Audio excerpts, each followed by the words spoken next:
Hello and welcome to LNAudioBooks. Please subscribe and leave your suggestions and favorite novels on this channel. Thank you so much, and please enjoy the light novel. Volume 10 of Campfire, Cooking in Another World with My Absurd Skill. Chapter 1, The Mysterious Tablet. I gaped at the stone tablet I'd almost stowed away in my item box. Why would it be in Japanese? The tablet had some sort of complex magical circle inscribed upon it and what looked like hieroglyphic characters written all over the place. At the very center of the circle, though, a few words were written in very conspicuous Japanese. Teleportation stone. The instant I muttered those words in Japanese, of course the front of the tablet swung open with a dull, hollow clunk. What's this? I wondered as I peeked inside. The tablet contained an old, worn-out book.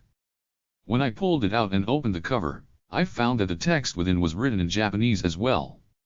Quickly, I skimmed the first page.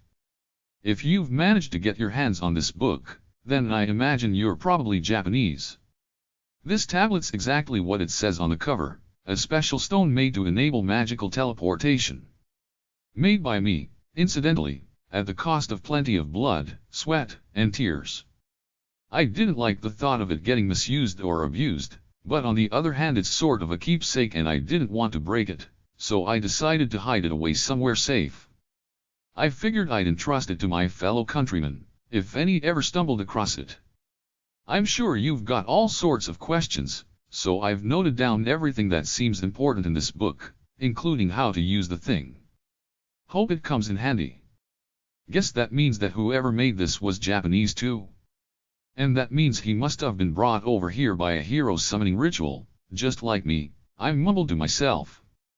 I mean, okay, I was accidentally caught up in the ritual rather than deliberately included, but it's still technically true that I ended up in this world as the result of a hero summoning. Thinking back on it, the Pig King of Rijzijir did call it the ancient ritual of hero summoning, if I was remembering correctly.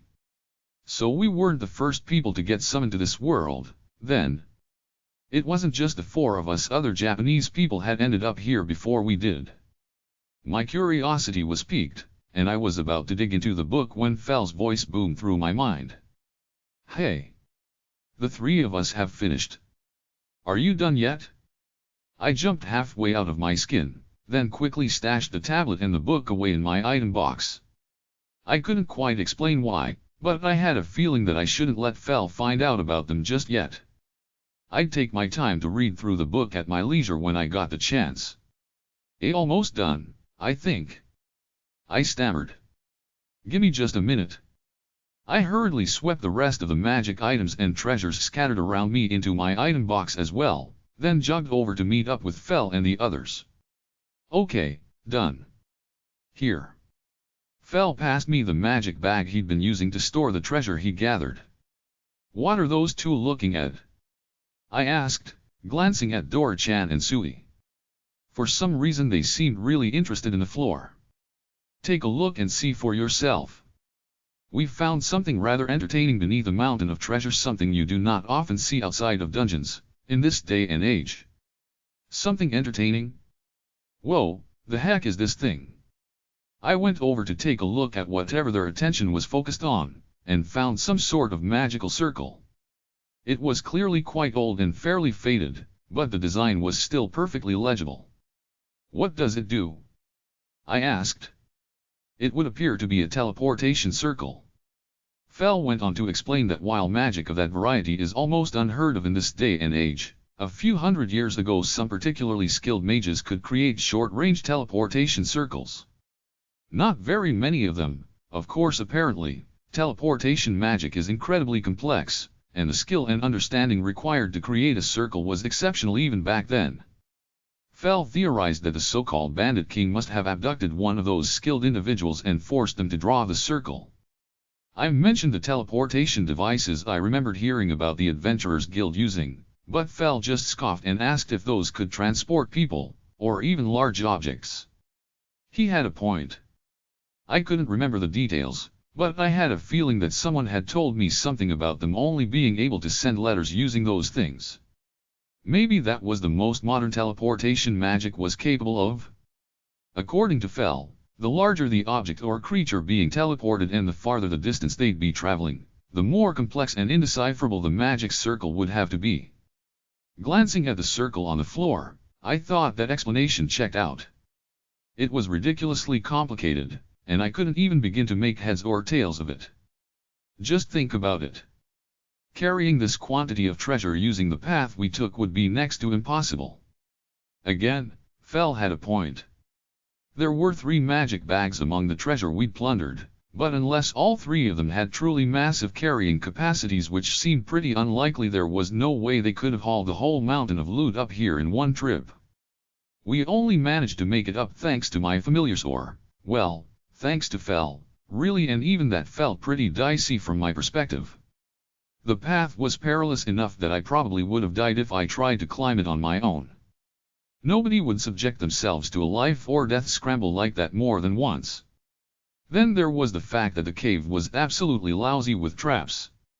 Even if you were the one who set them up in the first place, having to dodge past all of them on top of dealing with scaling the cliff? Nope, no way, no how. Therefore, we shall be making use of it. You want to use the circle? Does that mean you know where it'll take us? I do not. I appreciate the honesty, I guess, but you could at least try to sugarcoat it. And you're not freaked out by the idea of using a teleportation circle that could take us literally anywhere? Literally anywhere? Hardly. This circle will almost certainly not take us far. At most, we will emerge somewhere around the foot of the mountain.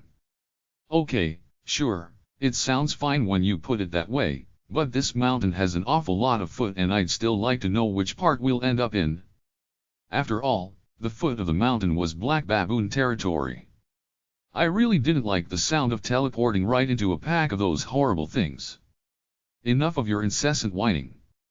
If you refuse to teleport, then we shall have to return by the same path we entered. Would that suit you? Which path we take makes no difference to me. I took a moment to consider my options. He was right, going back the way we came was the only option if we weren't going to teleport. There certainly weren't any other routes that I'd noticed, anyway. And going back the way we came meant climbing down that sheer cliff face. Just the thought was enough to give me goosebumps. Nope, nope, nope, absolutely not. Maybe Fel's right? Using the circle might actually be our best option. Okay, fine, I conceded. We'll take the teleportation circle out of here. You know we might run into black baboons if it drops us at the foot of the mountain, though, right? You have me, Dora, and Sui by your side. The likes of those monkeys could hardly pose less of a threat. You agree, do you not? Dora? Sui? Damn straight. Oh, are we gonna fight again? Sui'll beat all the bad guys. It'll be fine. Guess everyone's totally up for another fight. Everyone except me, anyway. That barrier you put up is still active, right, Fel? Your cowardice never fails to astonish. Rest assured, the barrier remains. Better a living coward than a dead hero. And even if that weren't my philosophy, there's danger around every corner in this world. Too much caution is just enough caution, in my book. I will infuse the circle with my magic. Stand within it, everyone. Fel paused for a moment as we all piled into the teleportation circle. Now then, let us be off. Fel poured magic power into the circle, which began to glow. For a moment I was overwhelmed by the disconcerting sensation that I was floating in the air, but an instant later the circle's light dimmed and we found ourselves in the middle of a forest. So, I stammered, bad luck, huh? Actually, make that terrible luck. Indeed. It would seem we have emerged within their nesting grounds. Ha ha ha, oh man, there's even more than there were last time. Wow. There's so many. Yep, we appeared in the middle of a massive pack of black baboons.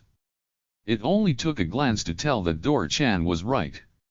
It was an even bigger group than the one that had assaulted us on our way into the woods. From their perspective, of course, We were a bunch of unknown creatures who'd just appeared out of thin air in the middle of their home. They screeched and howled as they descended upon us en masse, determined to drive us away. What we gonna do? Mow them down and carry on our way, of course. The same as last time. Get on. I scrambled onto Fell's back and he immediately made good on his word, scattering the black baboons in front of him with his rending claws. Dora, Sui, guard the rear. On it. We've got it covered. Sui's gonna beat lots and lots of them. Gah! Fell dashed off through the forest at a suicidal speed, and all I could do was cling to his back for dear life. The brainless monkeys have stopped pursuing us. Perhaps we have left their territory? Yeah, looks like. Over already? We finally got away from them.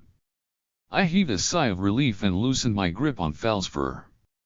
Sui, meanwhile, was grumbling. Sui wanted to beat up more of them. More of them?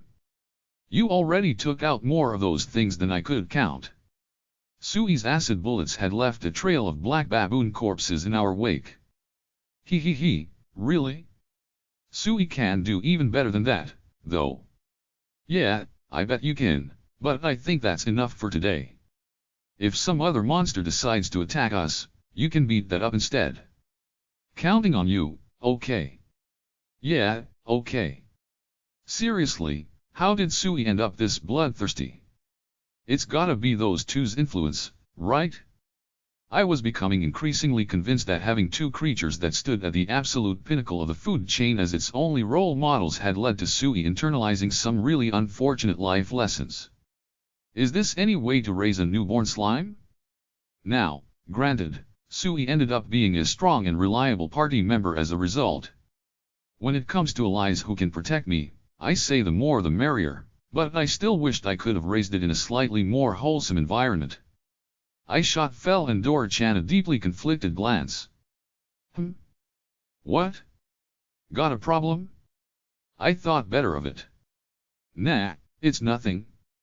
Complaining to them about it wouldn't have done any good, at that point. Even if I tried, they'd just ask me how Sui being strong could possibly be a bad thing and brushed me off. I should probably just be happy I managed to teach it to be kind, obedient, and not do horrible things to innocent civilians. Anyway, we wound up with a real haul this time. Gold, jewels, magic items, the whole shebang. We did indeed. That treasure will serve to finance our meals, I trust. I should think you can afford something extravagant now, as a matter of fact. I shall look forward to it. You said it. I want to stuff myself on pudding till I can take another bite. Cock. I get it, I get it. My familiars really did prioritize their appetites above all else. The traps in that cavern were numerous to the point of tedium. But I must admit, there were some among them I had never seen before. It made for a good experience, in the end though of course I expected no less, seeing as the gods themselves guided us to it. I know, right?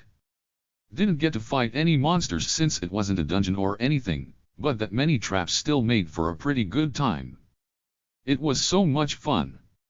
Fell, Dora-chan, and Sui all chattered happily about the cave as if it'd been a fun little outing, in spite of the fact that any normal person would have died a dozen times over in there. I never, ever intended to go anywhere near the place again, or anywhere like it for that matter. Oh, and speaking of the gods and their guidance, Demiurge led us there for the treasure, not the fun. That's what Fell should have been thanking him for. I mean, he did guide us there for the treasure, right? It wasn't because he thought going through a full course of lethal booby traps would make for a good experience, right? I believe in you, Demiurge. Hey, you. I grow hungry. Yeah, same, I'm famished. Sui's hungry too. Guess we didn't have time to eat lunch today, now that you mention it. Let's get back to the road, then stop for food. Night was already falling by the time we made it back to the road. We set up camp just off to the side in a convenient patch of vacant land, and I got to cooking right away. Dora-chan had requested something warm for dinner, so I decided to make hot pot again. That didn't actually narrow my choices down much, though, considering you can make just about anything into a hot pot if you try hard enough. As I was deliberating my options, though, Fel chimed in to declare that it had been too long since the last time we'd had turtle meat, which simplified my options a lot. In the end, I made soft-shelled turtle hot pot with a big bite turtle meat I picked up in Evelyn's dungeon. All four of us savored it down to the last drop, which was easy to do after I used the leftover soup and some already cooked rice to make rice gruel. It really has been a while since we had turtle hot pot. That was great. Indeed. Red meat, of course, remains superior, but turtle is tolerable on occasion. Yeah, the turtle meat was good, but what really did it for me was the rice gruel at the end. That stuff was great. It was all so tasty. You guys totally full, or do you have room for more? What else is there? You were talking about wanting pudding and cake and stuff earlier, right? Pudding. Yelped Dora-chan. You bet I have room. Fork it over. Master, Sui wants cock. Ha ha ha, okay, okay. You want something too, Fel. But of course. That made 3 enthusiastic yeses. I opened up Fumiya's menu. Today turned out really well thanks to you guys, so I'll get a couple big cakes for Fel and Sui, plus a ton of pudding for you, Dora-chan. That definitely put them in a good mood. Fel was keeping a straight face, as always, but his tail was wagging up a storm. Dora-chan pumped a tiny fist and shouted all right, while Sui squealed with glee and started bouncing all over the place. Okay, gimme just a minute. First up was Fel. I knew that strawberry shortcake was his favorite, so I bought him a whole one of those. I bought Dora-chan, the pudding lover, 2 pudding sundaes, 1 strawberry flavored, 1 banana plus 5 of his usual custard puddings. Sui, meanwhile, loved chocolate, so I got it a whole chocolate sponge cake that was full of chocolate cream and had a bunch of fruit piled on top. Okay, dessert is served, I declared as I passed them their sweets. Good, good. This cake really is delicious, said Fel as he dug into his dessert. His mouth was totally covered with whipped cream. Dora-chan plunged into his pudding with equal enthusiasm. Yeah, pudding hits the spot every time, he declared, in a tone that would have fit a middle-aged man better than a tiny dragon. Chocolate cake's so yummy, added Sui, who was in just as good a mood as the others. I decided that I might as well splurge a bit and added something for myself into the online supermarket order, a pack of Blue Mountain coffee that came in those little individual serving drip bags. I sipped away at my drink as I watched my familiars devour their treats. Later on in the evening, we all retired to a box-like house I made with my earth magic. It was looking to be a chilly night, and Dora-chan and Sui were both cuddled up next to Fel on his personal futon. All 3 of them were fast asleep. Fel's fur really did look fluffy, warm, and inviting, but I couldn't let myself be tempted. I had something more important to do. I crawled onto my own futon, carefully covering myself up with its blanket to make sure the light of the LED lantern I switched on wouldn't wake the others up. Then I pulled one of the items from the Bandit King's treasure hoard out of my item box, the book that I'd found hidden within the teleportation stone. A book written by someone from not just the same world as me, but the same country as well. I was incredibly curious about its contents. The part that I'd already read mentioned that it would teach me how to use the teleportation stone, but what else would I find in there? I gulped with equal parts nervousness and excitement as I flipped open the decrepit tome once more, reading by the dim light of my lantern. Chapter 2, The Sage's Autobiography. As I pored over the book, I quickly learned that it was an autobiography written by a Japanese man named Kazuki Matsumoto. He'd been brought to this world by the same sort of hero summoning ritual that I'd been caught up in. It happened in 2014, by Earth standards. Kazuki, a college student, had been on his way to his part-time job when a country called the Kingdom of Asta 5 summoned him. The similarities didn't end there. Just like me, he wasn't the only one summoned, though only 2 other people got pulled along in his case. The way he described the circumstances of his summoning made it pretty clear that his initial impression of the kingdom of Asta 5 wasn't exactly great, to say the least. The first people he saw were the king, who was dressed in a gaudy, extravagant outfit that just screamed nouveau riche, the queen, who looked as harsh and severe as royalty could get, and several well-dressed old men who were all plainly looking down on him. And then there was the group of armor-clad soldiers who were surrounding the 3 of them. They were probably the biggest problem. Kazuki, a light novel fanatic, understood what was going on in an instant. In his own words, his feelings at the time could be best described as, summoned to another world. Hell. Yes. But then the royals started talking and almost instantly ruined it. According to them, Asta 5 had been under constant, brutal attack by its neighboring country. Their economy was devastated, their people were suffering from a widespread famine, the kingdom itself was on the verge of collapse, and so on and so forth. Their self-pitying spiel ended with them begging the heroes they'd summoned to fight on their behalf and save them, but Kazuki was less than convinced. On the contrary, he was struck by how none of them seemed anywhere near as grim or concerned as you would expect the rulers of a country on the verge of collapse to be. And what was up with those stupidly fancy outfits? He wrote. Like, seriously, your people are starving and you're literally wearing half your kingdom's treasury? Unreal. Were they really that stupid? I was all hyped for some otherworldly adventures, but I've read enough light novels to see exactly how this was going to go. How those jerks were gonna use us heroes for all we were worth and then toss us to the dogs when we were spent. Oldest twist in the book. Hard pass. Once again, I was struck by how his circumstances were almost identical to mine. The only real difference was that his kingdom was under attack by a neighboring country instead of demons. I had to agree with him. You'd think a king who actually cared about his people would pawn his fancy clothes to help feed them. I'm not gonna say a king should go around in rags or anything, but there's a time and a place for extravagance. Not having a sense for when and where that is means showing the whole world just how arrogant you are. Considering my own experience, I had absolutely no doubt that the kingdom of Asta 5 was a pretty garbage country. Some things never change. Anyway, Kazuki had no interest in getting used and abused by the nobles and decided to put his extensive light novel knowledge into action. His first move was to check his own status privately before the Asta 5 officials had the chance. His job, shockingly enough, was listed as sage. His skills included fire magic, water magic, wind magic, earth magic, ice magic, lightning magic, healing magic, sacred magic, and holy magic. In other words, he had an aptitude with every form of magic it was physically possible for him to have. He also had a unique skill called magical profundity, which heightened his comprehension abilities when it came to anything and everything related to magic.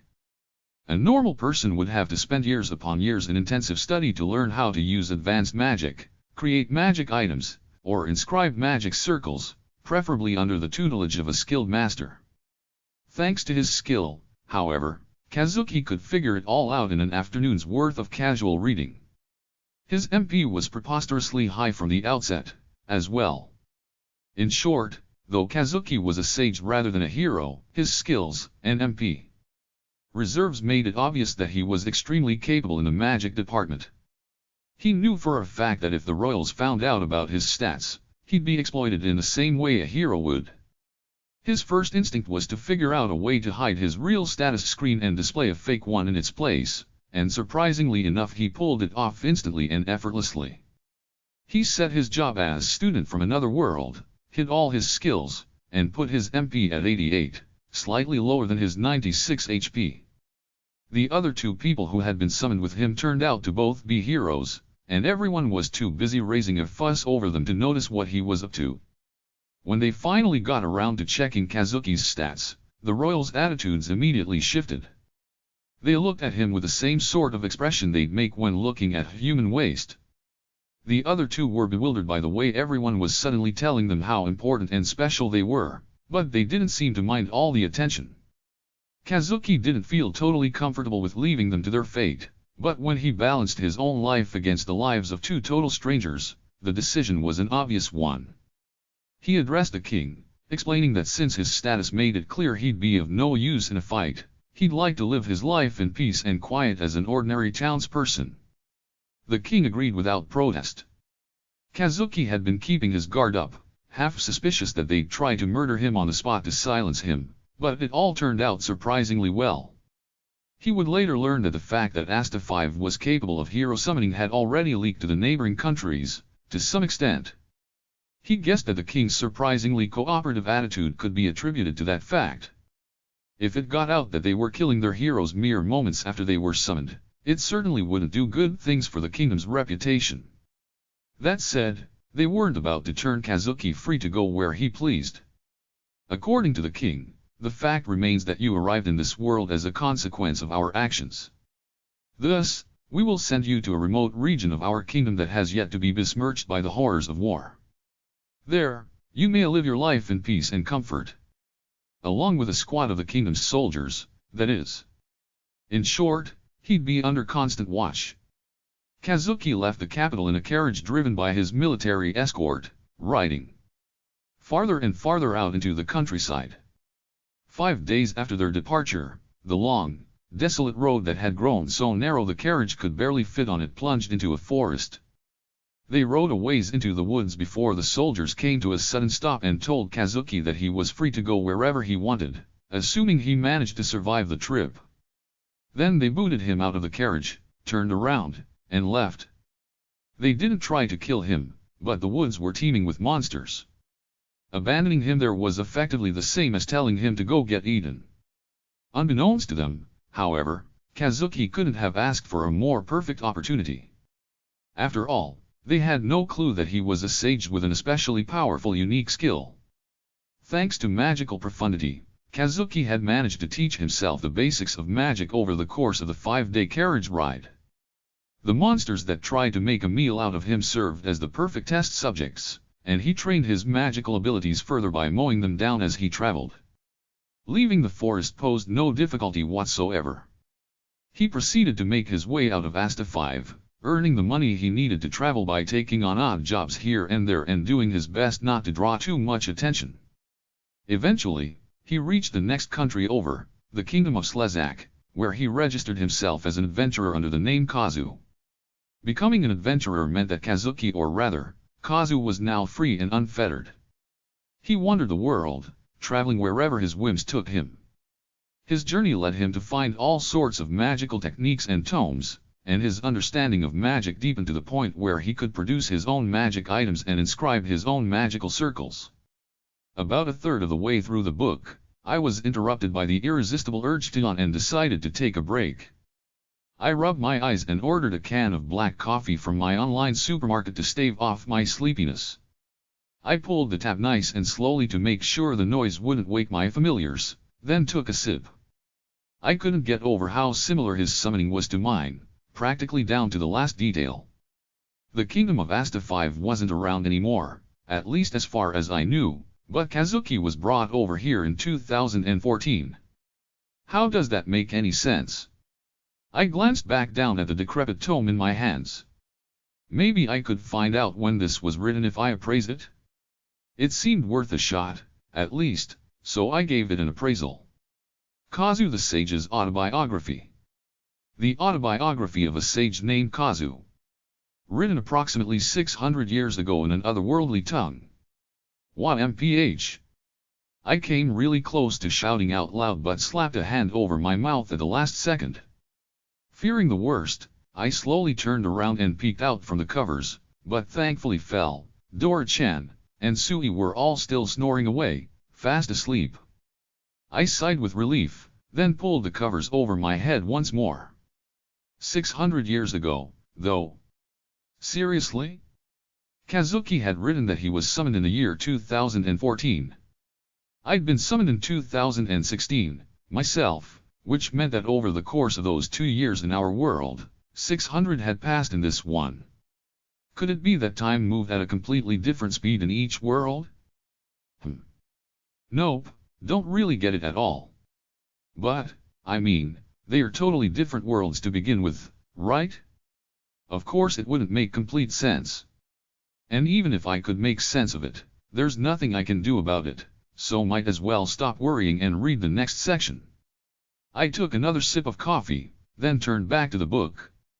As Kazu traveled from place to place, he eventually caught word of the land of the demon folk, a race renowned for their proficiency with the magical arts. That proficiency caught his attention.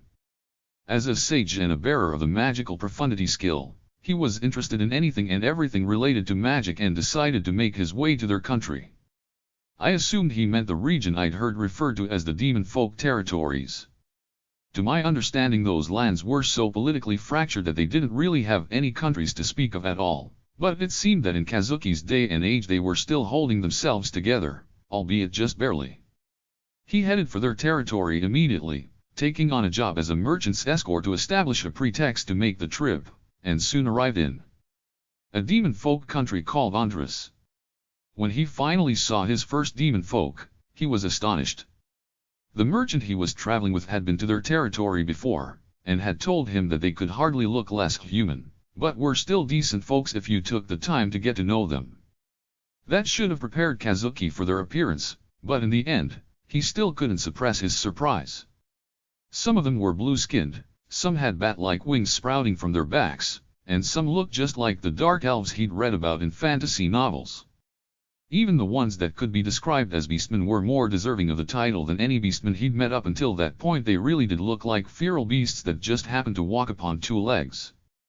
They were all exactly as intelligent and capable of reason as Kazuki and his fellow humans, of course, but some of them even bore a striking resemblance to orcs and goblins.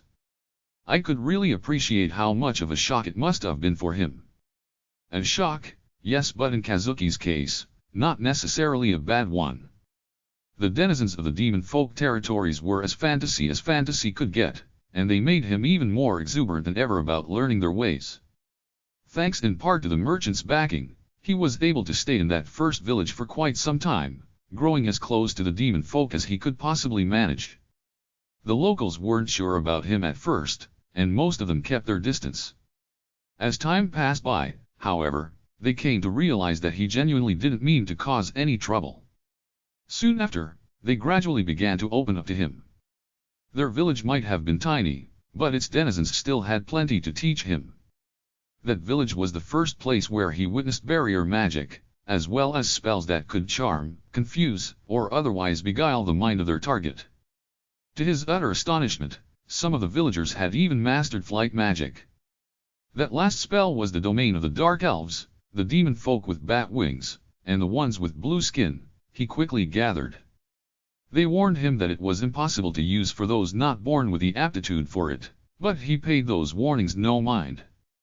He was, after all, a sage. He thought no, he knew that he could pull it off, and begged them to teach the spell to him. They weren't especially happy about the idea and grumbled about how none of them were skilled enough to be worth learning from. According to them, powerful magic users tended to flock to the larger cities, and he'd have better luck asking one of them to teach him. A spell's effects, after all, were determined by how much magic power the caster could put into them. Putting more magic into a barrier spell would create a stronger, sturdier wall. Putting more magic into spells that alter the mind would make them last longer and enhance their effects, while doing the same for flight magic would allow the user to stay in the air for longer.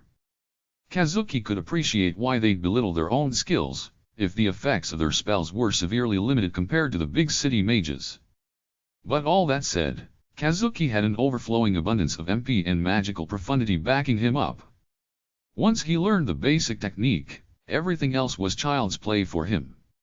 He didn't stop there either, and also learned a form of body reinforcement from some of the bipedal beastmen. Their appearances varied wildly, some looking like wolves, others like tigers or lions, but they all had one trait in common: they were incredibly strong and breathtakingly nimble. The strength wasn't much of a surprise, considering it was a trait that most beastmen shared, but their speed was something else. Kazuki learned that they used their magic to enhance their own physical abilities, and immediately went to beg them to teach him how to do it. If only it were that easy. They were a bunch of meatheads, in his words, and according to the rather bitter notes he left on the process, not a single one of them was even half decent at teaching. The fundamental theory behind the technique was to channel your own magical power throughout your body, using it to aid your muscles in their movements, or something to that effect, anyway. The only way to actually understand it was to practice until you got used to it, from the sound of things.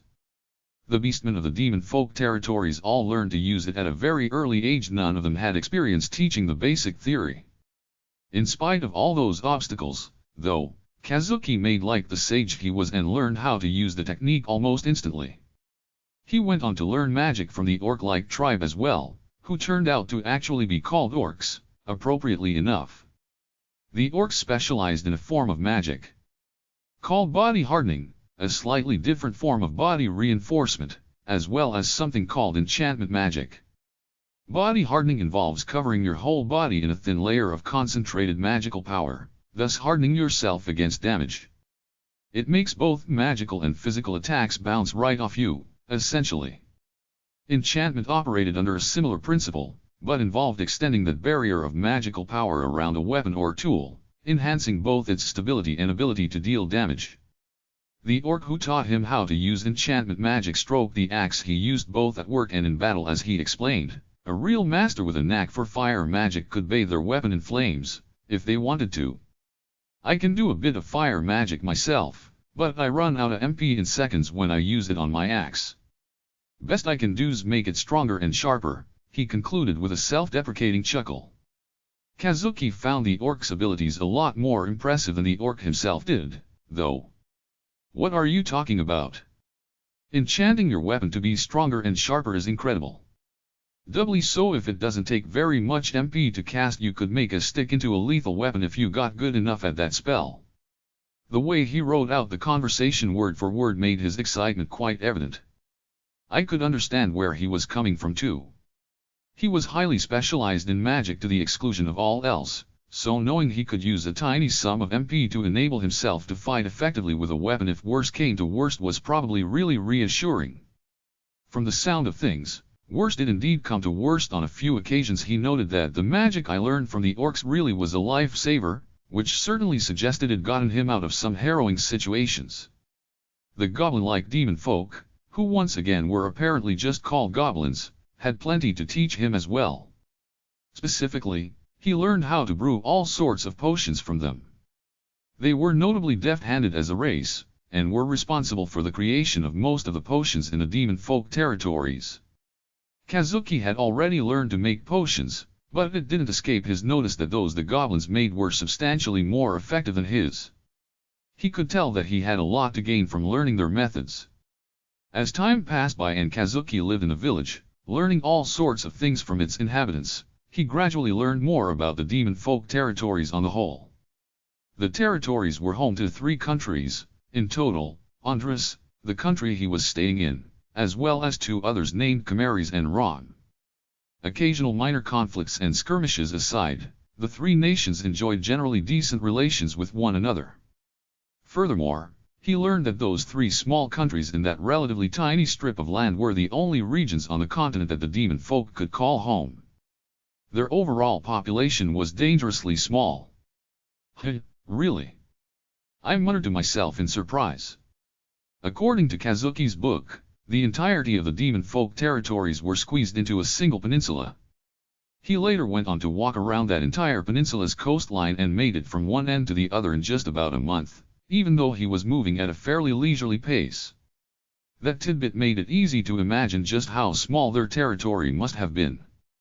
Not even my summoners, the, now defunct, Kingdom of Rijziger, had very much information about the demon folk territories, and they'd shared a border with a region.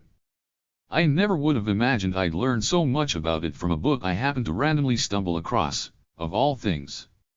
As I read on, I learned about how and why the demon folk had ended up living in that region, as well. A piece of folklore that had been handed down from generation to generation among their people told the story. According to that tale, a long, long time ago, a boat set sail from the demon folk's homeland. They were sailing for an island that was home to a nation of giants, but partway there their ship was caught up in a terrible storm. The damage was extensive, and they were left drifting in the open sea with no way to steer their vessel. The ship's crew knew that nobody would be coming to save them. They decided that rather than waiting for their inevitable demise aboard the boat, they would make a last-ditch effort to fly for land.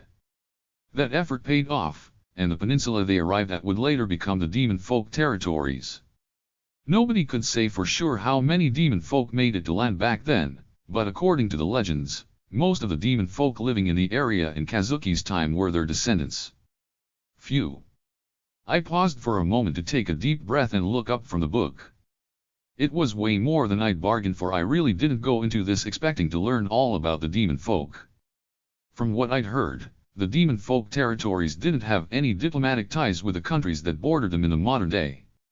None of that information that their lands were only the size of a small peninsula, or that their people were the descendants of demon folk who had come here from another continent was common knowledge. In fact, it was totally possible that I was the only human who knew it all. I hesitated for a long moment, then gulped. Okay, calm down. I took a big swig of coffee to steady my nerves, then turned back to the book. Kazuki spent half a year living in a demon folk village. Over the course of that period, he could never stop thinking about the story the villagers had told him about their ancestors crossing the ocean. They spoke of another continent, one totally unknown to humanity, and Kazuki was overcome with curiosity. Where exactly was this mystery continent? What nations existed there? What sort of people lived in them? He couldn't take his mind off those burning questions, and he desperately wanted to go there and find out for himself, even though he knew he wasn't capable of it yet. His curiosity about their homeland stoked his curiosity about the demon folk themselves, and he asked the villagers if it would be possible for him to visit a larger city. He didn't get the reaction he was hoping for. In fact, they urged him to reconsider. Although their village tolerated the presence of a select few humans for the purpose of trade, they were very much an exception, and they told him that the level of anti-human sentiment in the larger cities was like nothing he'd experienced before. The source of their prejudice was clear. There had been a terrible war between a human nation and the demon folk several hundred years earlier, during which countless demon folk lost their lives. Lifespans varied slightly between the different tribes of demon folk, but it wasn't uncommon for them to live for 200 to 300 years or longer, and by their standards that conflict and the tragedy it wrought was still a fresh and raw memory. There were still plenty of demon folk around who had fought in that war, or lost family to it. To make matters worse, the larger cities were home to some varieties of demon folk who were notorious for their aggressive, violent temperaments. If a human like Kazuki were to show up in a city like that, he'd inevitably end up in hot water before he knew it. Kazuki knew that he couldn't casually disregard their advice. Reluctant though he was, he finally bade farewell to the demon folk who had hosted him for so long and returned to human territory.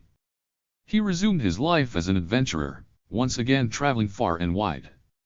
But no matter where his adventures took him, part of his mind was always focused on that mystery continent and its country of demon folk. 3 years after he left the demon folk village, a quest brought Kazuki to a certain town where he stumbled across a second-hand bookstore. He found something of great interest to him within, the journal of Orvo Majanen, a magical researcher who had dedicated his life to the study of teleportation circles. Orvo, the third son of a baron, developed a fascination with teleportation circles at an early age and became a researcher for the express purpose of studying them. He eventually found employment at a research institution sponsored by some nation or another, but teleportation circles are a notoriously incomprehensible art to all but a select few, and his early efforts proved largely fruitless. As time passed by, it became more and more clear that Orvo would never make anything of himself as a researcher. But his lack of talent was not enough to make him abandon his dream. He spent his whole life with his nose to the grindstone, learning everything he could about teleportation circles and performing every sort of experiment he could think of. He left all his findings behind in a series of 7 research logs. Those logs could have been better described as loose collections of parchment, really, but in that day and age books of any form were handwritten by necessity and highly valuable by definition. Orvo's 7 notebooks cost 15 gold coins in total, but by that point Kazuki was a successful adventurer of no small renown and could buy all of them on the spot. Reasoning that learning about teleportation circles might come in handy for the sake of visiting the demon folk country on the other continent, Kazuki pored over Orvo's notes. It took several read-throughs, even with magical profundity backing him up, but in the end he reached a definite conclusion: teleporting to a place you've never been to is impossible. After all, a teleportation circle has to be established on both ends in order to function. The distance a circle can teleport you and the accuracy with which it can do so are determined by the quantity and quality of information regarding the destination you can provide it, as well as your ability to channel magical power into it with absolute precision and uniformity. In short, a lack of information regarding a far-off destination would make teleporting there impossible on a fundamental level. To make matters worse, the writing system used to create teleportation circles was nothing like that used to communicate in a common tongue. Just learning the necessary runes supposedly took most people close to a decade. Magical circles were created by using runes to inscribe information about your destination into the circle. Those runes would then enable the user to channel their magical power in the right manner to invoke the spell. It went without saying that a farther destination required a larger quantity of information to traverse, thus raising the difficulty level of the circle's creation. That would explain why so many teleportation circles were only made to carry the user across short distances. In any case, Kazuki was despondent. Teleportation circles were a dead end. If he wanted to reach the other continent, he would have to cross the ocean the hard way. He'd considered sailing across it, but the ocean was teeming with monsters. Sailing near the shore was possible, albeit dangerous, but the farther you went onto the open sea the more likely you were to be dragged to a watery grave by a sea serpent, kraken, or other rank ocean monster. Boats, then, were out of the question as well. That left the flight magic he'd learned in the demon folk village as his most viable option. It seemed a reasonable one, considering that their ancestors had used it to make their way to this continent in the first place, but they'd done so under the most grave and pressing of circumstances. Attempting to fly to the other continent without actually knowing how far away it was posed undeniable risks. Though Kazuki had grown much more proficient with flight magic since he had left the village and was confident in his skills, if he ran out of MP before reaching the other continent he'd be monster-fished food. In spite of all his setbacks, Kazuki still wasn't ready to give up on visiting the demon folk continent. Finally, an idea struck him: wouldn't everything work out if he could create a portable teleportation circle? Teleportation circles large enough to transport people are, generally speaking, rather fragile. If their form is warped or their writing disrupted, the odds of them failing to activate are quite high. That is why they are drawn on flat, level, stone surfaces, as a matter of convention, and why Kazuki never even considered that they could be made portable until that moment. His plan was simple. First, he would set up one side of a teleportation circle at his current location, and make the other in a portable form he could carry with him. Then he would strike out across the ocean, flying in the direction the other continent was said to lie in. If he grew exhausted before he reached land, he could use the portable teleportation circle to whisk himself back to safety in an instant. The one flaw in the plan was that the portable circle would be left behind to fall into the sea, but that felt like a worthy price to pay in exchange for his own guaranteed safety. It was the only means he could think of that could take him across the ocean without risking his untimely demise. And so began Kazuki's efforts to develop a magic item that could serve as a portable teleportation circle. He split his attention between his teleportation research and leveling up as much as possible to increase his MP reserves and extend the time he could spend in flight. A full year later, all his trial and error finally bore fruit. Kazuki had successfully miniaturized a teleportation circle and installed it upon a stone tablet. He described the process of creating the tablet, and to be honest, it went completely over my head. Something about mixing together a bunch of expensive magical components into a solution, spending 10 hours straight infusing that solution with his magic, and then immersing his stone slab in the resulting magical mystery mixture for a full 10 days? Anyway, the bottom line was that in the end he drew the miniature teleportation circle he'd developed onto the stone tablet he'd created, and successfully produced the portable teleportation stone he'd been aiming for.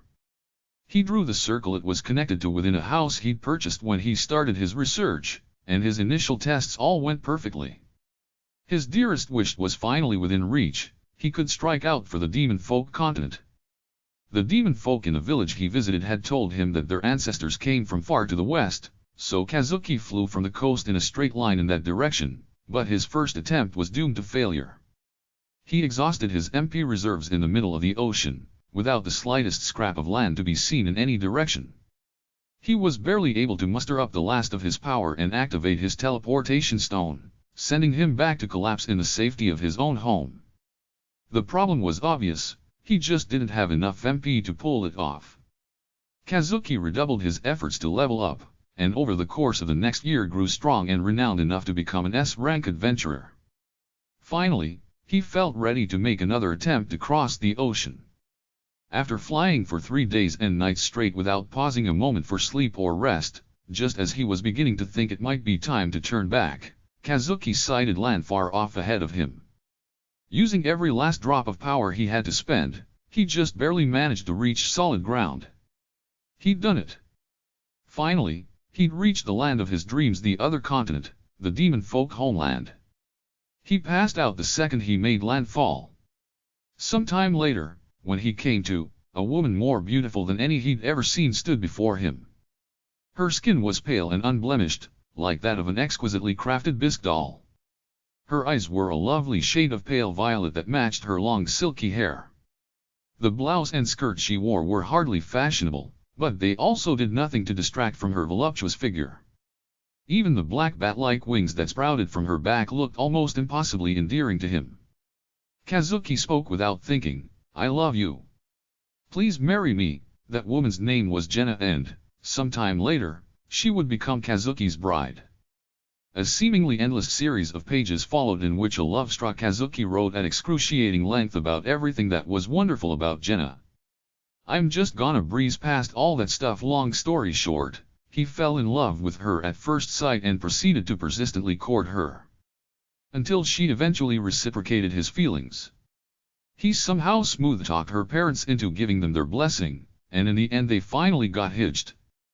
The two of them went out to earn their living as adventurers, traveling all about the demon folk continent together. And yeah, sure, it was all super interesting, but when I got to the part where he described his first passionate, romantic night with Jenna as a married couple, I came dangerously close to chucking his stupid book into a wall. I still had a few pages left to go, though, so I resisted the urge. I paused for a minute to take another sip of coffee and calm myself down, then resumed reading, intent on finishing the whole book. Over the course of their travels, Kazuki and Jenna ended up in a coastal town that was home to a regular ferry service, shuttling people back and forth from an island that was home to a race of giants. Kazuki immediately realized that it could only be the very same island that the demon folk who wound up on his continent of origin were trying to reach when their ship was caught up in a storm. In the intervening period, the route had become established well enough that travel to and from the island was a matter of course. It seemed like too good of an opportunity to pass up, so the two of them ended up taking a side trip to the Isle of the Giants. They found a branch of the local Adventurers Association there, which was apparently what they called adventurers' guilds on the demon folk continent, and happened to hit it off with a local giant named Sandal. The three of them ended up forming a temporary party, and took on all sorts of quests together. Eventually, Sandal approached Kazuki with an earnest, heartfelt, and shocking request. He wanted Kazuki to marry his little sister. Giant women generally stood at around 2 meters tall, while the race's men averaged an astonishing 2.5 meters. Sandal's sister, however, was unusually small for her race, to the extent that none of the local men took any sort of interest in her.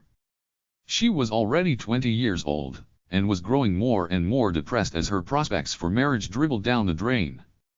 Kazuki might have been a human, but Sandal knew firsthand how trustworthy he was and thought that he could be a good match for his small-framed sister. Kazuki refused. At first he was already married to Jenna, after all, but then Jenna herself recommended that he at least take the time to meet Sandal's sister first. Local values held that it was only natural for a man of Kazuki's strength to have several wives, apparently. In the end, Kazuki gave in and agreed to meet with her. Sandal's sister, Vora, was around 180 centimeters tall, small for a giant, and had dark skin, wavy black hair, and the figure of a supermodel. She was stunningly beautiful. Given her looks, Kazuki assumed that she would be the type to pursue her romantic interests aggressively, but moments after they met, Vora hung her head and murmured something to the tune of, "I knew it, you'd never be interested in a girl like me, would you?" His expectations were blown out of the water, and Kazuki was charmed in an instant. Soon after, he would welcome Vora into his family as his second bride. Kazuki and Jenna resumed their journey across the demon folk continent, now with Vora to accompany them. Then he wrote about how deeply in love with them he was for pages on end again, so I'll just skip over those bits. Like, 2 wives? Seriously? And they were both beauties, on top of it? I hope this book ends with him getting kicked to death by a horse. I was just pages away from finishing, so I did my best to endure and keep reading. After exploring the demon folk continent for some time, Jenna and Vora came to Kazuki with a request. They wanted to pay a visit to his home continent, as well. Thankfully, all they had to do to grant that wish was use his teleportation stone. He had designed it well, so long as you could touch it you could use it to teleport, so in spite of its small size it could transport all 3 of them back to his home continent without issue. And so, once again, Kazuki and his wives traveled across a new land. Over the course of their adventures they met an elf named Ludmila who instantly fell for Kazuki and courted him with such passionate intensity, it wasn't long before she became his 3rd wife. I had to put the book down for a minute. A 3rd wife? Are you kidding me? Pages upon pages of insufferable gushing followed, which I skimmed through as quickly as I could possibly manage. Finally, I reached the final passage. I know full well how this will end. Someday I will watch over Jenna and Vora on their deathbeds, just as Ludmila will watch over me. Though I came to this world by chance, I can say this with absolute confidence, living with my wives and the children that each of them has blessed me with has made me happier than I ever could have been in my old world. Oh, right, I almost forgot to write down the most important part. I've linked the teleportation stone I hid this book with into 3 other miniature teleportation stones I created later on. As you can probably guess, I left those 3 stones in the homelands of my 3 wives, hidden away quite carefully. If you are an individual worthy of possessing my stone, I figure there's no harm in letting you port around with it. As for how to use it, it's quite simple, just face the teleportation stone and shout one of 3 phrases. To teleport to Jenna's hometown, shout "I love you, Jenna." To teleport to Vora's hometown, shout "I love you, Vora."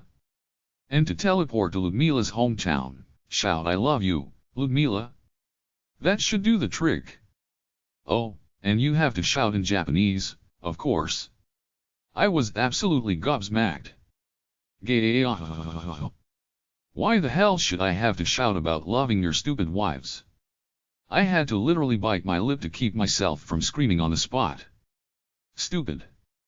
Jackass. Worst sage ever. Okay, calm down. Calm down. Phew.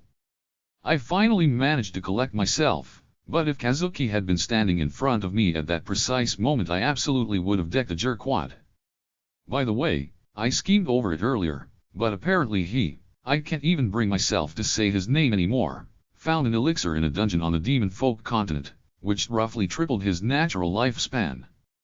It was buried in the gushing about his wives section, so I didn't really get the details. Anyway, according to him, elixirs can't actually grant perfect immortality, in spite of what the rumors would have you believe. Depending on their degree of refinement and purity, they can do anything from curing wounds and sicknesses to regenerating lost limbs or extending lifespans, but nothing beyond that. I guess that would explain why Sui's special elixir, lesser version, couldn't accomplish that last effect. But anyway, that's all beside the point. The point right now is that I deeply regret reading this stupid book. What an absolute waste of time I could have spent sleeping. Ugh. Chapter 3, you know what, let's just pretend that never happened. Surely you do not believe this to be sufficient? You are slacking. Yeah, seriously. Aw, is this all? The breakfast I prepared the next morning satisfied nobody. I'd made Saburo rice bowls, but they were the saddest, barest ones I'd ever produced. Just rice, ground meat, and no other toppings to speak of. I really was slacking, honestly. I'd pulled an all-nighter reading Kazuki's book, and the sleep deprivation was killing me. And nah, I stammered, trying to salvage the situation. I figured I'd ask you guys if you wanted anything in particular for toppings. Like, soft-boiled eggs? Just the yolk? Maybe sesame seeds? Oh, really? Fel questioned, glaring skeptically at me. Why yeah, really. Come on, what'll it be? Very well. I shall have a soft-boiled egg, as always.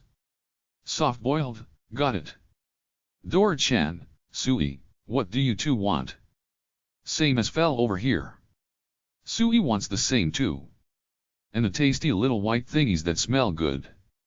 So, eggs for everyone, and pretty sure Sui means it wants sesame seeds on top. Got it.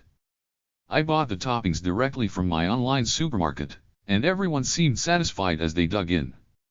I, meanwhile, slurped away at a pre-made pouch of rice porridge I'd thrown into the order for myself. It felt like a good idea to have something easy on the stomach, since I'd been up all night. But that thought brought my mind back to the book, and I sighed heavily. Seriously, what am I supposed to do about this? Never imagined I'd end up reading something like that. You have to shout about loving somebody else's wife to use the stone? What is this, some weird form of torture? Why? Would you even make it like that? Was Kazuki the dumbest sage in history? To make matters worse, he said there'd be no harm in me using it if I was an individual worthy of possessing his stone. Meaning there would be harm if I wasn't, and that it was just about guaranteed to take me somewhere I really didn't want to be. Like the middle of a forest that's absolutely lousy with high-rank monsters, or the bottom floor of a dungeon, or something like that. I could see it coming a mile away. On the other hand, he did write a tiny note at the very end of the book which said that if I touched the teleportation stone on the other end and said teleport in Japanese, it would take me right back to wherever I'd initially come from. Didn't change the fact that I had absolutely no intention of using the thing, but still, good to know. I mean, why would I want to visit another continent in the first place? Sure, I was doing a sort of traveling tour around the other world, but there were still a ton of places on my current continent that I hadn't been to at all yet. The Kingdom of Ermin was right next to the Kingdom of Leonhardt, and I hadn't set foot in it even once so far. Going all the way out to another continent would be getting stupidly far ahead of myself. Obviously. Not happening, no way, no how. Thinking back on how I'd found the thing in the first place, I chuckled to myself. Compared to the other loot in the Bandit King's lair, it hadn't been treated like it was worth much. All the other magic items had been more or less stacked on top of it. I mean, it was in the treasure room, so he must have valued it to some extent, but I was pretty sure he hadn't actually known what the tablet was for. He knew it was magical, surely, but barely anyone understood how teleportation circles worked, even back then. It was hard to believe a bandit would have been capable of deciphering the intricate magical circle that was written on the slab. Anyway, the point is that since the Bandit King hadn't treated it like anything special, I figured I could pretend I'd never picked it up in the first place. Fel and the others would definitely kick up a fuss if they learned what it could do, so this would probably save me a huge headache in the long run. The worst case scenario would be Fel learning about the demon folk continent. I wouldn't put it past him to demand that we go there immediately, and if that was the alternative, then secreting it away was obviously the better course of action. Alright, it's settled. I definitely never found the teleportation stone or Kazuki's book. They weren't in that cave to begin with. Hey! What are you muttering about over there? Huh? Me? And nothing, why? Have you heard so much as a word I said? I have asked for seconds time and time again. Yeah, we've been waiting for ages. Seriously. Sui wants seconds too. Sorry, my bad. It'll be ready in just a minute. I whipped up another set of Saburo rice bowls and served them right up. Does something ail you? I noticed you were up quite late last night, asked Fel as he dug into his meal. Why yeah, I'm fine. I just couldn't fall asleep, no big deal. It was all Kazuki's fault for leaving that stupid thing lying around. Part of me wanted to find him and demand he give back the time I could have spent resting up, but I knew I had better things to be doing. Alright, once you're all done eating we're getting back on track and making for Carolina. I just wanted to get home as fast as possible and sleep to my heart's content in my own nice, fluffy bed. Look, there it is. The familiar sight of the city of Carolina finally appeared in the distance. Demiurge's oracle about the Bandit King's treasure cave had led us on quite the digression, but after we were finished with that, the journey proceeded almost astonishingly smoothly. Fel really picked up the pace too, so the trip was much faster than it had been on the way out. I flashed my Adventurer's Guild card and watched as the city's front gate slowly creaked open for me. The gate guards were used to us, at that point, and didn't so much as bat an eyelash at Fel and Dora-chan. We made straight for my estate, and were greeted with a shout by Barthel and Peter, who were apparently on guard duty at the gate that day. Hey, we're back, I said, returning their greeting. Anything happened while I was away? Welcome home, replied Barthel, and nah, everything's been nice and quiet round here. If I had to complain, guess it'd be about how I never thought teaching DB as rough as it's turned out. Everyone's still working hard on their studies, then. I'd suggested that he help everyone else with their education before I left, and from the sound of things they were really following through on that. It was nice to hear. More or less, yeah. Kosti and Tabitha are doing good work, but, well, those half-wit twins are always memorizing the letters wrong, and keeping them in check's been a real hassle. It's true, added Peter. They kept insisting that they knew how to read, so they'd be able to write well enough, one way or another. They really didn't like the idea of being taught. It's not every day that you get the chance to learn like this, though, so I really think they should give in and take advantage of it. Ha ha ha, those two, huh? Yeah, I'm not surprised. You can sorta tell they'd be the type to hate studying just by looking at them. Way ha ha ha, you've got that right. Peter here, though he's another story. Real hard worker, this one. His math's still got a ways to go, but unlike those two, he's putting the effort in. Kid's got his reading down pat, and he's even writing simple stuff already, no problem. Oh, already? I said, impressed. You really have been working hard. I just didn't want to waste the opportunity, that's all, Peter replied sheepishly. His bashful nature and massive body always felt sort of at odds with each other. Oh, that's right, I said, suddenly remembering, I brought back a bunch of food and stuff, so I figured I'd make a big meal for everyone. You two should come in and have some too. Barthel looked a little hesitant. What about guarding the front gate, though? Fel and the others are here now, so I think it'll be fine. And honestly, I don't think there's a burglar out there who'd be stupid enough to try and rob the place knowing he's around. Barthel and Peter both nodded, immediately convinced. Come on, let's go. I got some really great ingredients from the meat dungeon, plus a bunch of stuff from the food stalls in Rosendahl. You mean the skewers from the food stalls? I shall partake as well. Same here. Sui too. I know. Don't worry, I bought enough for everyone. A short walk down a paved pathway later, my house finally came into view. I hadn't lived there for very long at all, but there really is no place like home, when all's said and done. Knowing that you finally arrive home after a long trip's always sorta emotional. Ah, it's Big Brother Makoto. Welcome home. Lottie, who'd been playing around in the garden out front, came running up the moment she noticed me. I'm back, Lottie. And I brought plenty of the meat you asked for. We're all having a feast tonight. Hooray. The second she heard the word meat, Lottie's face lit up and she literally jumped with joy. Oh, right. I've gotta tell everyone you're back. Lottie dashed off toward the servants' houses behind the main building. It wasn't long at all before I was surrounded by familiar faces. I was relieved to see that nobody looked any different than they had when I left. I'm home. Guess I'm making a hot pot, then, I muttered as I stared at a massive, heavy head of Chinese cabbage. Its outside leaves were a bright, vivid green, and it was obviously of exemplary quality.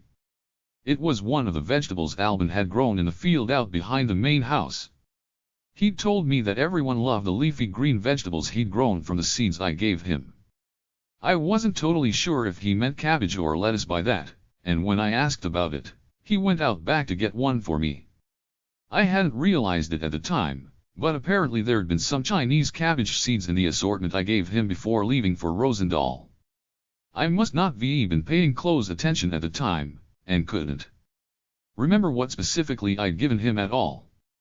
I'd handed over the leftover seeds from my first attempt at gardening, plus a bunch of random stuff I'd bought from my online supermarket. I hadn't even opened the bag they came in retrospect. The Chinese cabbage seeds must have come from there. I'd been planning on making something everyone could try, using either dungeon pork or dungeon beef, and a hot pot felt like it fit the bill perfectly. Given that I had plenty of pork and a spectacularly high-quality Chinese cabbage on hand, a particular recipe sprang instantly to mind. I'd used dungeon pork ribs to make a milfeuille hot pot. I'd made hot pots for everyone before, and it seemed like the perfect style of cooking for a big group. My plan settled, I rallied all the women who knew how to cook and got to work. "Is this right?" asked Lottie. "Yeah, that's perfect. You're so good at this," I replied. She beamed at my praise. She'd been really insistent about helping out with a meal, and since setting up a milfeuille hot pot mostly just involves laying slices of pork alternating with Chinese cabbage leaves, I figured it'd be easy enough for her to handle. That's really all there is to it. It's super simple. All you do is lay down a cabbage leaf, then cover it with a layer of thinly sliced dungeon pork. I explained the technique as I demonstrated the process to Lottie, Teresa, Ija, and Selja. They mimicked me and were all layering pork and cabbage together in no time. Once you've built up 3 layers of cabbage and meat, you slice the pile into roughly 5 cm wide strips and layer them in the pot, making sure to pack them super closely together and not leave any gaps. Then you scatter some instant dashi powder onto it, add just enough water to submerge the cabbage, bring it to a boil, and it's done. It's best eaten with some sort of sauce. Personally, I'm a fan of ponzu and sesame-based sauces for this particular dish. Ponzu gives it a refreshing, citrusy bite, and the thick, rich flavor of sesame sauce really complements the simplicity of the cabbage and meat. They are both delicious, and well worth a try. I'd also once made a version of the same dish with a miso-based soup. I had a feeling that miso would pair really well with the rest of the ingredients, and all I had to do was substitute the dashi powder for some miso-based concentrated soup. I used the same miso soup base that I always had on hand, which had a bit of a spicy kick to it, and as expected, it turned out excellently. The spiciness of the miso base really soaked into the cabbage and the meat. It was irresistibly delicious. Just remembering it was enough to make me drool. In any case, neither version took many ingredients and they were both super easy, so I decided to make both flavors. I piled the stall food I'd bought in Rosendahl up on some platters, and we set them and the hot pots out on my house's long dining table. I dropped off a pile of everything for Fel, Dora-chan, and Sui too, of course. "Okay, dinner's served." "Alright, took you long enough," shouted one of the twins. Those 2 raucous morons, Luke and Irvine, were the first to the table. Their sister, Tabitha, looked on from a distance and shook her head. "When are you 2 gonna learn to restrain yourselves? I'm ashamed to be related to you, I swear." "Look at those 3, she said, gesturing to Tony's children, Kosti, Selja, and Albin. "They're just kids, and they're a hell of a lot more collected than you." Her words fell on deaf ears. "Ah, man, she's off on one of her tirades again." "Ha, when isn't she ranting about something? Just ignore her, she'll go away eventually." "Good plan." I could see what was about to happen coming a mile away, and sure enough. Think you can backtalk me, eh? Aw. Ouch. Tabitha gave the both of them a smack on the skull. Closed-fisted too. When re you two gonna learn your lesson, sighed Barthol. Peter didn't say anything, but he did nod in agreement. I just let out a strained laugh. Around the time everyone was sitting down, I felt an ominous aura building up behind me. I turned around to find Fel staring down at his milfy hot pot, his nose wrinkled and absolute disdain written all over his face. Is something wrong, Fel? Is something wrong? You truly have to ask? How many times have I told you that I cannot abide these leaves you call food? Oh, is that all? What do you mean, is that all? Whoa, too close, too close. Fel had leaned in so far toward me, his face was practically pressed up against mine. But, I mean, I know you always say you don't like vegetables, but you eat them anyway, don't you? For such a self-proclaimed hater of greenery, he certainly ate his fill of it whenever I served a vegetable-heavy dish. Whether or not I eat them, the fact remains that I want meat. Have I made myself clear? Yeah, I get it. Okay, that's enough of that. Chimed in Dora-chan. You don't have to bite his head off, Fel. I was thinking it's a bit light on the meat too, but it's actually real tasty. Just try it. Especially with a sorta sour sauce, this stuff hits the spot. Sui likes it with a thick sauce that smells nice. Dora and Sui were both meat lovers, but they didn't share Fel's carnivorous distaste for vegetables and were digging into their hot pots enthusiastically. Come on, Fel, we've got plenty of skewers, and those are nothing but meat. Can't you hold yourself over with them for tonight? Very well, but tomorrow, we eat meat. And I do mean only meat. Fel finally started munching away at the miso hot pot in front of him. Of course he'd actually eat it in the end, I thought, but decided not to say it out loud. I knew he'd get all snippy again if I did. Everyone ready? I asked, turning back to the table. Let's eat. There's plenty, so have as much as you want. I directed that last part toward the kids in particular, and as expected, Lottie was the quickest to get to work. I wanna try this, she squealed, reaching for the hot pot that she'd helped make. Good choice. That one goes well with one of these sauces, if you want. It does? Then I wanna have this one first. She splashed some ponzu onto her food and took a big bite, stuffing her tiny cheeks full. She spent a moment slowly chewing, then swallowed it down in one big gulp. This is so good. It's a little sour, and that makes it even better. Yeah, that's the sauce. It's called ponzu, works really well with this sorta hot pot, right? Yeah. Come on, what are you waiting for, everyone? I asked, turning to the rest of the table. Dig in.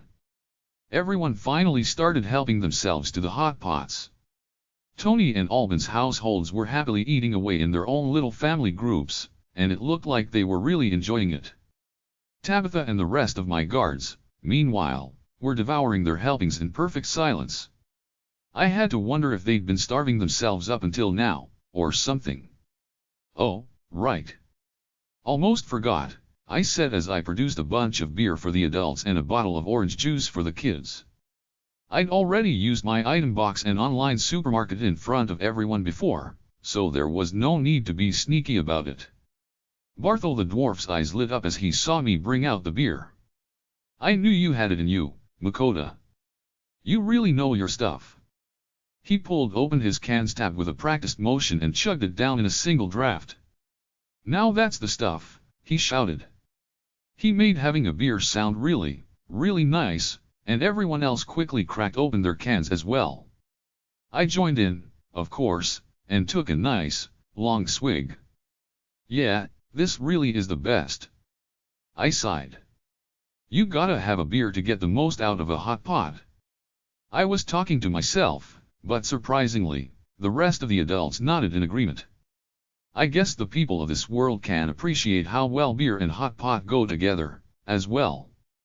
This meat's really something too. Gotta be some top shelf stuff, right? Asked Tabitha. Huh? Nah, not really. It's just some dungeon pork I picked up in the meat dungeon. My item box was absolutely full of the stuff, not to mention all the dungeon beef. Dungeon pork, said Luke, a little skeptically. Since when was dungeon pork this good? Yeah, I remember it being a little tougher than this. Not that it was bad, of course, added Irvine as he scratched his head. No big surprise there. This is high-grade dungeon pork, after all, I mentioned offhandedly. All the former adventurers at the table spun about to gape at me. High grade, they shouted in unison. Thinking back on it, they'd been pretty shocked that one time I had served them rockbird in a hot pot as well. You can't just go serving us top-class meat like this, Makoto, scolded Tabitha. You know we're supposed to be slaves, right? Not gonna complain about getting to eat tasty stuff like this, but yeah, she's got a point, added Luke. Irving nodded in agreement as well. Yeah, right? It's totally unthinkable. When you put it that way, chimed in Barthol, we've been eating better here than we ever did in our Aventuran days, eh? Peter nodded in agreement, and all of them stared at me in dumbfounded astonishment. Tony, Albin, and their families had never even seen meat from the meat dungeon before, much less eaten it, so it didn't look like they were keeping up with the conversation this time around. Okay, sure, but it's honestly not a big deal. You wouldn't believe how much of this stuff I have stored away.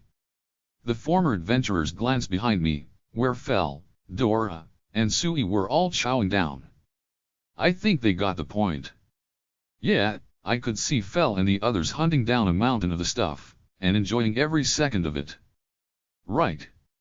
Luke and Irvine looked like they were mid-flashback. They'd been out orc hunting with me before, so they knew what it was like. The monsters in the dungeon really did only drop meat, and everyone went pretty overboard, I sighed. They hunted the place dry of high-grade dungeon pork and beef. It'd taken a horrifying amount of time just to pick up all the meat that had dropped. High-grade dungeon pork and beef. They hunted the dungeon dry. The 5 former adventurers' faces were frozen, aside from the occasional twitch. Hey, aren't you gonna eat any? Asked Lottie. She looked mystified by our conversation. Huh? Yeah, course I will, I replied.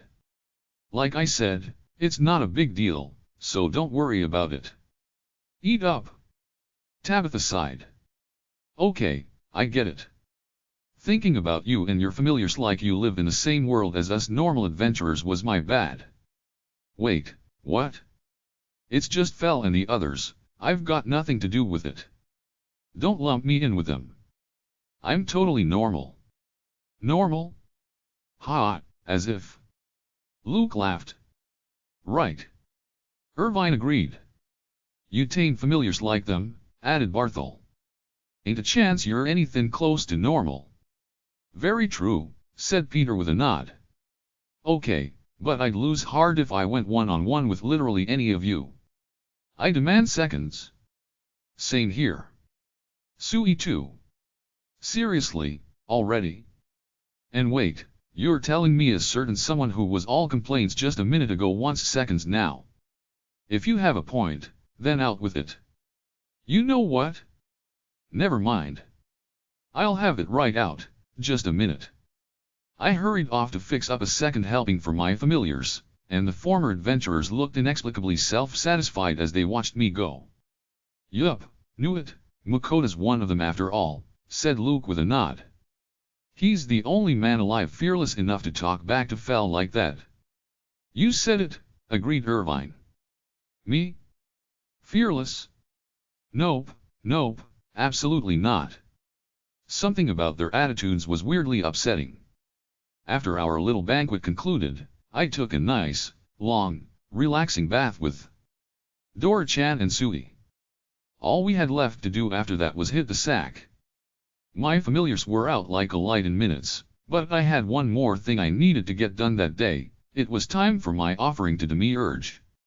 I'd decided to send him offerings once a week, but since I'd been midtrip at the usual time, that week's portion ended up a little late.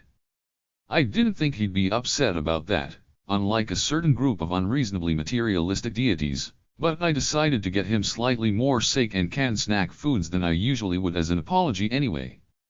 Liquor shop Tanaka happened to be running a special on umeshu, a type of Japanese plum liquor, so I decided to get him some of that as well. The plums give it a really pleasant, fruity sweetness, and it doesn't have the harshness that makes some hard alcohols hard to drink if you're not used to them. People used to think of it as a sort of girly drink thanks to its sweetness, but apparently it's been growing more and more popular among men as well lately, hence the special on it. The special had a ranking of the best varieties the store had in stock, as usual, so I decided to make it easy on myself and buy him the top 3 items from that list. Number 3 on the ranking was a sparkling variety of umeshu that apparently had an almost champagne-like quality to it. According to the description, it had a little rose essence infused into it as well, giving its flavor a slight classy floral note. Even the bottle looked fancy in a way that you'd expect from champagne more than umeshu, so it seemed like a perfect gift all around. Number 2 on the ranking came in a sort of squat, much less classy bottle, but was apparently a sort of umeshu made with brandy as its base. The brand was known for the time and craftsmanship that went into its production, and it supposedly had an almost syrupy consistency that made it an excellent drink to sip and savor over the course of an evening. At the top of the ranking list was a brand from Wakayama, a prefecture in Japan known for producing the best umeshu around. The plums that went into this variety were an incredibly specific and valuable variety that you could only grow in Wakayama, harvested at the absolute peak of ripeness. Not only was it from the holy land of umeshu, but it also won first place in a contest devoted to the liquor. It was a strong, high-class drink that drew out the absolute best in the plum's natural balance of sweet and sourness.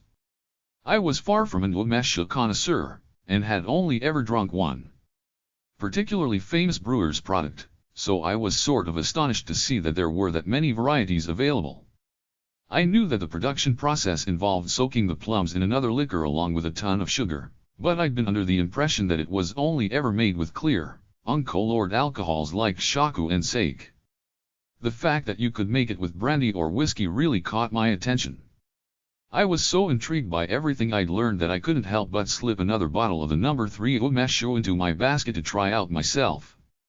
I was really looking forward to giving it a try, but since I had everything I'd be offering Demiurge picked out, I knew I should take care of sending that off before anything else.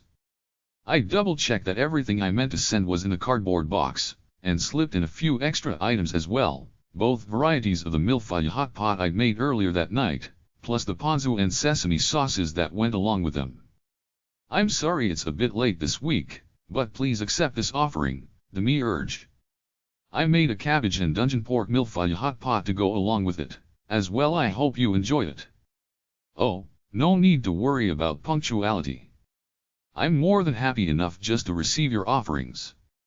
And a hot pot as well? My thanks. I will enjoy these.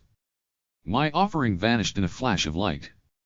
The hot pot with the translucent soup is best with sauce, so I sent along a couple bottles for you to try with it.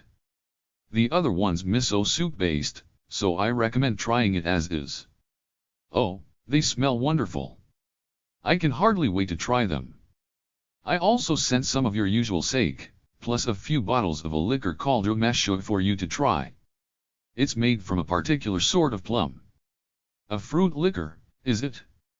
I am partial to those, on occasion. I will look forward to sampling them as well. Ho! Ho! Ho! His calm but booming laugh echoed in my mind. Also, I ended up checking out the mountain that you told me about the last time we spoke. I explained about how I'd found the Bandit King's treasure cave, and the diary of a sage named Kazu who hailed from the same homeland as me, plus the teleportation stone that he'd made. I'm guessing you sent me there because you wanted me to find that stone, right? The stone was nothing but trouble in my mind and I was all set to seal it away forevermore, but when I really thought about it, Demiurge himself had sent me to that mountain. Considering my personal connection with the stone, it would make total sense if he did so for the specific purpose of helping me find it. And if that was the case, I couldn't exactly bury the thing and call it a day, could I? For all I knew, the me-urge might have been specifically trying to guide us toward the demon folk continent. Yes, that was part of it. A teleportation stone? Thought the me-urge, totally unbeknownst to me. Was there really one of those in that cave? I knew it. So then, was this your way of telling me that we should go to the demon folk continent? The demon folk continent? I'd entirely forgotten that the teleportation stone was even there. Of course I wasn't trying to tell him anything of the sort. It is quite the coincidence, though, so it makes sense that he would read into my motives. What to tell him? I'll just have to make up something vague but plausible and hope he doesn't make too much of it. And no, that was not my intention. Whether or not you go to the demon folk continent is your decision to make. I led you to that stone because I believed it would be most fitting for it to wind up in your hands, seeing as you and its creator shared a homeland. Yes, that's right. Oh, really? So you wouldn't mind if I decided not to go? Not in the least. I only led him there as thanks for the offerings he always sends to me and the other gods, honestly. Great. That's a relief. You are free to live as you see fit. Just know that we will always be watching over you. Until next time. The me-urge ended his oracle. Phew. Seriously, thank goodness. The me-urge went out of his way to say that I was free to do whatever I wanted, so I was under no obligation to force myself into a transcontinental trip. I could secret the stone away, never tell my familiars about it, and pretend that none of this ever happened. I had a feeling that I'd be sleeping well that night, and mere moments after crawling into my futon I proved myself correct. Hey, what are you doing? Huh? Oh, didn't I tell you? I'm planning on heading to the Adventurers Guild today, and I'll be selling off the loot we got in the Bandit King's cave.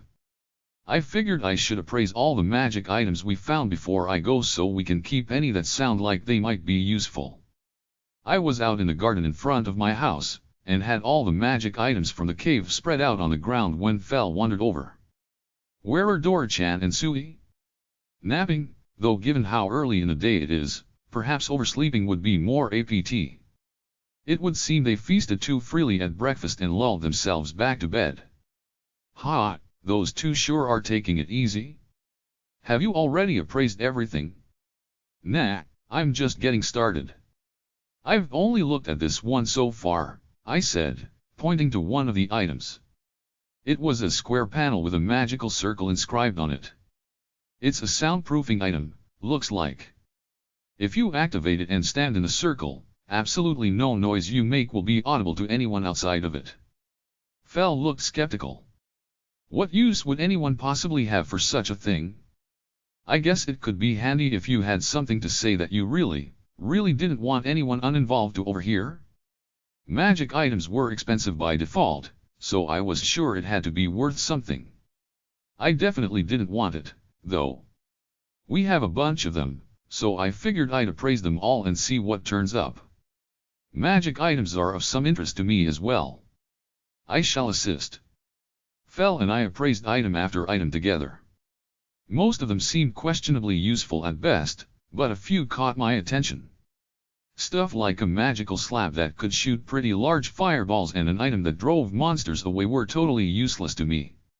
I had Fel on my side, after all, and since I could use fire magic, I could make my own fireballs without a magic item.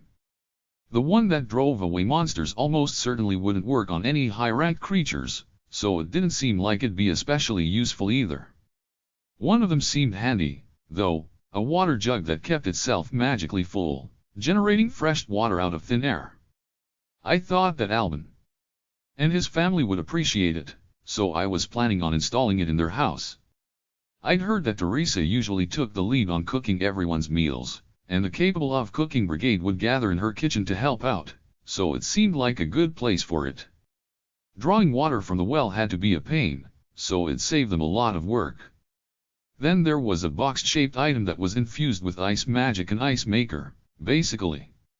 I thought it was a good find for a moment, but according to Fell's appraisal it could only produce a small amount of ice at once, and took a long time to do so on top of that. I decided to sell it off. The rest of the items we appraised fell into a similar range. There was an item that could replicate a water cutter spell, for instance, and a magic stove. You'd think the stove would catch my attention, but it only had one burner and wouldn't let you fine-tune its heat output. It couldn't hold a candle to the magic stove I already owned. Finally, we came to the last item. It was an intricately carved and elaborately decorated square wooden chest that measured about 1 meter long on each side. In spite of how old it had to be, it didn't look worn or deteriorated in the slightest. It opened from the side rather than the top like a normal chest.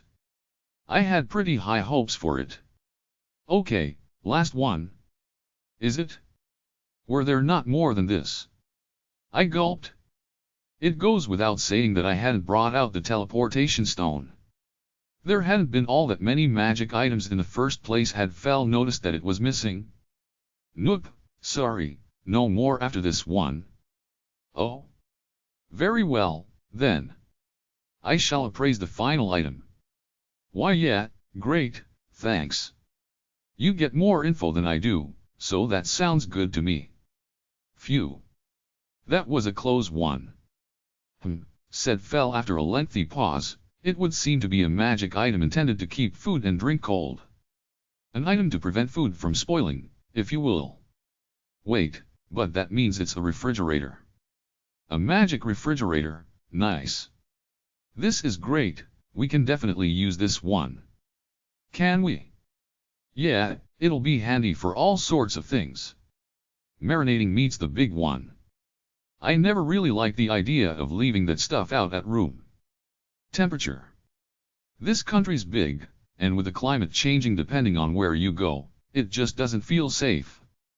A fridge means I'll be able to marinate stuff without worrying about food poisoning, though.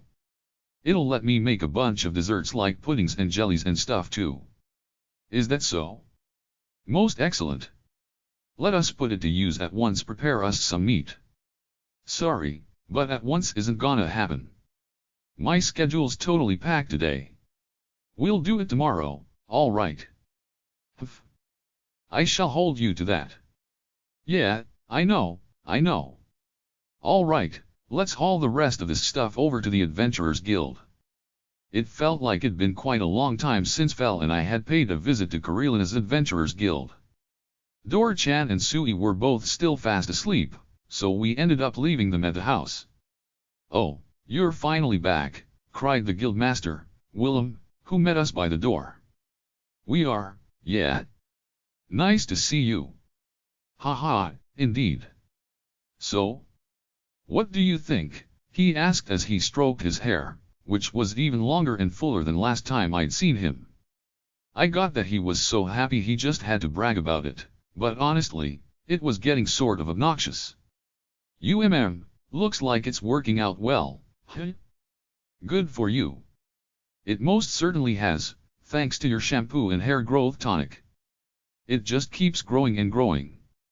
Thanks to you, my hair's the talk of the town. He explained that while I'd been away, his incredible transformation had attracted quite a fair bit of attention. A bunch of formerly high-ranked adventurers who he'd known for ages had started pestering him relentlessly for his secret, and some people had actually traveled to Karelina from far and wide just because they'd heard the rumors about him. The guildmaster had been at such a loss as to what to do about his incredibly persistent friends, he'd actually gone to Lambert for advice. Lambert eventually agreed to allow those whom Willem judged to be economically stable, that is, to be capable of paying full price for the tonic, to purchase their own supply, albeit through the guildmaster as an intermediary. Lambert had apparently been very insistent that Willem be careful about who he allowed to take advantage of that privilege, though personally, I was grateful that he was helping me sell the stuff off. So anyway, I said, changing the subject, I stopped by today to let you know I'm back in town and to see if you'd be interested in taking some stuff off my hands. Again? What outrageous nonsense have you brought to me this time? What do you mean, nonsense? I've been adventuring like the adventurer I am, and it's all stuff that I earned while I was doing my work. Technically, that's all totally true. Fine, fine. Let's talk in my office. He led us up to his room on the second floor. The moment we stepped inside, Fel curled up into a ball and fell asleep in the corner. I sipped at a cup of tea that one of the guild's employees brought me as I told the guildmaster about the treasure I'd obtained on my way back from Rosendahl. So, yeah, I was thinking you might want to buy some of the Bandit King's treasure. I paused. Willem's mouth was hanging wide open, and he was staring at me in complete, dumbfounded silence. Guildmaster. He snapped back to reality with a start. Lost track of myself for a moment.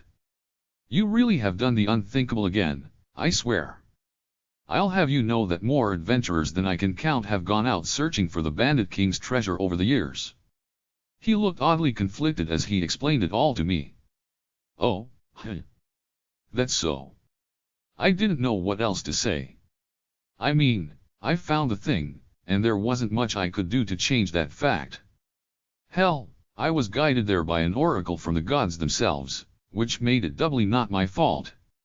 So, Willem continued, what did you want to sell us? Well, the treasure was mostly coins, jewelry, and the like, but there were also some weapons, armor, and magic items. I was hoping you'd at least be able to take some of the jewelry off my hands. Jewelry, eh? I certainly could buy it off you if you absolutely need me to, but you should know that you'd get a better price if you sold them in a dungeon city or the capital. Dungeons were known for producing fine jewelry, and merchants who specialized in the field tended to gather in the cities surrounding said dungeon specifically to buy that sort of item. The capital, meanwhile, was host to the nobility, and they were always in the market for fancy trinkets. Carolina was fairly provincial, as far as cities went, and there just wasn't that much demand for jewelry and the like. Most of this was news to me, but it did make sense. In that case, I'll try to sell that stuff the next time I'm in a dungeon city. Oh, right. I did have one more favor I wanted to ask, if that's okay. I hadn't paid a copper for any of the stuff I found in the cave, and if it wasn't worth anything more to me than the price tag a merchant would slap on it, I figured I might as well send something to the king as a gift. I told the guildmaster about my idea, and he explained that he'd have to report about the Bandit King's treasure finally being discovered to the Adventurers Guild's national headquarters in the capital regardless. He said that he could get in contact with the royal palace while he was there.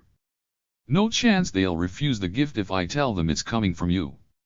So, what were you planning on giving him? I was thinking these three might be good. One of the pieces I'd chosen was a mithril tiara that was covered in diamonds of all shapes and sizes. The second, also made from a base of mithril, was a diamond-studded pendant with a massive ruby set in its center. The last was a beautifully engraved golden ring set with a huge sapphire. Those three items, plus the mithril and diamond necklace that I'd tried to give to Dora-chan, were the most obviously extravagant pieces of jewelry I'd found in the hoard. Dora-chan had said he didn't want the necklace, but he also hadn't seemed to hate the idea of owning it, so I decided to keep it around just in case he changed his mind. I'm not even close to an expert on jewelry, said Willem, but even I can tell these are worth a fair sum. So, which are you planning to offer? Frankly, I would have been fine with giving all three of them away. I'd never been interested in jewelry, so even if I kept them I'd just end up selling them in the end. You know what, why not? I'll send them all the king's way. Hopefully he'll take the hint and keep letting me do my own thing without having anyone meddle in my affairs. All of them, actually. All of them. You're a generous one, I'll give you that. Well, I'm sure the king will be delighted, not to mention the queen. Yeah, no kidding. Having both sides of the monarchy backing me couldn't possibly be a bad thing, in my mind, and it wouldn't surprise me at all if she held an awful lot of power herself. This world was no different from mine, in that respect. There was no way the guildmaster could carry jewelry that valuable to the capital on his own, so he made arrangements for a couple of former high-ranking adventurers who worked as instructors at the guild to escort him there. He would set out in roughly a week.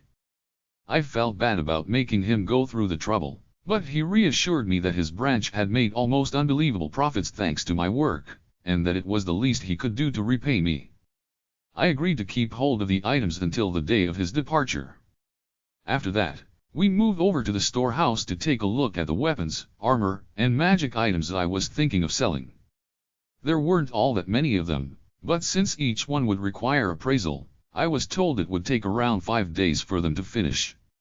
With that, our business at the Adventurers Guild was settled. Fel and I set off to our next destination, Lambert's store. Nice to see you, Marie. Is Lambert in? Oh, Makoto. You're back in town? Welcome. Looks like business is booming, huh? Marie chuckled. All thanks to you. Karelina's women can't do without your shampoo and soap anymore. I've heard rumors that some of our customers come all the way from out of town, just to shop at our store. Considering the world was more or less overrun with monsters, traveling from town to town carried substantial risk.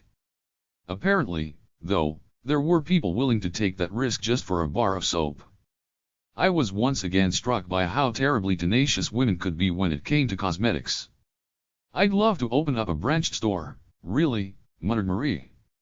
I took that as a hint that she wanted me to provide her an even bigger stock than I already was.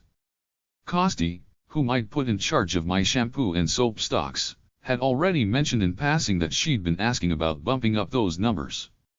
They really are flying off the shelves, huh? I mean, all I have to do on my end is buy them from my online supermarket, so it's not like it'd be impossible. Guess I'll have to ask everyone in charge of repackaging the stuff to pick up the pace a little. I'm not sure how much more I'll be able to get you, but I'll do what I can. Really? Please do, absolutely. We're counting on you. Her eyes were so wide and she was staring at me so intently, it was sorta scary. Why yeah, great. So, is Lambert around? Oh, pardon me for delaying you. I was so distracted by my own affairs, I forgot entirely. My husband's in the back, please, follow me. In short, Lambert concluded after a lengthy explanation, your hair growth formula is practically flying off the shelves in the capital. He'd brought 50 bottles of divine medicine, hair growth power to present to Earl Langridge, but he'd also taken an additional 50 to sell, and those had vanished in the blink of an eye. And that's in spite of the fact that I only sold them to customers the Earl directly introduced me to, he excitedly declared. Of course, it only takes a glance at the Earl himself to see how effective the formula really is. That was pretty easy to believe. According to Lambert, the Earl's transformation was nothing short of astonishing. He was a walking advertisement for the formula, and an exceptionally effective one at that. It would seem the Earl has shared his portion with a number of his close associates as well. He told me at great length how effective of a tool it was. I assumed that in this instance he was talking about its efficacy as a tool of diplomacy, not about how well it made hair grow. It wasn't surprising, really. If someone who was worried about their thinning hair saw the Earl before and after his transformation, of course they'd want to learn his secret, no matter what it took. In any case, the Earl had become an overnight sensation among the capital's nobility, and it wasn't long before he'd received a veritable mountain of invitations to parties and the like. Whether that was all part of his plan or just a happy coincidence, the Earl didn't waste the opportunity to make the rounds in the noble's social world and forge as many connections as possible. Perhaps thanks to those efforts, Lambert was bombarded with introductions and business inquiries from the Earl's acquaintances. Knowing an incredible opportunity when he saw one, Lambert rushed back to Karelina, picked up the remaining stock of the formula I'd initially sold him, then took off for the capital once more without a moment's rest. And would you believe those 100 extra bottles sold out in a flash as well, he exclaimed. I remembered him saying that he'd set the price at 50 gold coins for a single bottle, but apparently he'd been selling it bundled together with the shampoo I provided to him, making it even pricier. Considering his buyers were almost all nobles, I guess the price didn't really matter much at all. Either that, or his sales just went to show how many of them were worried about their hair. Maybe managing a domain like lords do was more stressful than you'd think? From the sound of things, Lambert had managed to make a fair share of connections with his noble buyers as well. A merchant's business lives and dies on the people they know, so he was ecstatic that things had turned out that way. As such, I'd be most obliged if you could provide more stock of your formula. He explained that not only had the Earl requested another delivery of the stuff on the double, but the nobles who he'd introduced Lambert to were just as persistent on the matter. He wanted the same number as last time, 200 bottles at the very least, and as fast as I could procure them. If more than 200 was feasible, he'd take as many as I could possibly provide. His attitude made it clear just how great the demand for the formula was. That wasn't even the end of his story. According to Lambert, the Earl's wife and daughter had heard the rumors about the shampoo I'd been selling through his shop and had gone out of their way to obtain it before anyone else in the capital. It had very quickly become something of a daily essential for them. Not just the shampoo either, they'd also had my hair treatment, hair packs, and high-quality rose-scented soap brought into the capital. According to Lambert, their hair could hardly look more luxuriously silky. There was no way the other noble women and girls would let that pass by without comment. I guess they are probably attracting just as much attention as the Earl. I mused. They are, yes, and thanks to them we've received an absolute flood of orders for all of our hair products. Marie did mention that she'd like to stock more shampoo and soap, if I could manage it. Guess all those orders from the capital would explain that. It certainly would. I've seen products being sold in stores in the capital that I'm quite certain originated in my shop. Resellers? That explains a lot too. I'd thought I'd left him with an ample supply before I'd departed for Rosendahl, but that might have been optimistic of me. I was starting to understand just how crazy the demand was. Incidentally, we'd been using wooden tags to keep track of Lambert's sales and how much he owed me, and their current balance worked out to well over 2,000 gold coins. It was already extremely clear that the divine medicine, hair growth power, would be profitable, so he agreed to pay me up front in cash for those. I wanted to stay in Lambert's good graces, so I felt obligated to fulfill his requests. In other words, things were going to get a lot busier for everyone back home. I decided to ask Tabitha and the other guards if they could start helping out with that. Okay, I think I get the picture. I'll do my best to provide you the stock you need.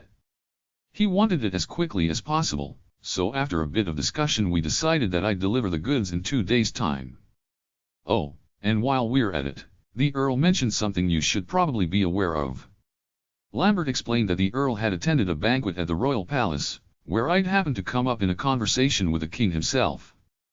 The Earl had mentioned he'd met me, and the king had dropped some roundabout hints that he would very much like to make my acquaintance as well. The Earl, of course, knew about my distaste for associating with bigwigs and was apparently rather put on the spot. After all, he knew very well that Fell was my familiar, and that meant that he couldn't force me to do anything against my will. There was no telling what Fell might do to him if he tried. The king knew that just as well, in theory, but I could imagine he was somewhat put off by the fact that I'd met with an earl but still showed no inclination to pay him a visit. It wasn't totally unreasonable. I'd been making excuses to avoid an audience with him for a long time, at that point, and still had yet to meet with him so much as once. But all that said, it wasn't like I'd met with Earl Langridge by choice. The circumstances at the time had forced my hand. Plus, I figured his resentment probably wouldn't last after he received the extravagant 3-piece jewelry set I'd be sending his way. Looking at it that way, there couldn't have been a better time to accidentally offend the king. I'd heard that the king of this country was a very practical sort of person, and I was sure he'd appreciate that I'd like to stay in your good graces nuance to my little gift. This was the second time I'd sent him a present, after all. I don't think that's going to be a problem, I reassured Lambert. I've already got a plan to keep the king happy with me. Let the Earl know that I'll be fine, okay? Well, if you're certain. I'll inform the Earl, of course. Although, if I'd read the king wrong and he started raising a fuss about this, I could always get all my stuff together and move my entire household to another country. I didn't think it'd come to that, but I was keeping my options open. All right, I'll be back again the day after tomorrow. I'll look forward to the delivery. Thank you again. Hey, Fel, I projected telepathically. We're heading home now. He yawned as he sluggishly roused himself. Finally. I have grown hungry. I know, we'll eat when we get back. Dora-chan and Suiri probably awake and waiting for us by now. Fel still looked half asleep, but he plodded along at an impressive pace. As we made for home, I stopped by a few general stores on the way back from Lambert's place and bought up as many bottles as I could to package the divine medicine, hair growth power in.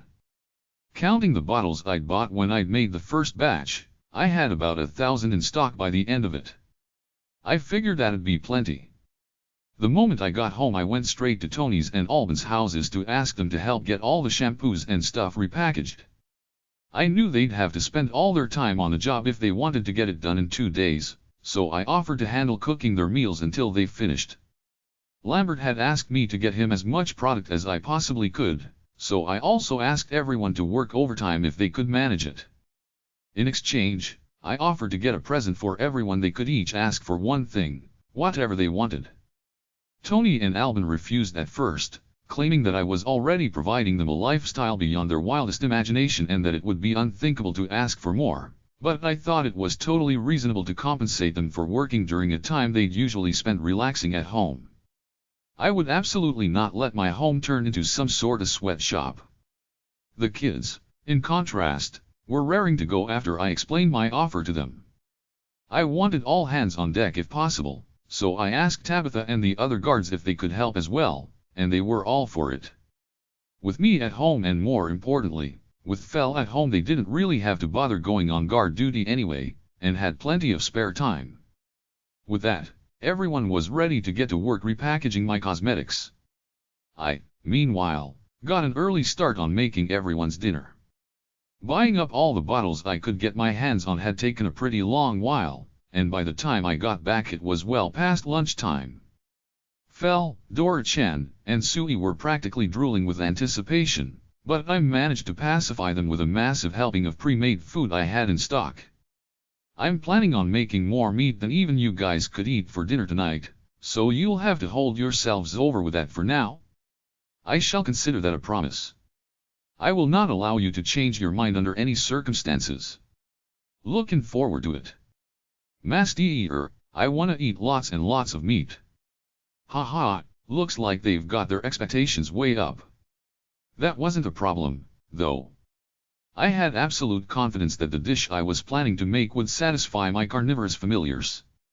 This time, I'd be making beef cutlets for everyone. At first I'd been planning on making another hot pot, since it's such an easy dish to share with a large group, but with everyone working so hard for my sake I decided to make something a little more extravagant than I usually would.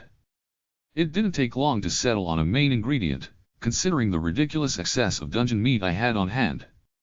When I thought about extravagant meat dishes, a big, thick cut of steak was the first thing that came to mind, but that seemed sort of uninspired, and I eventually settled on beef cutlets as a more elaborate alternative.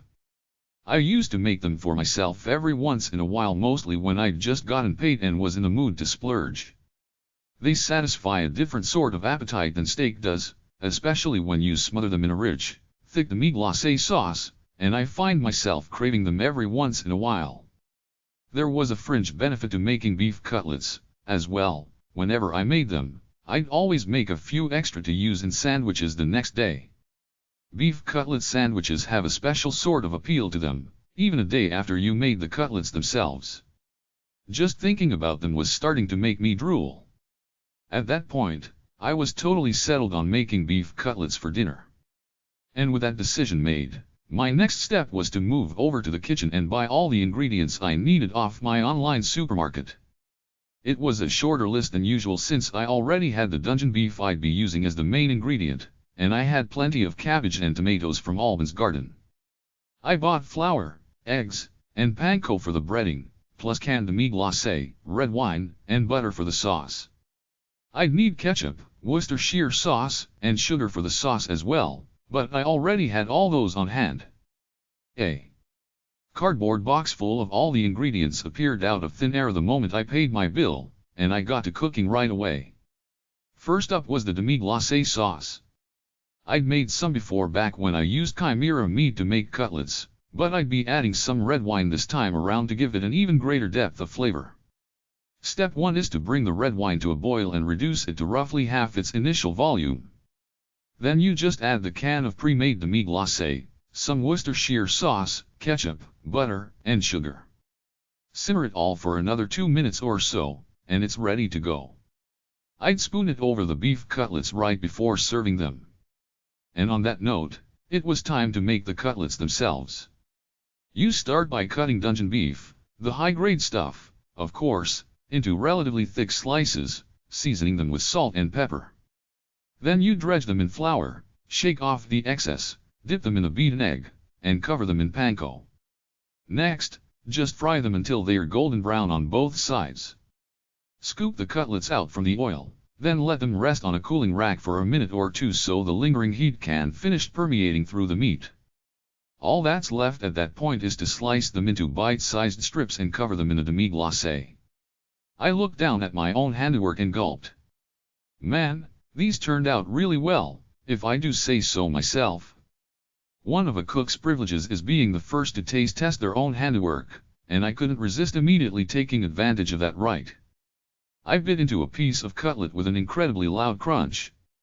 Oh, man, that's good. The dungeon meat was cooked to a perfect rare, its insides still soft, pink, and juicy. The demi-glace was exactly as rich and full-bodied as I'd hoped, and complemented the cutlet exquisitely. As I helped myself to the freshly fried cutlet, I felt something poking at my shin. Glancing down, I found that I had a guest. Oh, hey, Sui? Master, Sui wants to try some too. I was pretty impressed that it had managed to catch me right as I was taste testing the dish. On the other hand, I was surprised that only Sui had caught me. Where were Fel and Dora-chan? I glanced around from the look of things, the two of them were in the living room, and showed no signs of wandering into the kitchen. I made this for taste testing, so just a little, okay? I whispered to Sui. Oh, and don't tell the others. Okay. Sui'll keep it secret from Fel and Dora-chan. I surreptitiously set the rest of the cutlet down for Sui to try. This is so tasty. Right? You can eat your fill of it at dinner time, so be patient until then. Okay. Sui's so excited for dinner. It bounced about happily as it went back into the living room. Alright, looks like they're really gonna stuff themselves this time. I'd better fry up as much as possible. I just kept frying and frying, swapping out the oil every once in a while, until I had enough cutlets for both dinner and the next day's sandwiches. Phew! I exclaimed after I'd finally finished. Think that should do it, hopefully. Feels like a good time to have everyone wrap up their repackaging work for the day too. I headed downstairs to the workshop where everyone was busy with all those cosmetics. When everyone had gathered in the dining room and sat down at the table as usual, I brought out a platter piled high with beef cutlets and smothered in demi-glace sauce. I'd kept them in my item box, so needless to say they were still piping hot. I also served shredded cabbage and quarter tomatoes from Albin's garden on the side, along with a bunch of dinner rolls I bought from my online supermarket. Everyone was free to help themselves. I gave Fel, Dora-chan, and Sui their own individual plates, each of which had 5 beef cutlets covered with demi-glace stacked on top. No veggies for them, apparently. Everything from Albin's garden was delicious, so they were really missing out. Thanks for all your hard work today, everyone. I said, addressing the table. Let's dig in. I crunched into a piece of the cutlet, and yup, it was just as delicious as it'd been when I was taste testing them. That's when I noticed that it was really quiet. Like, weirdly quiet. I glanced around the dinner table and found that everyone else was absolutely spellbound as they slowly and deliberately savored their first bites of their cutlets. A moment later they swallowed, took a deep breath, and started raving about how good it was. "Mom, Dad, this is so tasty," cried Lottie. "I've never had meat like this before." "It really is," replied Teresa as she wiped a tear from her eye. "I can't believe we're allowed to eat something this delicious." Alban was in tears as well. And Tony and Ija, for that matter. "Wait, seriously? I know it's good, but it's nothing to cry over, is it?" "Everything Makota's made us has been incredible," said Tabitha, "but tonight's is a cut above. This stuff's really something special." The other former adventurers all nodded in agreement. Okay, you don't have to be all solemn about it. Come on, eat up. There's plenty for everyone to have." Seconds. The twins were the first to take me up on it. "Seconds," shouted Luke. "Seriously? We can have more." "3 cheers for Mr. Generous," added Irvine. "Yeah, you can, but I'm gonna work you hard again tomorrow in exchange," I cautioned. "We know," they shouted in unison before stuffing their faces. "I demand seconds." Roared fell in my mind barely a second later. "You were not exaggerating, this is easily as delicious as you claimed." "Seconds for me too. This sauce is crazy rich. It works so well with the meat. I love it. Sui wants to eat more too." Right, I know PFF. I barely stifled a laugh.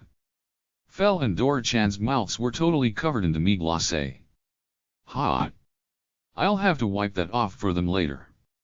Chapter 4, A Moment of Relief and Wait. Him? Seriously? Everyone got right back to repackaging cosmetics early the next morning. I ended up helping out for a few hours as well. Between this morning's work session and yesterday's, we managed to produce a pretty decent stock of divine medicine, hair growth power, which was a relief. At the rate things were going, I wouldn't have to ask everyone to work overtime again that evening. When it felt like we were at a good stopping point, I suggested that we break for lunch. I already had our food all ready. We'd be eating the beef cutlet sandwiches I'd made the night before.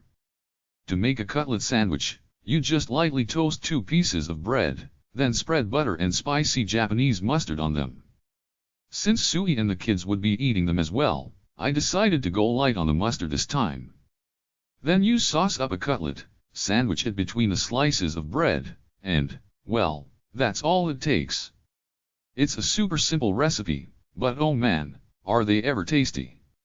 You could add cabbage or lettuce to the sandwich if you wanted, but I'm of the opinion that when you use a nice cut of meat for the cutlet, those just distract from the experience. Lottie was absolutely beaming as she bit into her sandwich.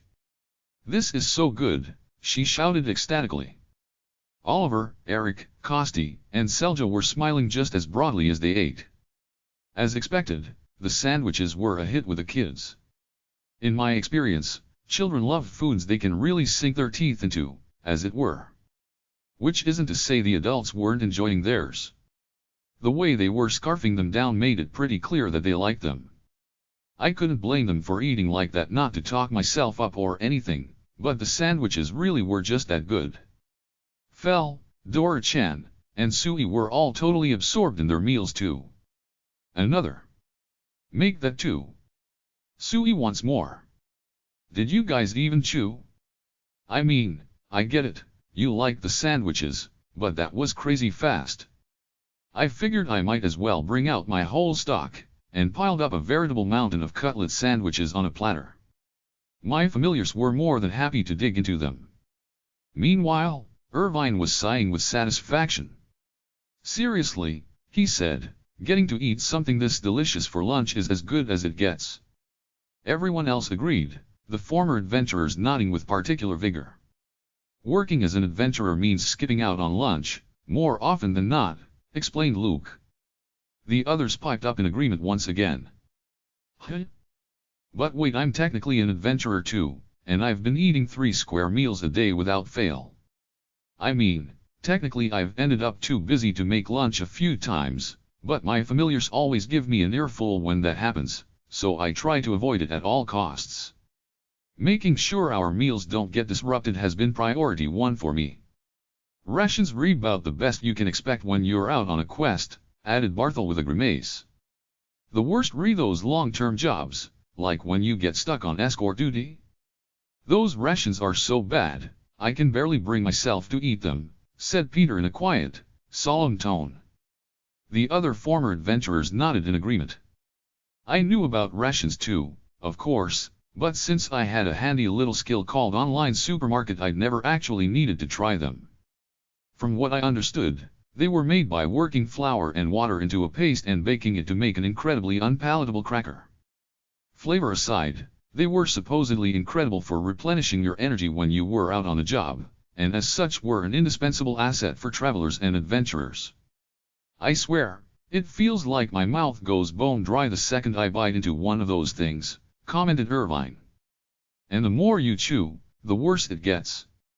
It's like trying to eat wadded up chunks of paper. Apparently, that was a step too far for Tabitha's taste. Damn it, Irvine, we're eating the best food we've ever had and you're making me think about how rations taste, she shouted as she smacked him upside the head. Ow. What was that for? Back me up here, Makoto, you're an adventurer, right? You know how vile those things are. Oh, come on, why are you asking me? Well, actually, my stammering only attracted more attention than ever. Everyone, from the former adventurers to Albin and Tony's families, was totally focused on me. I know about rations, but I've never actually bought them, I guess. I mean, you know how it is for me. I couldn't exactly buy food I know's going to be gross, could I? I glanced over at Fel, Dora-chan, and Sui. Just imagining what would happen if I served up something nasty was unpleasant. Worst case scenario, Fel could freak out and go on a rampage. And if a legendary monster like him ran wild? I shivered. Seriously, I don't even want to think about it. What was that about gross food? I trust you know what will happen if you serve me something unpalatable, do you not? Fel, sharp-eared as ever, gave me a suspicious glare.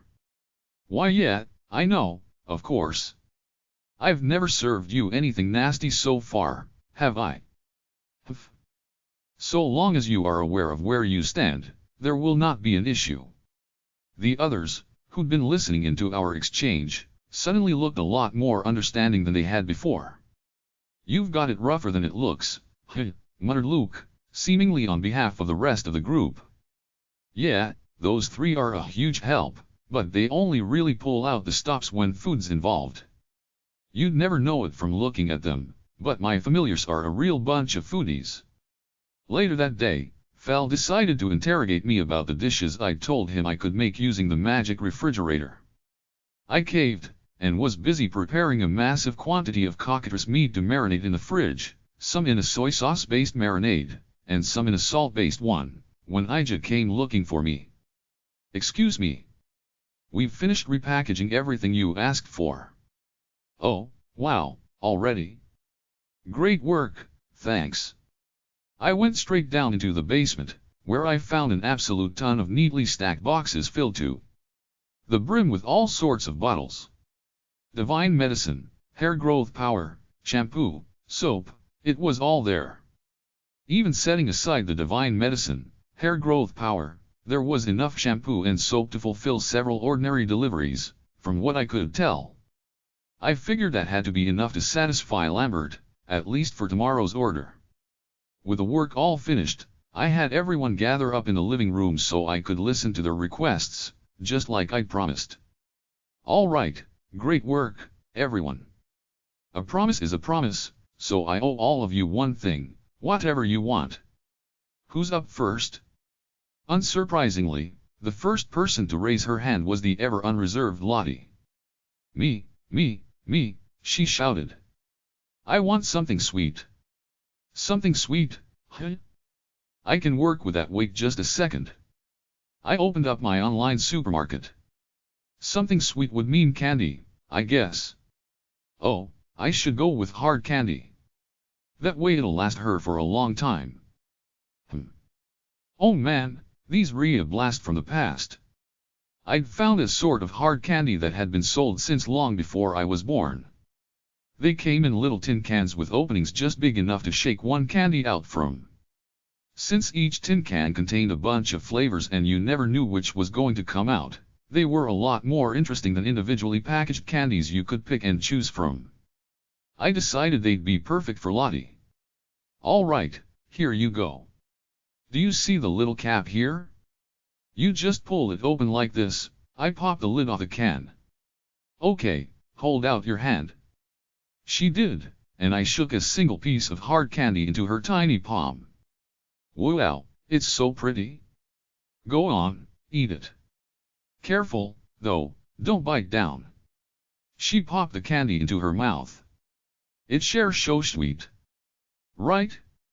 There's a bunch of different flavors in there. Just try not to eat them all in one sitting, okay? Lottie was overjoyed as I passed the tin over to her. Now, who's next? I looked around at everyone, and my gaze eventually fell on Selja, who was fidgeting excitedly. What would you like, Selja? Well, please wait just a moment. She dashed out of the room, only to return a short while later clutching the notebook I'd given her before I left for Rosendahl.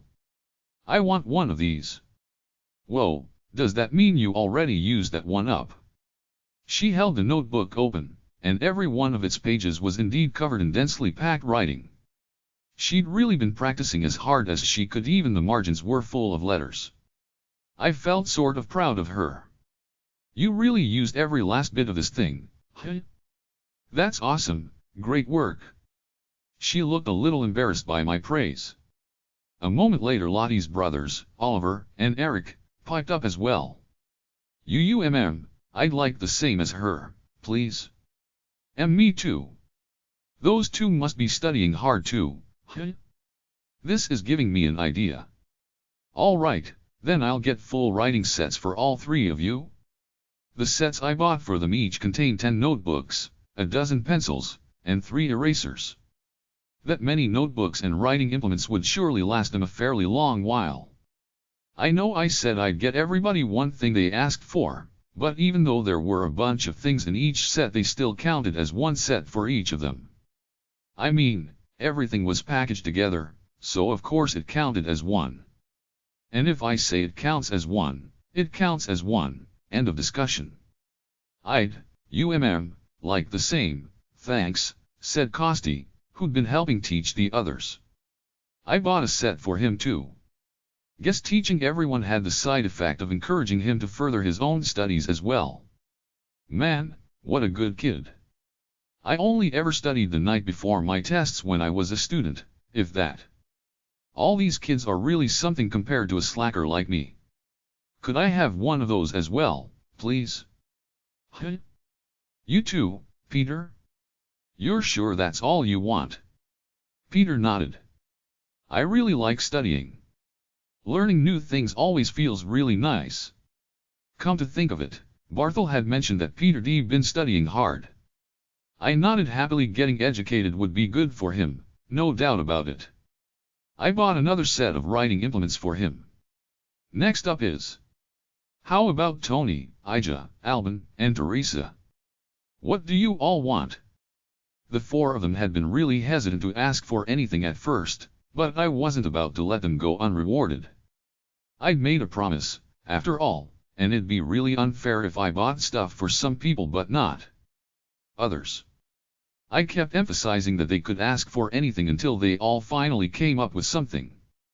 Tony wanted a sturdy hatchet that would let him cut through thicker vines and branches in the yard. Ija wanted a nice, big frying pan, Albin wanted a hoe to help him plow his field, and Teresa wanted a bigger pot. I'd been under the impression that Albin already had a hoe, and it turned out he did at one point, but its handle had apparently snapped recently.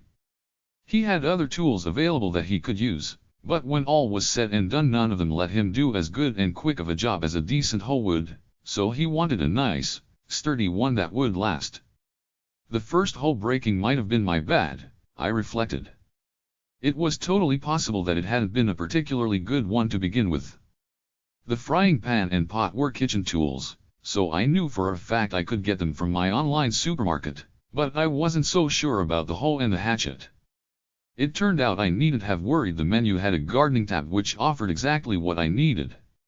I was once again reminded that my online supermarket's selection of products was nothing to scoff at. I bought Ija a big, deep frying pan that was advertised as non-stick, scorch-resistant, and easy to maintain, while I got Teresa a very large and sturdy-looking stock pot made of stainless steel. There was only one hoe and one hatchet available for Tony and Alban, but both of them looked like they were of decent enough quality. Everyone was really happy with their rewards. That just left Tabitha, the twins, and Barthel. I could more or less guess what they'd want, but I decided to ask anyway, just for good measure. Booze, of course, cried Barthel, to nobody's surprise. What else would I want?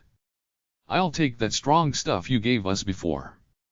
Same over here. I'll have more of that beer, myself, added Luke.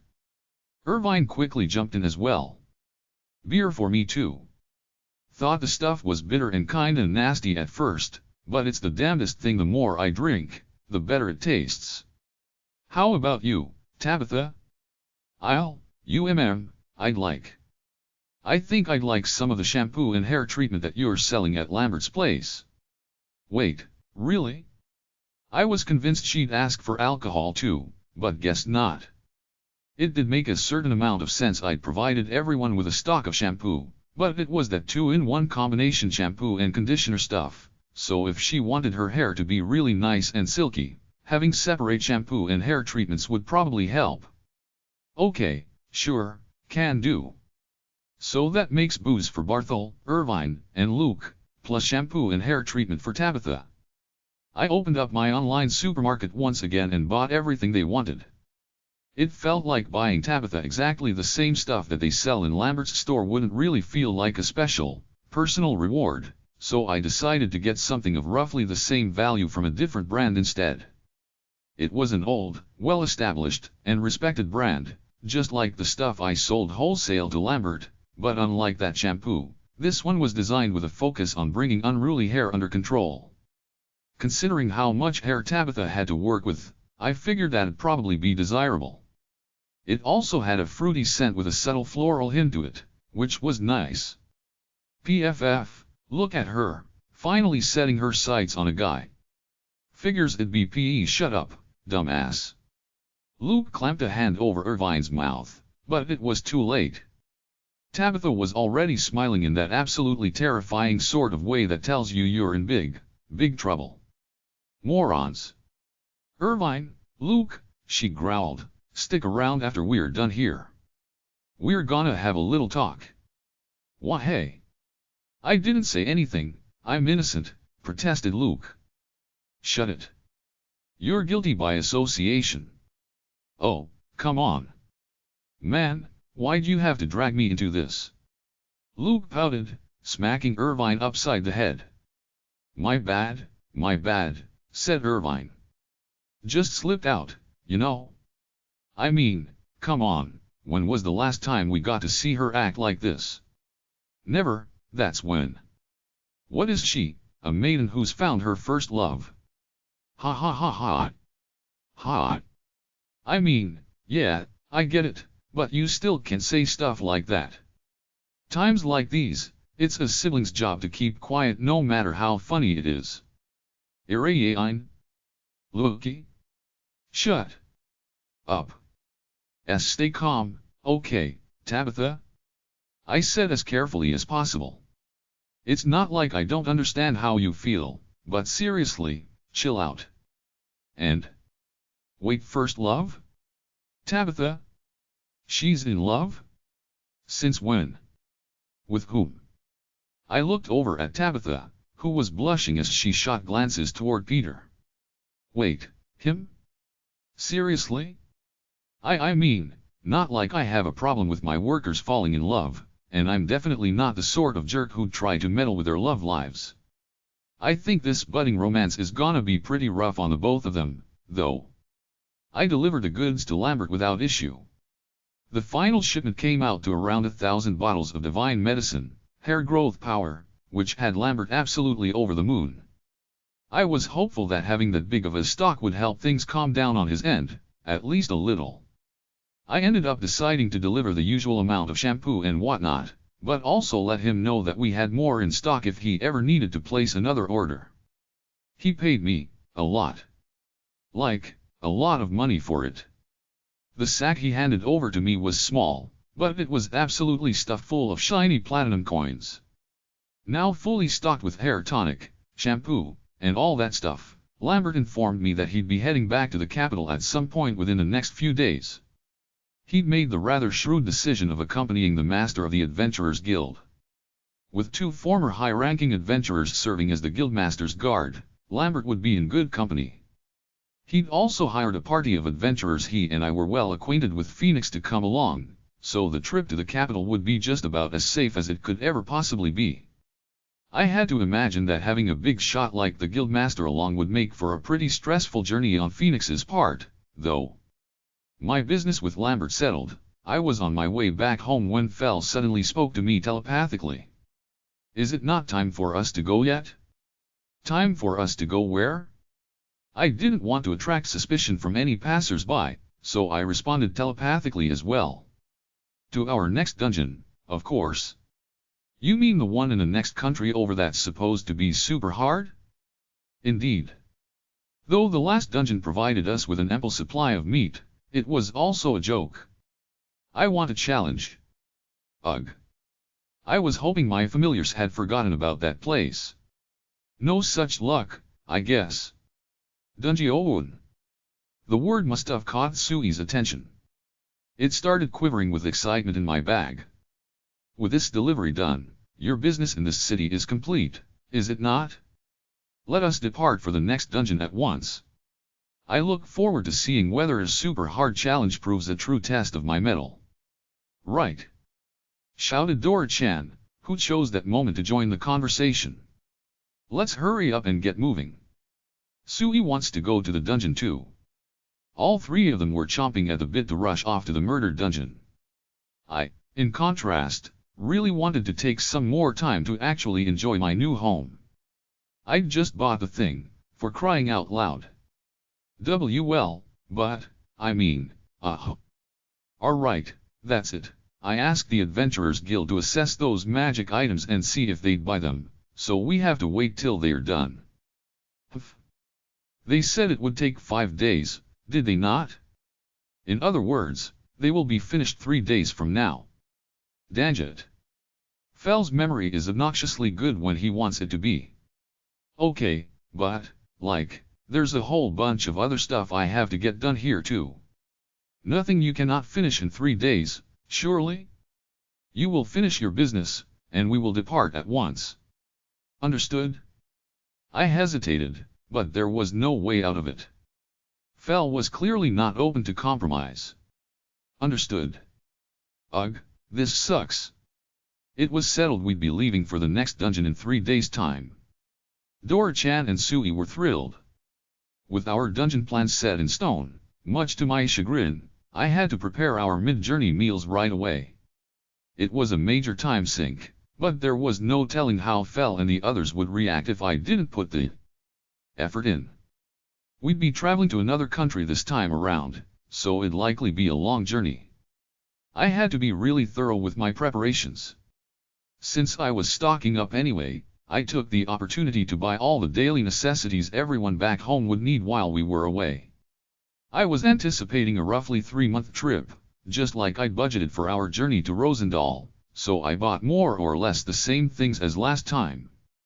Everyone told me that they still had plenty left over from what I bought them back then, so they'd be fine with less this time around, but I figured there was no harm in keeping them well provisioned, and I got them the same amount anyway.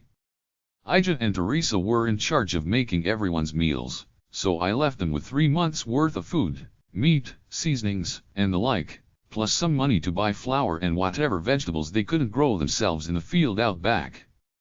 They were both astonished and tried to convince me that they still had food and money left over from last time, but again, nothing wrong with giving them a little extra. I'd lent them a magic bag, so it wasn't like they had to worry about any of it spoiling. Next up were Barthel and the twins. They'd asked, almost demanded, really, that I leave some booze with them, and they practically jumped for joy when I acquiesced. I cautioned them not to overdo it when I handed the bottles over, but there was no telling how that'd turn out. I wasn't too worried, though, seeing as Tabitha was around to make sure things didn't get too out of hand. The regular study group, of course, would be carrying on as usual. The kids and Peter were already so gung-ho about it, I didn't even need to encourage them. Tabitha had a natural talent for taking care of people, so she made for an excellent teacher. According to the kids, she was always incredibly kind and helpful whenever they asked about something they didn't understand. They made it very clear how much they loved their beloved Miss Tabitha.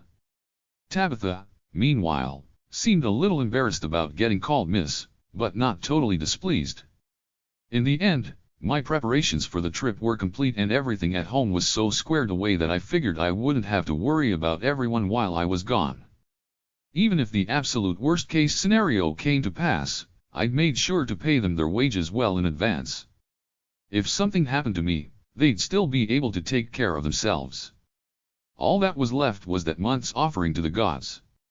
I'd taken some time the night before to listen to their requests, so all I had to do was buy everything off my online supermarket. Not that anyone had asked for anything different this time around. Ninria raised a fuss about wanting Fumiya's cakes, as usual. She took great care to remind me to get her all the seasonal cakes I could manage. That made things easy enough, so I opened my online supermarket and went straight to Fumiya's menu. Oh, they've got a Girls' Day promotion going on right now? I guess it must be early March back in Japan, then. Part of the Girls' Day tradition in Japan involves displaying a pair of ornamental dolls representing the Emperor and Empress, and the first cake to catch my eye was an incredibly elaborate shortcake with what looked like those little dolls made out of marzipan on top, along with a bunch of sliced peaches. I also got her a chocolate cream shortcake with an image of the same traditional dolls drawn on a white chocolate plate on top, plus a strawberry compote tart for good measure. I got all of them as whole cakes, naturally, though I also threw in about 10 assorted cake slices, plus a bunch of her favorite dorayaki and pound cake. I figured that would be enough for her. I hope that would be enough for her. In any case, whether or not it lasted her a month was all up to Ninria's own sense of self-restraint. As a side note, it might not be been any of my business, but the other gods had all been harping on her weight an awful lot lately. I couldn't help but worry if she'd regret all that cake eventually, but, well, I'd just have to hope she'd be responsible about it. It wasn't my responsibility, that was for darn sure. Next up was Kisharl. Needless to say, she asked for beauty products again. She happened to be just about exactly a month away from running out of her usual skincare products, so she asked for a set of facial foam, cream, lotion, and the like. She'd also taken a particular liking to a premium beauty lotion I'd bought her recently. It was supposedly packed full of all sorts of beautifying compounds, and she had me order her another package of it. Finally, she told me she'd been worried her skin was losing its luster lately. I was vaguely aware that that sort of issue was caused by gunk building up in your pores, so I bought her a mud mask that was supposedly really effective at cleaning those out. It was pretty expensive, but it apparently had a reputation for being quite gentle on the skin in spite of the fact that it was made of mud, so I imagined it would satisfy her. Then there was Agni, who asked for beer, just like she always did. I got her a pack of beers from various microbreweries, a pack of foreign beers from all across the world, the usual premium and black beers from Scompany, and a case of Weibai beer. She'd also really liked the hot dogs I'd given her the previous month and asked for them again. I didn't have any on hand, so I ended up throwing a batch of them together in a rush. For the rest of her offering, she told me to just give her whatever you think would be good with beer. I'd made a bunch of beef, pork, and ground meat cutlets for the journey ahead, so I decided to give her some of those along with an assortment of other fried stuff I'd made. Ruka, as usual, asked for cake and ice cream. She wanted slices of cake as opposed to whole cakes this time, so she could try as many varieties as possible. I ended up getting her a wide assortment of the cake slices Fumiya had to offer. I went in a similar direction with the ice cream, getting her as many flavors from as many brands as I could manage out of both Fumiya and my basic online supermarket's selection. She also asked for the hot pots we'd eaten recently. Apparently, she'd been watching us at the time and developed a craving for them. She wanted both the cockatrice and tomato hot pot we'd eaten on the road as well as the dungeon pork milfaya hot pot I'd made just the other day, so I made one of each for her. Fel, of course, showed up almost immediately and waited behind me in the hopes of a meal, drooling all the while. So that was awkward. Last up were the two booze hounds, Hephaestus and Vahan. They wanted, surprise surprise, whiskey. They kicked up a huge fuss about how they literally couldn't live without the stuff anymore, then asked for their usual one bottle each of the world's best whiskey and left the rest up to me. As always, I turned to Liquor Shop Tanaka for their portion. I scanned through the shop stock, and eventually discovered that you could actually narrow down the ranking lists, to an extent. For instance, I could go to the whiskey menu, search for Scotch whiskey in particular, and it would bring up a specific ranking of only Scotch whiskies. I recognized a few of them as brands that I'd already bought for the two gods, but there were even more that I definitely hadn't sent them yet. I decided to get the most popular items from that list for them that time around. The first one I picked was a whiskey that used a peat made primarily of seaweed and moss in its production. That peat smoke gave it a very distinctive odor that people compared to disinfectant or some of the more pungent stomach medicines available. It didn't sound appealing to me in the slightest, but apparently its fans swore by the stuff and it was actually really popular. Next up was a Scotch so popular in America, it was apparently what people's minds would immediately jump to when they heard the term. It was the most popular whiskey in the country, and was supposedly delicious when made into highballs. I threw in a whiskey that was actually from Scotland as well, the brand with the highest sales in the country. In fact, it had won gold medals in all sorts of international competitions, and was best drunk either straight or on the rocks, according to its description. The next whiskey on the list was one with an aftertaste reminiscent of chocolate and cookies. It was a little on the expensive side and came in a fancy box, which apparently made it a popular gift. Last up was a whiskey with a very distinctive bottle featuring a logo that depicted 3 monkeys in a row. It was a blend of 3 top-class single malt whiskeys, making it a triple malt whiskey, and apparently went down easily enough that even people who weren't usually whiskey fans could enjoy it. I decided to buy a few other bottles while Liquor Shop Tanaka's menu was open as well.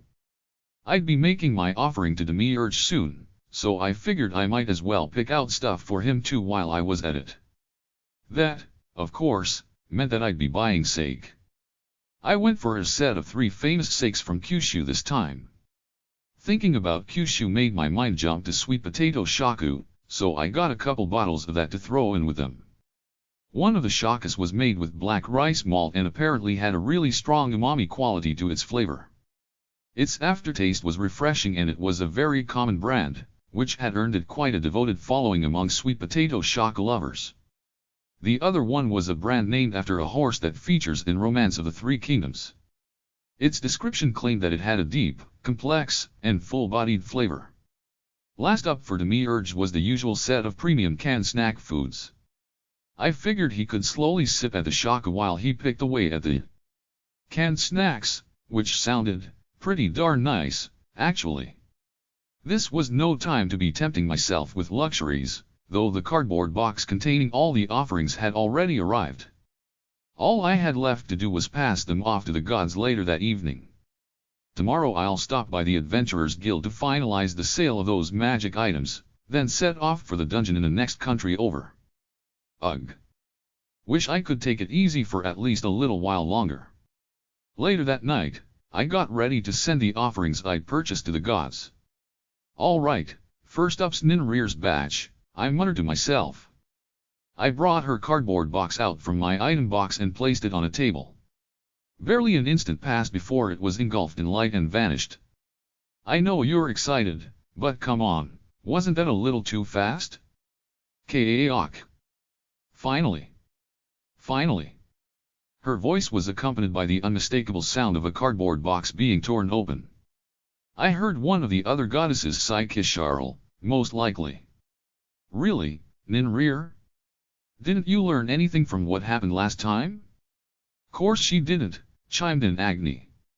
She wouldn't be stuffing her face if she had. Maybe if she did, she'd manage to last a whole month without running out. What a dummy, added Ruka. It's in one ear and out the other with that girl, shouted Hephaestus. Even Vahan jumped on the bandwagon, chiming in with you said it. Nin rear. Oh, in one ear and out the other, is it? Said Kisharl. Don't you think the same could be said of you too? Yeah, she's got a point. You guys never shut up about being out of whiskey. Ruka punctuated the goddess's comeback with a sigh. They had the whiskey lover's number, and I heard the two of them gulp. Why yeah, sure, we might run out of whiskey toward the end of the month. Every once in a while, but at least we're not as bad as her. Stammered Hephaestus. Alright. We're not even close to her level. Agreed Vahan. They didn't do a very good job of denying the fact that they were cut from the same cloth as Ninrir on a basic level, though. Anyway, we're wasting time. Hurry up with the next one, Makoto. And, he changed the topic. Whatever, I guess next offering, coming right up. I'll send Kisharls over next. I set a box that was packed full of cosmetics onto the table. He, I've waited so long for this. Thank you kindly. Oh, right, I remembered that you were talking about your skin looking a little dull lately, so I threw in a mud mask for you to try this time. A mud mask? Yeah. When your skin gets dull like that, it's because of gunk that builds up in your pores. Apparently this mask is made using a sort of mud that's really good at cleaning all that out. You just plaster it all over your face except your eyes, then wash it off again after about 15 minutes. Oh, right, almost forgot. I've heard that doing it in the bath's the most convenient way to make use of it. Oh, is it now? I was just about to take a bath, conveniently enough. I'll try it out right away. I heard her open up the box, presumably to check out its contents on the spot like Ninrir did. I'd never sent her a mud mask before, and from the sound of things, she'd taken a real interest in it. Next up's Agni, I said as I put a box stuffed to the brim with beer on the table. Took you long enough. Woohoo, beer. Thanks again. I'm gonna head home and crack one open right away. I heard footsteps fade off into the distance. Agni must have also split the second she had her offering in hand. The gods were as exasperatingly free-spirited as ever. Me next. Yup, here's yours, Ruka. She got a box full of cake and ice cream, with a couple hot pots and spare earthenware bowls I'd bought off my online supermarket stacked on top. They already had their lids on, so all she had to do was bring them to a boil and they'd be ready to eat. Ice cream, cake, and hot pots that I'll eat tomorrow. Thanks. The significantly quieter tapping of Ruka's footsteps let me know that she'd sped off on her way as well. We're next. Whiskey, whiskey. The booze hounds were cheering boisterously. Seriously, just how much do they like this stuff? I decided to theme your offering around Scotch whiskey, this time. Did you put the usual stuff in too? Yup, there's a bottle of the world's best whiskey in there for both of you. All right. Knew I could count on you. Okay, all yours. You have our gratitude, Makoto. Yeah, thanks. It's time, war god. Tonight, we drink till dawn.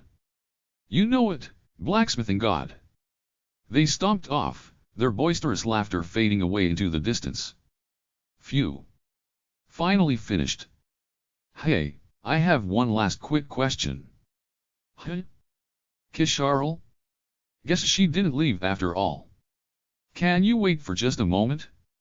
It'll be really quick, I promise. I guess. What do you wanna ask? Oh, I was just a little curious about your level. Now, I'm not trying to rush you or anything of the sort, but I thought that you just might be getting close to your next tenant. And you know, all the other gods have tenants that were practically made for them, but here I am, left out of the picture. Oh, right. I'd almost forgotten that I might get a new tenant soon. For that matter, it'd been a pretty long time since I'd checked my status at all. Kisharl had a point too, none of the tenants I'd chosen so far were the sort of stores she'd be interested in at all. I haven't checked my level in a while, but I also haven't really been fighting lately, so I doubt it's gone up much. Anyway, status open. Name: Makoto, Tsuyoshi Makoto. Age: 27. Race kind of human. Job: victim from another world, adventurer, cook. Level: 78. HP: 467. MP: 460. Attack: 449. Defense: 441. Agility: 365. Skills appraisal: item box, fire magic, earth magic, perfect defense, double experience gain, familiars, contracted magic beasts, Fenrir, huge slime, pixie dragon. Unique skill: online supermarket. Tenants: Fumiya, liquor shop, Tanaka. Blessings: blessing of the goddess of wind, Ninrir, small, blessing of the goddess of fire, Agni, small, blessing of the goddess of earth, Kisharl, small, blessing of the god of all creation, Demiurge, small. I was pretty sure I'd been level 77 the last time I checked, which meant I'd gone up by 1 level.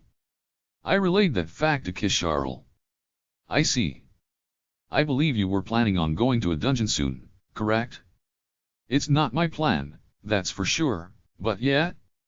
Whoever's plan it may be, your next tenant is due to unlock at level 80. I think it's quite likely you'll reach that point, don't you? Yeah, dungeons are good for power leveling, no question. You're probably right, odds are good I'll get there.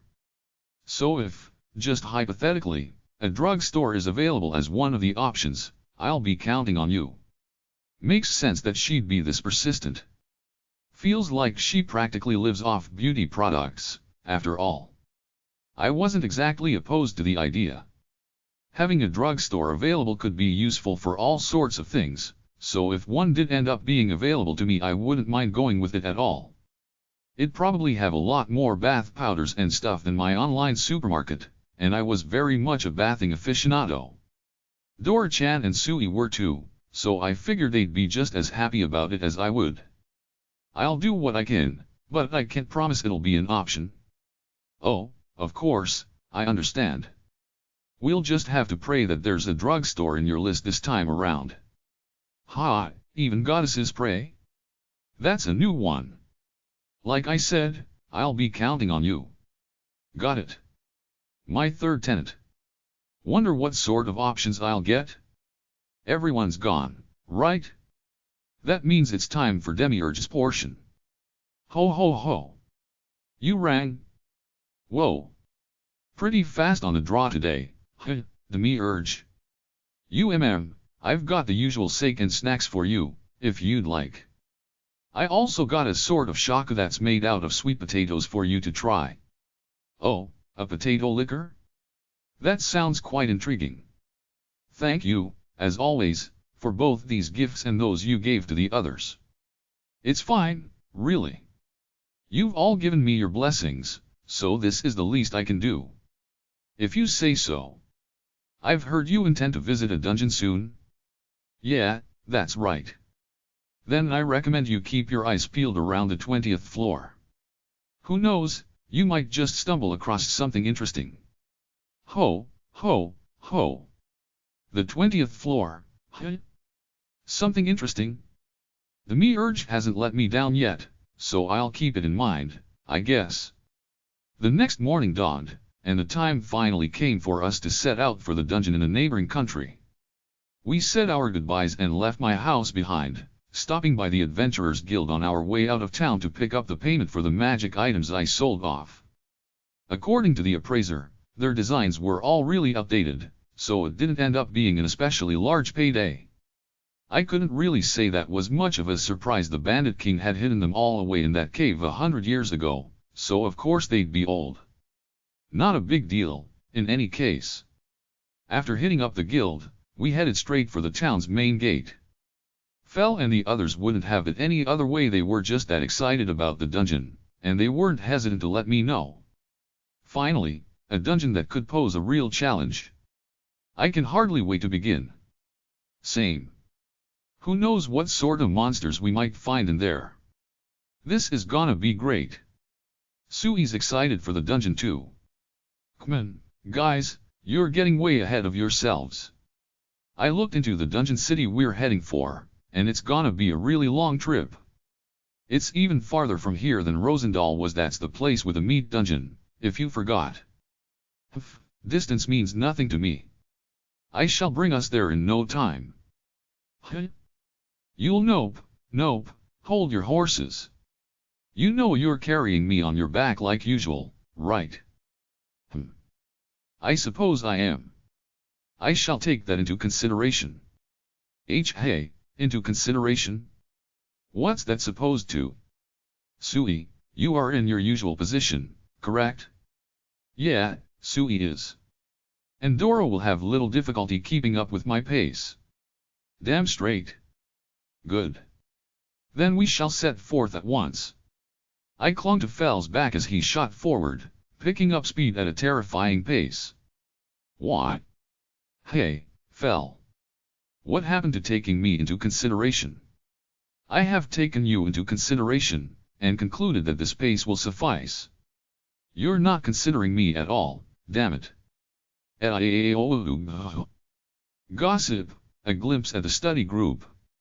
I got up in the morning and ate breakfast. Mom and Ija made it for me.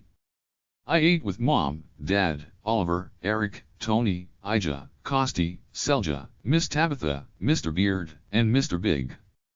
We all ate together. I didn't eat much in the village, but I eat lots of good food here. I can have seconds, which makes me happy. After I eat breakfast, I do chores. Today I helped Dad in the field. The tomatoes were really big. Dad said it was thanks to Big Brother Makoto. I finished my chores, then ate lunch. Mom and Ija made it, and we all ate together. After lunch, I studied. I don't like studying, but Mom and Dad said I should study hard, so I study hard. Mom and Dad said that I only get to study because of Big Brother Makoto. Mom, Dad, Tony, and I just say thank you to Big Brother Makoto every day. Mom and Dad say that I have to be thankful too. I don't understand, but Big Brother Makoto feeds me lots of tasty food, so I love him. When I grow up, I might want to marry Big Brother Makoto. When I told Mom and Dad, they looked happy. I wonder why? Every day here is fun. Today was fun too. Finished. Oh, done writing already? Let's have a look. Okay, Miss Tabitha. Lottie passed her notebook over to Tabitha, who quickly read through her work. Her handwriting still left a lot to be desired, but all things considered, her essay was quite well written. Nice writing, Lottie. You did good. Lottie's assignment had been to write about what she did today, and she'd certainly done just that. Time to present your work. Can you stand up and read your essay to everyone? Okay. The study group that Makoto had recommended was well underway. Lottie stood up in front of her fellow pupils and read her essay out loud. Her parents, Alban and Teresa, looked a little uncomfortable about it, especially toward the end. Kids are really good at observing adults, especially when the adults in question think they aren't watching. Ha. You're gonna be Makoto's bride, Lottie. Looks like we've got a lil gold digger on our hands. The Beast Folk twins, being the insufferable jokesters they were, got a huge kick out of her essay. I dunno yet. Big Brother Makoto feeds me lots and lots of tasty food, so I think marrying him might be okay. Lottie replied thoughtfully, and the twins exploded with laughter. Hey, Dad? What's a gold digger? Lottie's question came from a place of pure, innocent curiosity, and Alban's pained silence came from a place of intense, awkward discomfort. Do you know, Mom? She asked, turning to Teresa, who unfortunately fared just as poorly as her husband. Thankfully, Barthel the dwarf was there to lend a helping hand by way of brutal honesty. Being a gold digger means marrying a rich man for his money, Lottie, he explained bluntly. And if you marry a rich dude, that means you can buy anything you want and eat all the tasty food you want, said Luke, stoking the flames. Yeah. It means never having to worry about money, and living a life of luxury, added Irvine, who also seemed dedicated to exacerbating the situation. Thankfully, their sister was there to settle the matter with a few swift blows to the head. Shut it, you two. You're not helping, she shouted, but it was too late. Oh, wow. Then I really do want to marry Big Brother Makoto. Just the promise of all the delicious food she could eat was enough to settle the matter for Lottie. Meanwhile, Tony and Ija were whispering with their daughter Selja, who was blushing furiously. The natural parental desire for their children to live a life free of toil was apparently manifesting itself in the most awkward way possible. Anyway, what about you, sis? Asked Luke. You're not gonna try and romance your way into a piece of Makoto's fortune? Tabitha replied, I'm grateful for everything he's done for us, of course, but I can't say I'm interested in marrying the guy. He's not exactly my type, if you know what I mean. Ouch, getting the not my type treatment from you? Now I just feel sorry for him. Where do you get off being all choosy, anyway? How old were you, again? Oh, that's it, you little jerks. The twins took their teasing a step too far yet again and got a fist to the skull for their trouble. Everyone else chuckled at their improvised slapstick act. I'm right there with you when it comes to being grateful to Makoto, anyway, said Barthel in an unusually earnest tone. The others nodded in agreement. This country guarantees slaves like us the bare minimum to stay alive, at least, said Peter, breaking his usual silence. But I still thought that becoming a slave would mean losing my freedom and working myself to the bone. That assumption was not mistaken, by all reasonable standards. Even if they were guaranteed what they needed to live a stable life, a slave was still a slave. It was far from unusual for slaves in Leonhard to be tasked with a sort of work that no one would ever agree to do unless coerced, and long, backbreaking hours were considered the norm. Gotta say, compared to the way we lived when we were adventurers, this place might as well be heaven. Once again, everyone nodded in agreement with Tabitha's words. Yeah, said Luke, I'm with you there. We never knew when our next payday was coming in the adventuring business, if it ever came at all. Not having to worry about finding a bed to sleep in and a meal to eat every night's the best. Irvine nodded. Sides, Makoto keeps feeding us top-grade meat and stuff like that. Dunno if the guy even knows we're slaves at all. I'm more worried about him than I am about myself, these days. And that's not to mention how he's given people of our standing the opportunity to learn to read and write, added Tony, who was illiterate in spite of his age. I've never met a man of his like. He's almost a god. You said it, agreed Albin. We grew up without ever getting the chance to learn all those things. I always assumed that's just how it had to be, but now that I'm finally learning to read and write, at least a little, I really can't tell you how much I appreciate it. Having been born into a family of destitute farmers, Albin was genuinely moved to have the opportunity to study after spending all his life uneducated. Ija and Teresa nodded in agreement with their husbands. Way I see it, we've gotta pay the man back, continued Barthel. Makoto asked us to watch over this house for him, so we've gotta make sure nobody who's not supposed to be here so much as sets foot in the place. You're not wrong about that, but let's get back on track for now. Come on, people, back to your books. The twins groaned with annoyance, but Tabitha wasn't about to stand for their whining. You're not getting out of this that easily. Makoto told us to hold this study group, remember? Knock it off and get to work, already. Pay. Thought we'd finally made her forget all about it. Sure, we owe Makoto a lot, but studying? At our age? Screw that. Right. A vein started visibly pulsing in Tabitha's forehead as she listened to her brother's whining. Look at Tony. Look at Alban, and the rest of them. They are working their hardest to learn how to read, and there you two are, not giving a damn. I'm ashamed to call myself your sister. But, I mean, come on. We already know how to read and write just fine. You wouldn't be here if you were just fine at it. That does it. You two are getting extra work on top of the usual assignment. If you don't finish it before the session's over, you're skipping breakfast tomorrow. What the hell, sis? This is tyranny. Shut up and work. Barthel and Peter sighed as they watched the beast folk families back and forth. Those two never make it easy, eh?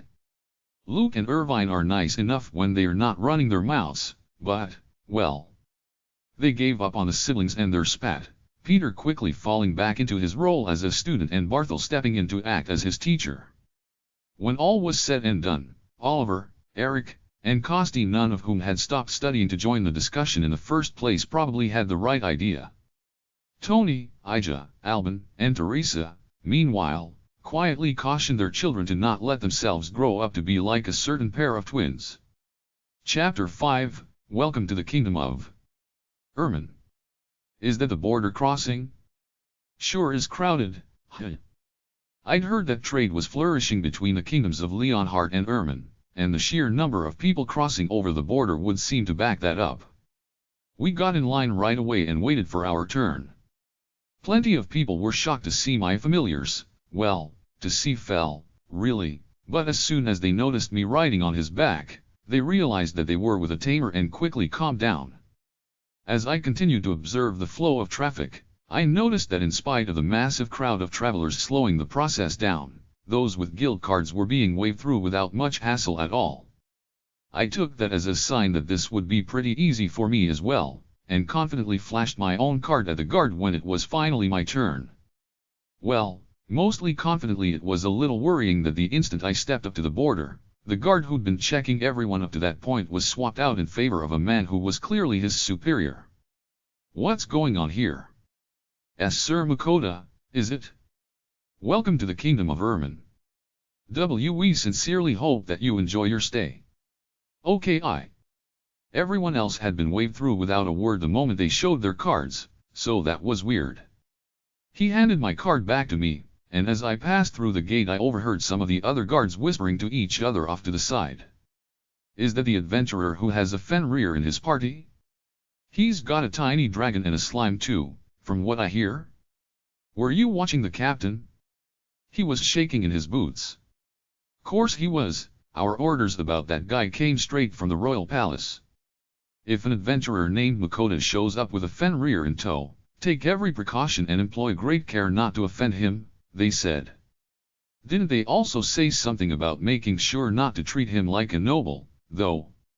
Yeah, that's right. They said to act natural, no matter what.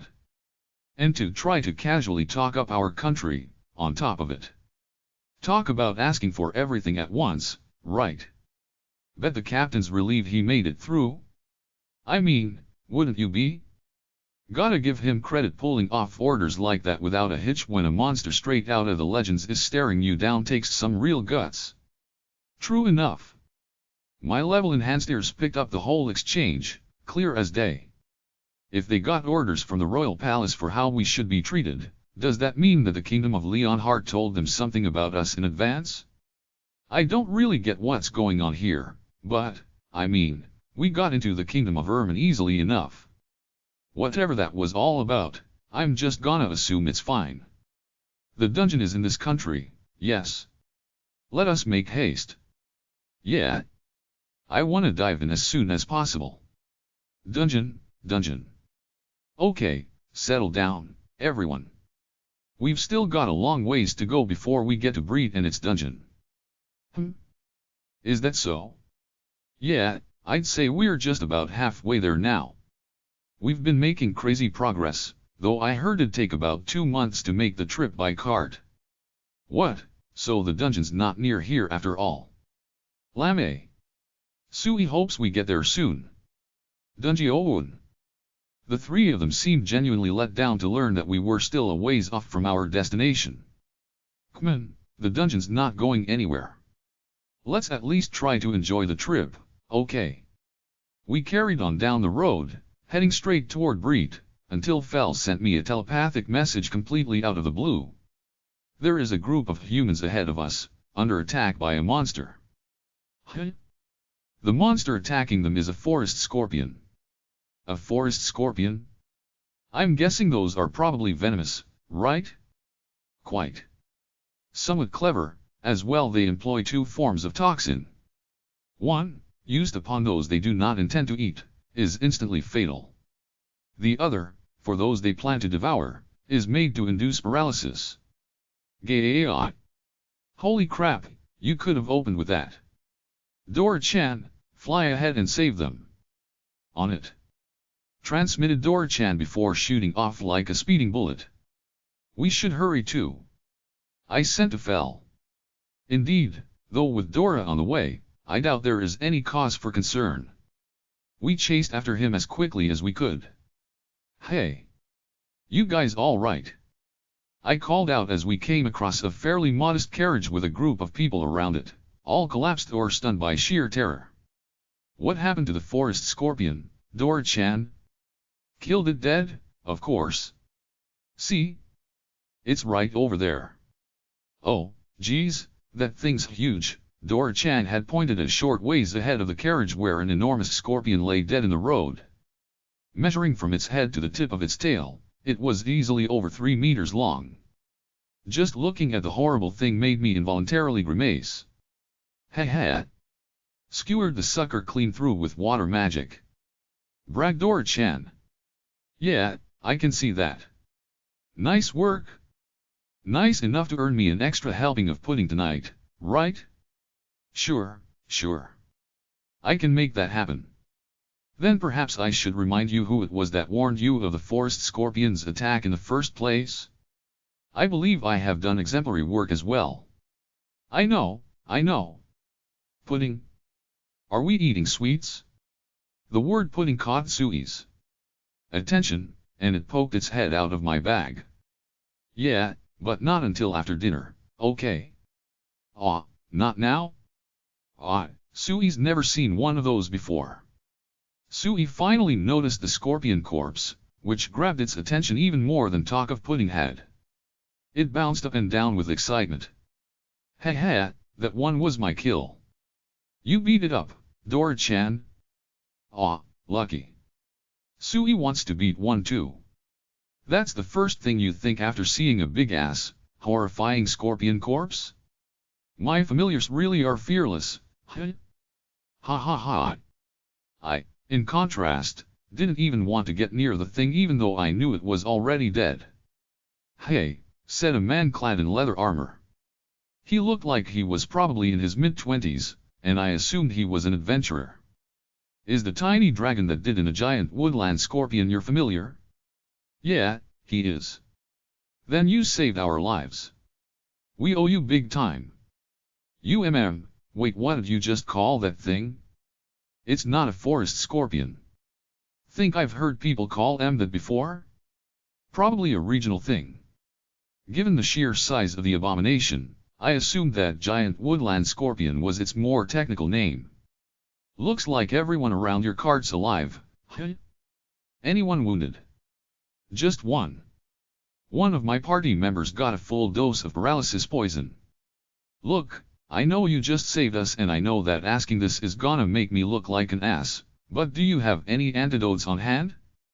I'll pay good money for 'em if you do. Hate to say it, but I sure don't. I gave the honest answer, and the man sighed heavily and mumbled yeah, figures. He hadn't had his hopes set particularly high in the first place, from the sound of it, but he was still crestfallen. But, I mean, it's not like paralysis poison's life-threatening, is it? Just as the thought crossed my mind, a slender man in a robe ran up to us. He was around the same age as the man in the leather armor, and I assumed they were part of the same party. What did they say? No antidotes. Not a one. Yeah, of course they don't. Guess we should just be glad he made it through alive and give up on curing him. Not like we have any other options. Both of them looked really grim, and I was starting to wonder if there might be a big problem after all. I spoke up, is something wrong? Right, sorry. Not like filling you in's gonna change anything, but I guess you'd be curious. The men explained that they'd been hired to guard the cart and its owner on their journey. They weren't on track to fail that quest, but if things kept going the way they had so far, it would end up being a really bad look for their party and would probably erode a lot of the trust they'd managed to build up so far. The forest/giant woodland scorpion hadn't used its instant death poison, thankfully, but their paralysis poison was apparently just as potent in a different sort of way. It tended to put its victims down for the count for at least a full day. We're a three-man party, counting the guy who got poisoned. Having him out of commission for a whole day's bad enough, but even worse, we'll have to load him up onto the cart until he can move again, and that thing's not exactly spacious to begin with. The entire point of the quest was to protect the cart, so having a full third of their fighting force unable to work did sound like it'd be a big issue. If we just had a single antidote on hand, we might still be able to turn this around, but you can't exactly conjure the damn things out of thin air. The one upside was that the cart itself was undamaged, and its driver, that is, their employer, was unharmed. If they could only cure their third member of his paralysis, then the quest could still be salvaged as long as they managed to avoid any further major issues. That one condition was a major obstacle, though. I had Fel with me, thankfully, so I'd never had to worry about any of that sort of stuff, but I imagined that for a normal adventurer, keeping up your reputation was pretty darn important. Your ability to keep a consistent workflow might very well hinge upon it. Not that there were any jobs I could think of where keeping your client's trust wasn't important, to be fair. In any case, I didn't have any antidotes on hand and there wasn't anything I could do to change that fact. I only had normal potions, if you could call Sui's special high-grade potion normal, anyway. Wait a second, antidotes? Ah, right. I might just be able to work something out after all. I'd just remembered the time I gave an adventurer who'd been attacked by a wyvern one of Sui's potions. It cleared away the monster's poison, no problem. In retrospect, Sui's special high-grade potion might have had the effects of an antidote bundled into it. Hey, Fel, is wyvern poison lethal? I asked telepathically. Fel replied with a simple yes. How bad is it compared to the forest scorpion's poison?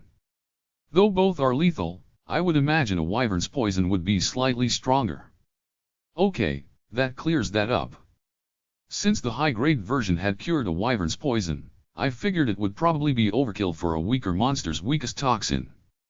I decided to give Sui's special mid-grade potion a try, to start, and upgrade to the high-grade one if it didn't work out.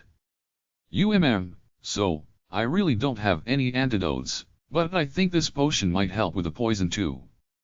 That's what they told me when I bought it, anyway, I said, keeping things vague and covering for myself in advance. Really? I've never heard of a potion like that. Hey, he said, glancing at his party member. Yeah, I know. Our party's reps riding on this. We finally managed to rank up and find some regular clients, and we can't afford to lose their trust. If you can spare the potion, please, we need it. They reached a consensus in no time flat, and I handed over one of Sui's special mid-grade potions. The man in the robe went right over to their paralyzed comrade and poured some of the potion into his wound. The reddish discoloration on his arm quickly faded as the wound closed up, and moments later it looked like he'd never been stung at all. The man groaned, and his eyes flickered open. Hey, can you hear me? You awake? The man in the leather armor leaned over him, clearly worried. Here, drink this, said the man in the robe, helping his wounded friend sit up and offering him the rest of the potion. He drank it down, and the effects kicked in immediately. He was fully conscious in moments, and able to stay upright on his own not long after. That stuff clears poison away fast. Closed the wound perfectly too. The adventurers were both astonished by the potion's effects. I was just a little proud of my talented familiar, myself. Not that I was planning on telling them who'd made the potion. I think we'll be able to salvage this situation after all. You really did save us, and I can't thank you enough, said the man in the armor before giving a slight grimace. First things first, though, what do we owe you? The potion was more effective than the stuff people usually sold as high grade, and the men clearly knew it. They didn't look convinced they had enough money on hand to pay for it. I wasn't looking to bankrupt them, though, and I remembered that the standard market rate for a mid-potion was 1 gold, so that's what I charged them, much to their surprise. They asked me if I was really alright with selling a potion like that so cheaply, but even if it did have Sui's magic touch, it was still just a mid-grade potion. Not to mention the fact that Sui had made it on its own with ingredients I didn't pay for, so my total investment in its production was a flat 0 gold. I tried my best to convince them that 1 gold was more than enough, but they were so convinced that would be ripping me off that they finally convinced me to double the price. I gave in and accepted the 2 gold. In return for my generosity, not that I saw it that way in the first place, they offered to buy up any mid-potions that I had lying around in stock, and I was more than happy to take them up on that. I had an awful lot of Sui's special mid-grade potions taking up space in my item box, after all. This is a huge help, seriously. Considering we still have the rest of this quest to get through, having potions that work against poison could make all the difference. Thank you. He paused. Guess we were so panicked we never actually introduced ourselves, come to think of it. They rectified that mistake at once, explaining that they were a newly promoted C-rank adventuring party called Trickster. Their leader was the man in the robe, a mage named Jeremia. The one with the armor was a swordsman named Lemire, and the one who'd been poisoned was a scout named Luke. They were on a quest to escort the cart and its owner to the capital of Ermin. I introduced myself as well, and surprised the hell out of them when I admitted that I was technically an S-rank adventurer. Not that anyone would ever guess it just by looking at me. Ha. An S-rank? Huh? That explains everything. No wonder you're carrying so many good potions, said Lemire. We'd have been up a creek if we hadn't met you, so I guess that makes us pretty damn lucky. Jeremia and Luke both agreed, and a moment later Luke thanked me repeatedly after it finally hit him that I was the source of the potion that had saved him. That thing caught me way off guard. I never thought I'd run into a giant woodland scorpion in these parts. The other two nodded in mystified agreement. According to them, forest scorpions showing up in this area was more or less unheard of. There weren't any venomous monsters native to the local region at all, for that matter, which certainly explained their lack of antidotes. Now that one giant woodland scorpion had shown up, though, they couldn't rule out the possibility of running into more. They were especially grateful to get their hands on all the mid-potions I'd sold them, considering that. We chatted for some time, but it wasn't long before I had to excuse myself. I think your client's calmed down and Luke's up and about again, so we'd better get a move on. Fel and the others had been mentally spamming me with let's go, since pretty early on in the conversation, and they were really starting to get on my nerves, so I didn't have much of a choice. They were way too excited about reaching the dungeon to put up with standing around in the wilderness for long. Seriously, we owe you one. Thanks again. The capital's our home turf, so if you ever wander over that way, hit us up. We'll give you the grand tour. Thank you so much. No problem, see you around. I waved goodbye to the trickster trio as we hit the road once again. The forest/giant woodland scorpion's corpse was apparently prized for its use in crafting some sort of poison or another, and would sell for a good price, so in the end I snapped it up before I left. It really was weird that a monster like this one would turn up around these parts, though, especially at exactly the same time we did. Was something chasing it? Nah, no way, right? It's gotta be a coincidence, that's all. Right? Hey, stop letting your mind wander. Hold on tightly if you do not wish to fall off. Fel's telepathic reprimand crashed right into my train of thought. Whoa. I managed to grab onto his neck barely a second before I would have toppled off his back. I know, okay.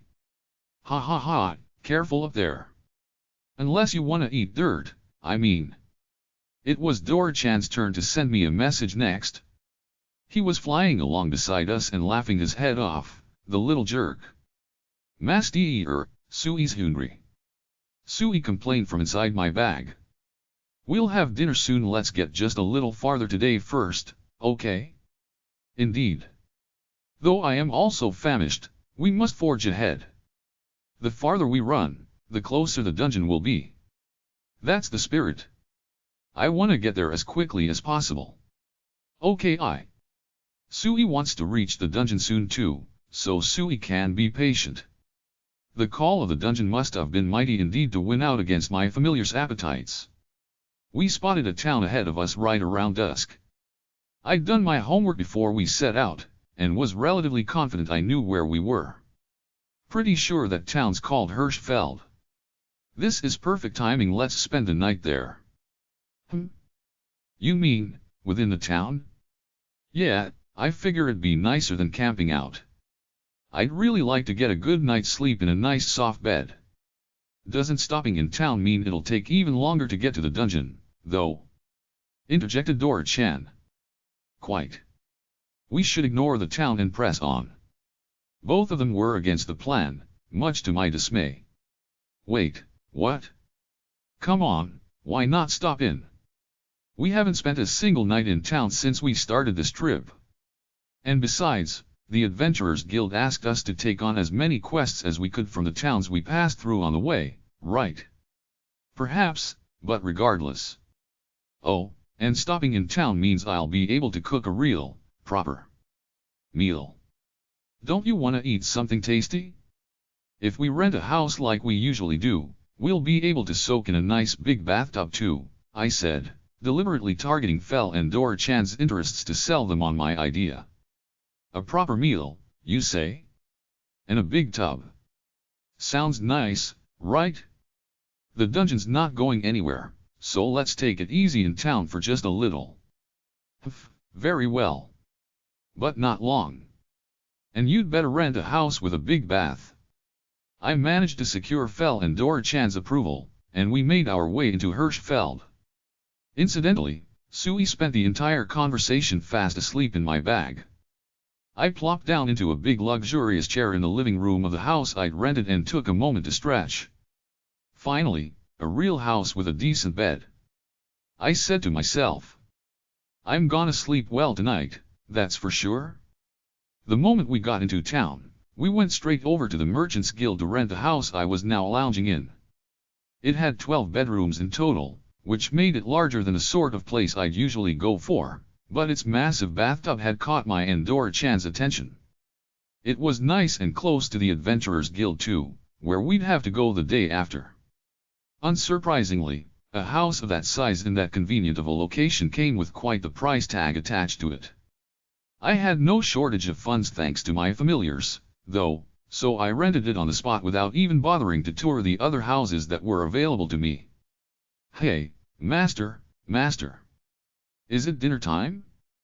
I, too, grow hungry. Yeah, same here. Come on, guys, seriously? I literally just sat down. I know. Gimme just a minute, okay? I grumbled. I wanted to relax at least a little before jumping into cooking. Did you not claim that a stay in town would allow you to cook a proper meal? I shall count on you to make good on your word. Ugh. The pressure's on, I guess. Wish you wouldn't do that, Fel. I certainly had used good food to lure Fel into town, but I wasn't in any mood to cook something elaborate. My familiars would definitely give me hell if I pulled something pre-made out of my item box and gave it to them as is, though. That left me with just one good option: use some of the pre-made food, but get creative with my presentation and combine a few dishes into something worth more than the sum of its parts. Let's see, what do I have to work with? Alright, I know exactly what I can do with this. I decided to use some of the carriage I'd fried up in advance to make a not particularly authentic approximation of a yurinchi, a Chinese-style fried chicken dish that's topped with a special sauce. All my familiars love carriage, so I'd made more than enough to use some for this dish and still have a ton left over. Fuyurinchi used to be my go-to meal when I had frozen or leftover carriage in my fridge and felt like spicing things up a little. My dish picked out, I moved over to the kitchen, and was unsurprised to find that it was just as extravagant as the rest of the house. It almost felt like a waste to use that nice of a kitchen if all I planned to do was whip up a pan of sauce, but the feeling wasn't quite strong enough to convince me to make anything more effort-intensive. I bought some green onions, garlic, and ginger off my online supermarket to use in the sauce, plus some lettuce to serve the chicken on top of. That was all I needed to jump right into preparing the dish. First up was the sauce. I finally chopped the green onion, then minced the garlic and ginger. All I had to do next was throw them into a bowl and mix them together with soy sauce, vinegar, water, some sesame oil, and a touch of honey. That's all it takes to make sauce for Fuyurinchi. It's the easiest thing in the world. You can even use those little tubes of garlic and ginger paste if you can't be bothered to mince the fresh stuff yourself. It'll still turn out just fine. Same goes for the honey. I happen to have some on hand, but if you don't, sugar works perfectly well too. I gave my sauce a taste test, and decided that it needed just a little more bite. A splash of vinegar later, and it was good to go. All I had left to do was prep the lettuce and get ready to plate everything. I shredded the lettuce into roughly centimeter-wide strips and gave it a quick soak in cold water to crisp it up. Then I dried it off, laid down a bed of lettuce onto the plate, and put the carriage still fresh and piping hot, thanks to my item box on top. Finally, I poured a generous helping of the sauce over it all, and my Fuyurinchi was complete. I tried a piece of chicken, and it was out of this world. The sauce was refreshingly tart in a way that really elevated the carriage. I'd made plenty of it too, so I was fully prepared for my familiars to demand seconds. It was time to serve dinner. Okay, it's done, I called as I walked back into the living room. What is this carriage? Did we not have the same thing merely a day or two ago? It is delicious, though, so I do not especially mind. Carriage's part of it, yeah, but the sauce on top makes it a different dish. It's still really good, though. Give it a try. Fel gave the Fuyurinchi a skeptical sniff before taking a bite. He spent a moment chewing thoughtfully, then dug in, scarfing his chicken down at an astonishing pace. The dish definitely passed the Fel test. Carriage's tasty enough on its own, but this sauce makes it even better, exclaimed Dora-chan before going back to stuffing his face. Sui loves how the sort of sour sauce tastes with a carriage. They are so good together. Sui's portion vanished in the blink of an eye. More. More for me too. And for Sui. I served up plate after plate of the Fuyurinchi until they were all finally satisfied, and I somehow managed to secure a moment to have a serving for myself as well. Maybe a little more than just one serving, actually it paired so well with a bowl of rice, I couldn't help myself. After dinner, of course, came dessert time. Fel had his usual strawberry shortcake, which ended up plastered all over his face, while Dora-chan slowly and deliberately savored his pudding. Sui, of course, engulfed its usual slice of chocolate cake whole with a happy wobble. I'd eaten a bit too much and decided to skip dessert, opting instead for a cup of black tea, which I'd recently started to acquire a taste for. We'll head for the Adventurers Guild right after breakfast tomorrow, okay? I said to my familiars. For a quest, correct? If I would sooner skip such tedium and make for the dungeon once more. Oh, come on, don't be like that. For all we know, they might have a quest that'll be fun for you guys. Ha, I wish. Come on, Dora-chan. We won't know unless we go and check, right? It'll be okay, master. If they say we should fight monsters, Sui'll beat them all up. I bet you will. Counting on you, Sui. Anyway, looks like we're all done eating, so how about we take a bath? I drained the last of my tea and stood up. Oh, bath time? All right. Shouted Dora-chan. Yai, bath time. Sui, who was just as much of a bath lover, chimed in with its agreement. It'd been a long time since we'd had the chance to use a nice big bath, and we were all looking forward to it. How about you, Fel? Do you truly believe there is any chance I would join you? I shall sleep. Prepare my futon. Okay, coming right up. I spread out Fel's personal futon in the master bedroom, and he immediately plopped down onto it. Okay, we'll be in the bathroom. Do as you will. As I made for the bathroom, I realized that I'd reflexively set him up in the master bedroom with me, in spite of the fact that the house had 12 rooms and we could have easily all had our own private quarters. We'd been in the habit of sharing a room for so long it would have been pretty awkward to suggest we break it, so I decided to just let it go. Dora-chan and Sui were already having a soak when I arrived at the bathroom, and I was happy to join them and enjoy my first real bath in what felt like ages. Chapter 6, Middle Management Blues. The next morning, we paid a visit to Hirschfeld's Adventurers Guild. It was located in a much smaller building than Karelina's guild occupied, and in spite of the early time of day, the place seemed to be in an uproar. I struck up a conversation with a nearby adventurer. Hey, what's going on? Did something happen? I asked. You must be new in town. He glanced over at me, then recoiled. Whoa there, that's a big one you've got with you. And is that little thing a dragon? It's fine, they are both my familiars. Oh, a tamer, eh? Don't see many of you folks around. Anyway, what was I saying? Oh, right. Everyone's freaking out cause the forest to the south's been declared off limits. He explained that a number of adventuring parties had traveled into the southern woods recently, never to return to town.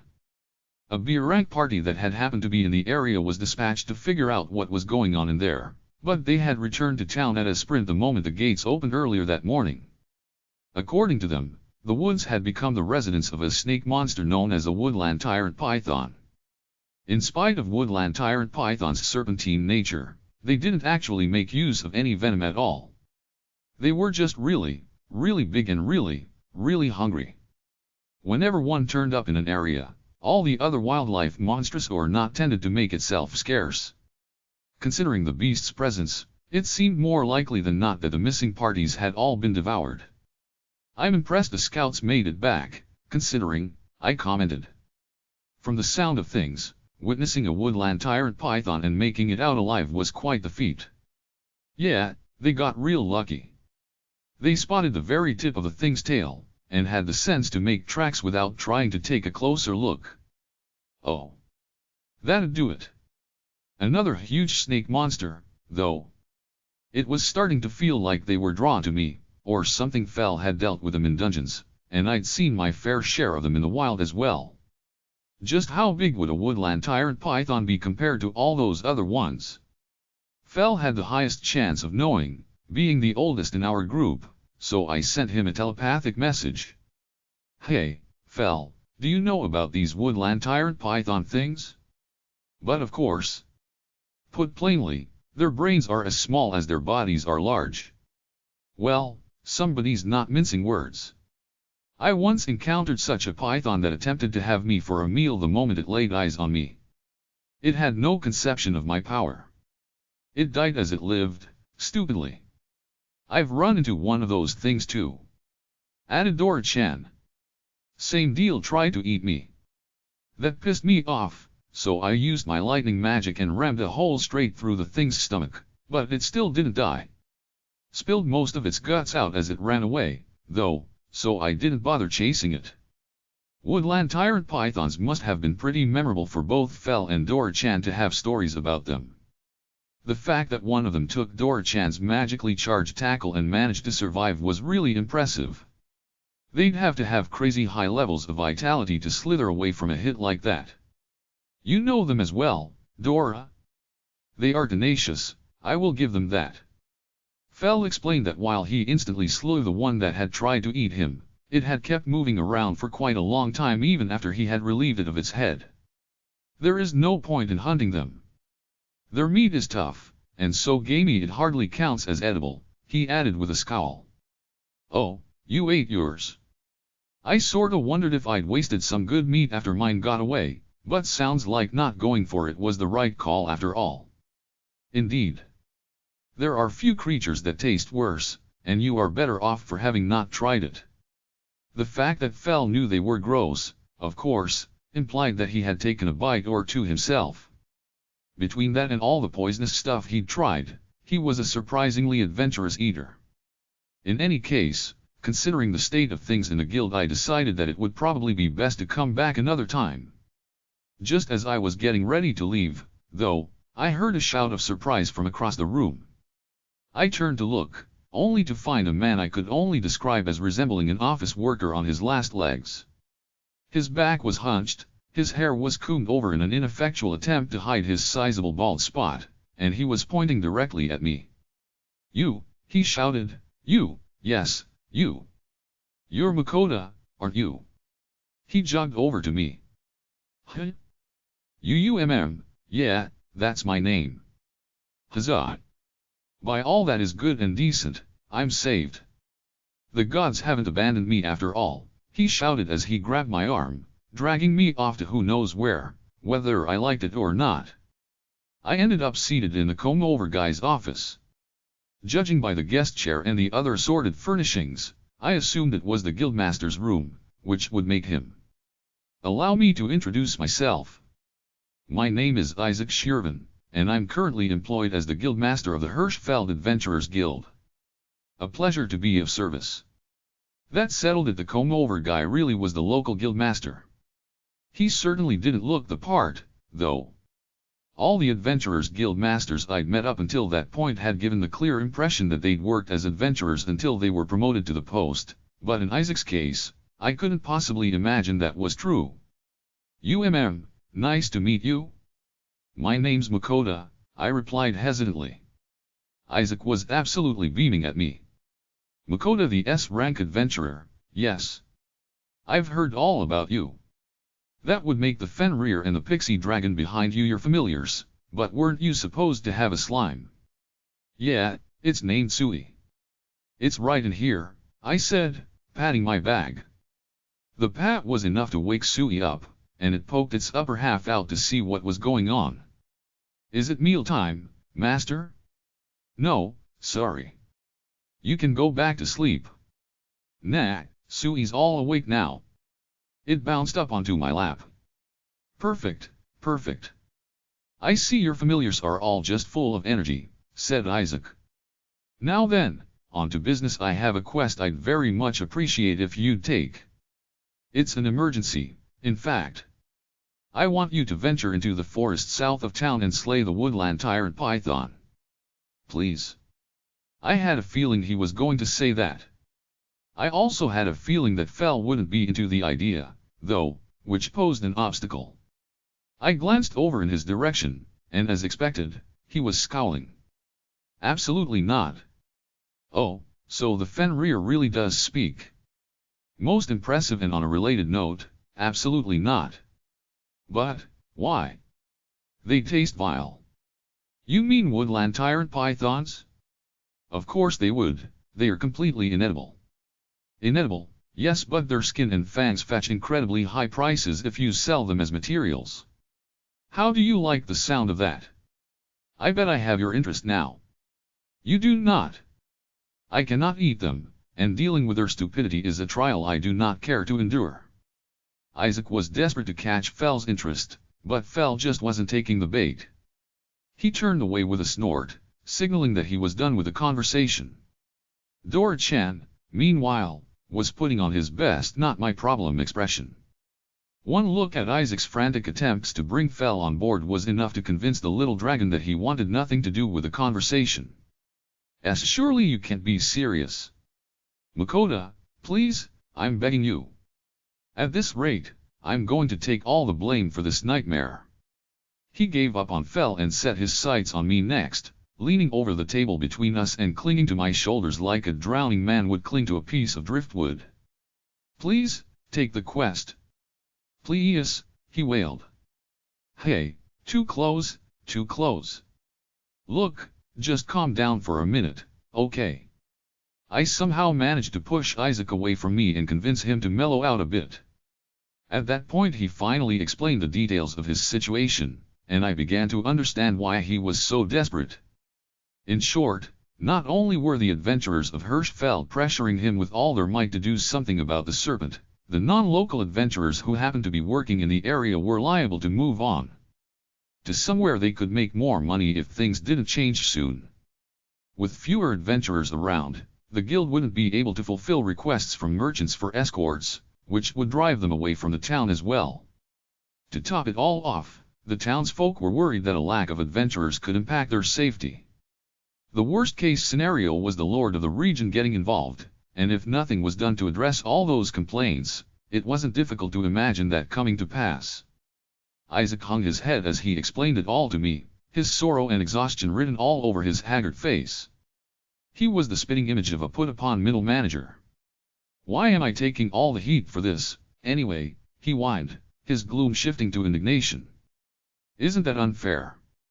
I never even wanted to be a guildmaster in the first place." "Right." I felt obligated to reply with vague, half-hearted affirmation. Maybe it was my Japanese upbringing at work. Unfortunately, that was enough to set off a burst of complaints on Isaac's part. "You mean you'll actually hear me out? So, you might have figured this out from my name, but I'm technically the son of a noble family. A petty, middle-of-nowhere barony, sure, but still. The thing is, I'm the fourth son, so the odds of me inheriting the title are next to nil. I had to leave home to make my own fortune, and you wouldn't believe how that turned out."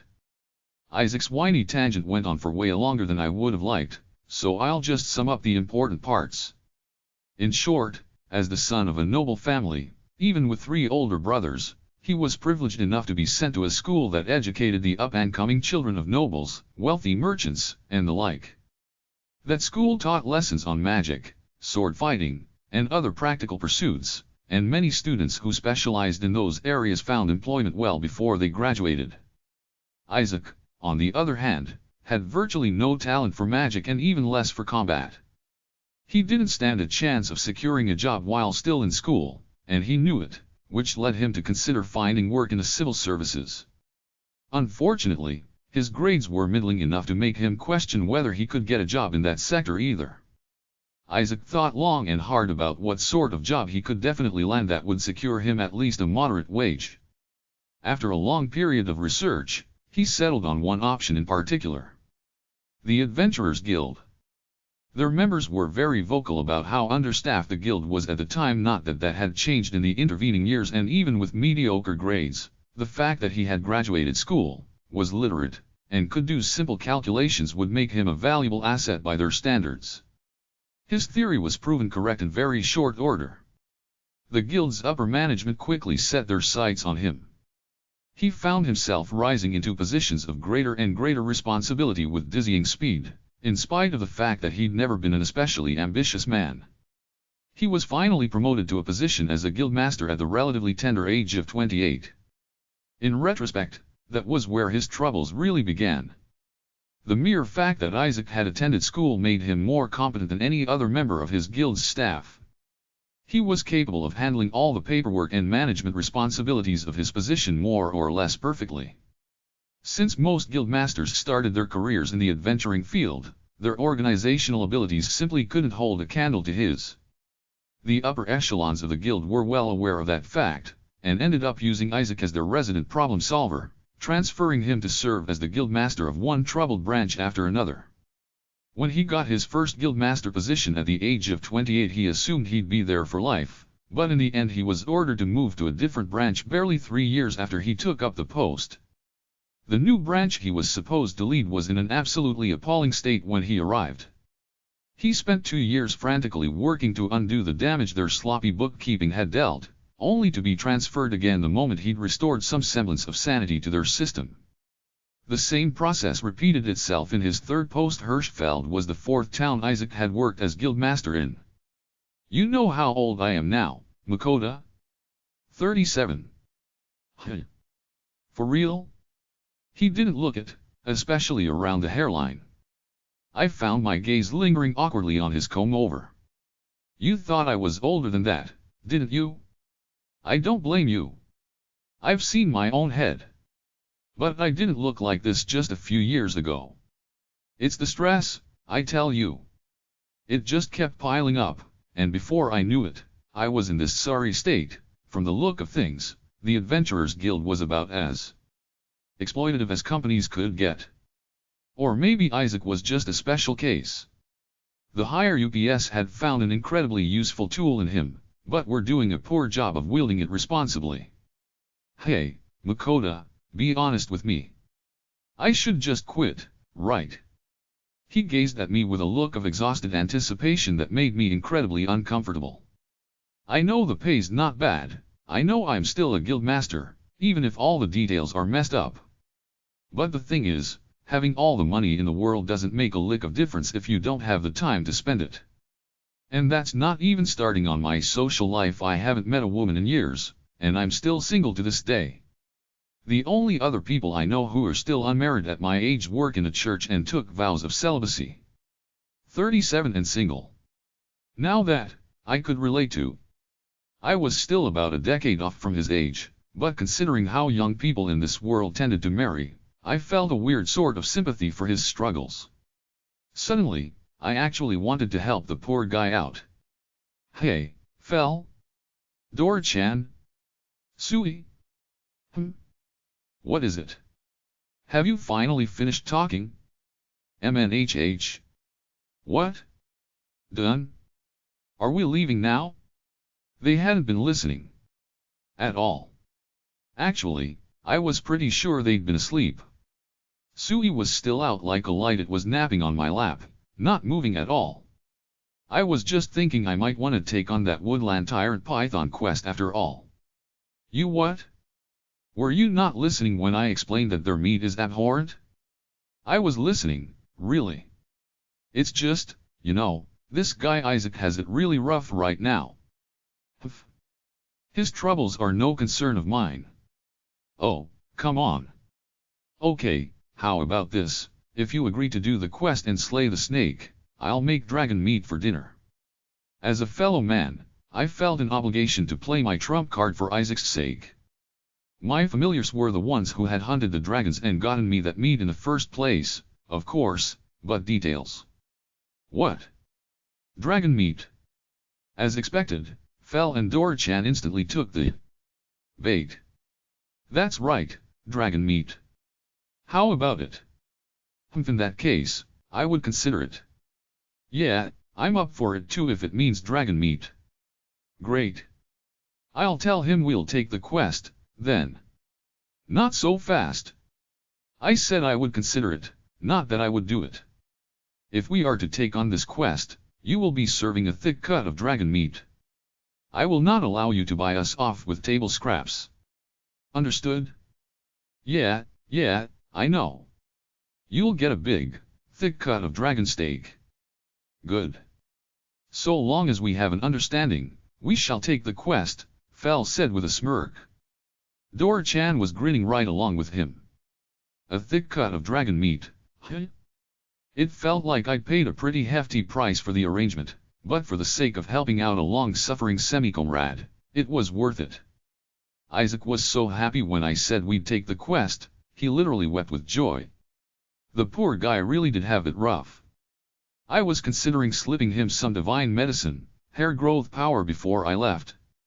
I still had 3 bottles on hand, and even if Lambert's company was in charge of distribution, we were in a completely different country. Surely he and the Earl wouldn't mind? I decided to wait on that decision until later, though the woodland tyrant python hunt was definitely the more pressing matter at the moment. I told Isaac about the forest scorpion we ran into on our way to the town, while we were on the subject of giant, vicious monsters, and he simultaneously went pale and freaked out. According to him, the scorpion's presence was likely the python's fault. The scorpion had sensed the oncoming danger and fled. That meant there could be more of them, and though it wasn't the busiest road, it was still fairly well traveled, so they'd have to be dealt with as quickly as possible. Isaac put out an emergency quest, dispatching all the adventurers he could that were rank C or higher to keep watch over the road into town. If he wanted to solve the problem for good, though, the woodland tyrant python would have to be eliminated. I hate to ask this of you, Makoto, but it would be an enormous weight off my mind if you'd start your quest and make for the southern woods right away, he pleaded. I'd already agreed to do the quest and he was more or less begging with all his heart, so I didn't have it in me to refuse, even though I'd initially planned on heading down there the day after. I asked Fel and Dora-chan, and they both replied that if we were going to go through the trouble of dealing with it, we might as well get it done as soon as possible. That made the decision unanimous. Discounting Sui, who was still fast asleep, we'd head into the southern woods immediately. We made our way deeper and deeper into the forest. Sure is quiet, I commented. Not even any birds chirping, the forest was so silent and still, it was sort of creepy. Even if there were any birds here to start with, most of them would have gotten eaten by that dumbass snake. Dumbass snake? Really, Dora-chan? Surely there has to be something better you could call it. Look over there, said Fel. I climbed down off his back and peered out in the direction he gestured toward. I could see what he was talking about immediately, a trail of small trees and undergrowth that had been flattened, almost like something had crawled across them. Even the ground itself was sunken, so whatever it was, it must have been massive. Is that the woodland tyrant python's trail, you think? Yes. I sense it up ahead, so there can be no mistaking it. Just up ahead, huh? Seriously, though, how huge is that thing? The trail it had left was about 1.5 meters wide. Looks like this one's even bigger than they usually get, Dora-chan chimed in. Oh, a big monster? Sui wants to go pew pew and beat it up. Sui had woken up over the course of the trip into the forest, and was now chomping at the bit to fight the woodland tyrant python. Whoa there, no hugging the glory, pal. I wasn't into this whole thing at first, but as long as I'm out here I want in on the snake hunt too. Indeed, it is just as Dora says. I did not trek all this way into the woods to watch someone else hunt. Boo. Sui could beat it alone. Come on, Sui, don't be selfish. The three of you are friends, right? Why not get along and hunt the snake together? Okay, if you say so, master. With that settled, we set about following the woodland tyrant python's trail. It wasn't long, however, before Fel's voice rang out in my mind again. Halt! We came to a stop. There it is. Just ahead of us. Fel gestured with his nose, and there, between the trees, slithered the most preposterously massive snake I'd ever seen. Its skin was mottled in a manner that really did remind me of a python. Holy crap, that thing's huge, I whispered. Its body was long and thin, but only by the standards of its relative scale. The thing had to be as tall as I was, in terms of diameter, and I didn't even want to think about its circumference. It was easily as large as the Vasuki I'd encountered as a boss in Dolan's dungeon, and even rivaled the Hydra that had served as the final floor's boss in Abelinks. It might have actually been even bigger than either of them, and just looking at the thing sent my blood pressure spiking through the roof. I couldn't stop myself from gulping, maybe just a little too loudly. Hey, it's onto us! Shouted Dora-chan. The woodland tyrant python whipped its head around to look directly at us. Whoa! Hey, is it just me, or is that thing pretty fast? I stammered. It slithered toward us with astonishing grace and speed, and I found myself reflexively backing away from it. A meal stands before its eyes. Of course it would move fast. Okay, but it sort of feels like it's going for me in particular. Probably means it thinks you look the tastiest out of all of us, but quit talking and start running. You're gonna get caught in our attacks. Dora-chan's warning spurred me into action, but as I turned to flee, the woodland tyrant python sensed that its prey was making a run for it and picked up the pace as well. In a fraction of a second its gaping mouth was right in front of me, so of course I shrieked incoherently before falling right on my ass. I scrambled around, trying to regain my footing, but was so hopelessly panicked I couldn't actually stand up again at all. What are you doing? Hurry up and flee. Before the snake could make a snack of me, Fel calmly interposed himself between us. "All right," I shouted, finally managing to stand up and move away from the monster. Before I could get far at all, though, a loud, dull thud rang out, as a spherical something traveling at an incredible speed smacked the woodland tyrant python right in the side of the head, sending it flying. "Sui'll protect you, master." Oh. Fel was definitely trying to look cool, but Sui had gone and stolen the spotlight. I glanced over at Fel, and sure enough, the corner of his mouth was twitching with annoyance. Is it just me, or have we been through this exact sequence of events before? BWA ha ha ha ha, F Fel, you were totally ready to pose it up and have your big moment, but then ah ha ha ha ha ha ha. Hey, knock it off, Dora-chan. It's not that funny. Dora-chan was clutching his stomach and laughing uproariously. But, I mean, c'mon, he just PFFF. F Fel? Sui's still just a kid, alright? You can't blame it for not realizing what you were going for. Fel's mouth twitch was getting worse, and he was starting to hyperventilate. I frantically attempted to pacify him. Just calm down, okay? You are to blame for this. Die. What? Hey, Fel, no hugging the fight to yourself. The woodland tyrant python had already managed to recover and close in on us once more, its gaping maw open wide and ready to swallow us whole. It never got the chance, though at the same moment Dora-chan shouted, a massive pointed pillar of ice he conjured slammed into its head about halfway between its eyes and its snout, piercing directly through its jaw and pinning it to the ground. The serpent thrashed about wildly, but in spite of its incredible weight, it was unable to dislodge itself. Its writhing did plenty of damage to the surrounding forest, though. Trees splintered all around it, coming crashing down with a thunderous roar one after another. Oh, crap. I screamed as I barely managed to dodge a tree that toppled into the space I'd been standing mere moments before. Grrrrrrrrrr. I shall deal the killing blow. Perish. Fel let out a rage-filled growl as he raised his foreleg, then brought it down with all his strength, severing the woodland tyrant python's head with a single stroke. Which was great, in theory, but didn't exactly have the desired effect. What the hell? That thing's dead, right? Even without its head, the rest of the snake's body was writhing around as wildly as ever. I decapitated it, so of course it is. Worry not. This is perfectly normal for these wretched creatures. It may keep moving for a time, but it will fall still before long, explained Fel. He still sounded pretty disgruntled. Guess that wraps that up, added Dora-chan as he alighted in front of us. Ah, it's over already. Sui never got to pew the snake. Sui sounded almost as dissatisfied as Fel.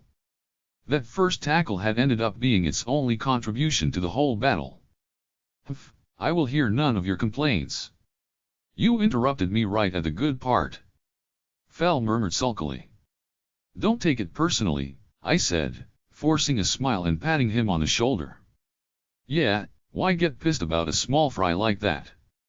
This was just a warm-up, the real deal's still waiting for us in the dungeon.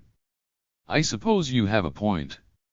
I shall channel this frustration into the dungeon's conquest. That's more like it. Anyway, let's hurry home and break out the dragon meat. Ah, yes, I almost forgot. Indeed, tonight we shall eat our fill of dragon meat. Dragon meat. I collected the woodland tyrant python's corpse, heckled all the while by my impatient familiars, before starting the trip back to Hirschfeld. We're back, Isaac. I called out as we stepped into the Adventurers Guild. Isaac's jaw dropped as he spun about to face us. WH what? But you only just left this morning. Please don't tell me you decided to abandon the quest. I guess we got back so early he couldn't believe we were already finished, which was surprising, considering everyone had been so hungry we'd stopped for lunch on the way back. We arrived at the Adventurers Guild around dusk, but apparently that still counted as fast. Incidentally, Even though everyone was super excited about the dragon meat, I managed to persuade them to hold off on it until dinner. We ended up having ginger-fried orc bowls for lunch instead. What? No, we didn't abandon it. We just already took care of it. Oh really? You know you can just tell me if you failed, right? Please don't lie to me. No, seriously, we didn't fail. It's dead. At that point Fel, who'd been listening to the conversation from behind me, suddenly loomed forward and spoke out loud with a scowl. This man's insolence grows tiresome. Shall I bite him? Do it. Let him have it. That'll teach him to think we could ever fail. Of course you shouldn't. And stop egging him on, Dora-chan. The fact that Isaac couldn't hear his provocation was no excuse. He wants to bite me. Is he serious, Makoto? Isaac was cowering before me, which conveniently meant he could use me to shield himself from Fel. Fel, stop saying stuff like that, you're freaking him out. You want to hurry this up so we can go home and have dinner, right? The longer you drag it out, the later we'll end up eating. I shall tolerate no delays. Finish your business, and let us be off. Right.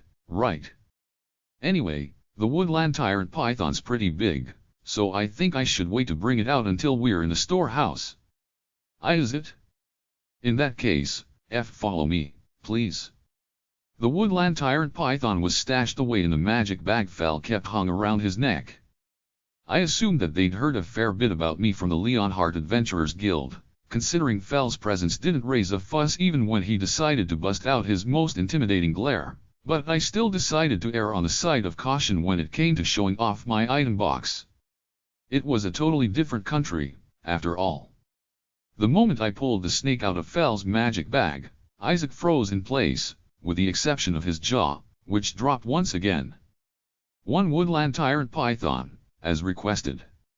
I think this proves we slew the thing, right? As is only natural. Few would dare to imply that we could fail a quest, and those few are fools to the last man. Right? Between me, Fel, and Sui there's no way we'd fail to take out a single snake, even if it wasn't dumb as a brick. I was starting to get really sick of Fel and Dora-chan's incessant grumbling. I can't thank you enough, Makoto. Now everyone will finally get off my back, at least for the moment, Isaac sniffled. Look, I get that you're relieved, but having a balding old man break down in tears in front of me is really awkward. So, can we take care of my pay? Excuse me. Your reward, of course. Seeing as this was an emergency request, the quest itself will pay 230 gold coins. That just leaves the matter of the monster's materials. What would you like to do with them? Would you be willing to sell them all to the guild? The materials, If the meat were good I'd ask for it, no question, but according to Fel that was very emphatically not the case. I didn't have any particular need for the other materials either. Oh, but maybe I'll ask for a piece of the skin? It's definitely a rare material, and since Lambert's technically supposed to be a leather worker, he'd probably appreciate it as a souvenir. I'd more or less left my hair tonic business entirely in his hands, so I certainly owed the man.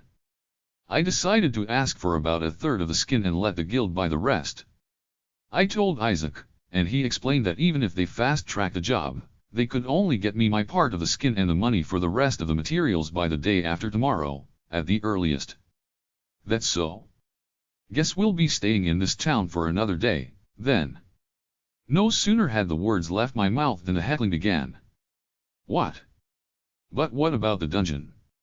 Indeed, what about the dungeon? Give me a break, guys, it's not like we have a choice here. It'll take that long to get the skin and the reward money, so we're stuck, like it or not. Fel shot Isaac a sharp glare. Come on, no glaring. Look at the thing, it's huge. Of course it'd take ages to skin. Right, Isaac. Why yes, quite. I assure you we'll do everything we can to speed up the job, But I'm afraid the day after tomorrow is the absolute fastest we can possibly manage it. Fell's menacing stare was sending him into a panic. See? Nothing we can do about it, so quit asking for the impossible. I keep telling you, the dungeon's not going anywhere. MMPH. You only say such things because you have no desire to visit the dungeon in the first place. Right? They gave me a suspicious glare, and I felt myself shiver. And no, that's not it. It's just that, hey, Isaac, I had a question I wanted to ask while we're here. He's totally trying to change the subject. He is indeed. Oh, shut up, you two. After wrapping up our business with Isaac, we headed back to the house I'd rented. Fell, Dora-chan, and the recently awakened Sui were all excited for their dragon meat dinner, and they weren't exactly being quiet about it. It is time to make good on your word. Bring out the dragon meat. Yeah, hurry up and get cooking. Sui wants to eat dragon meat. I know, okay.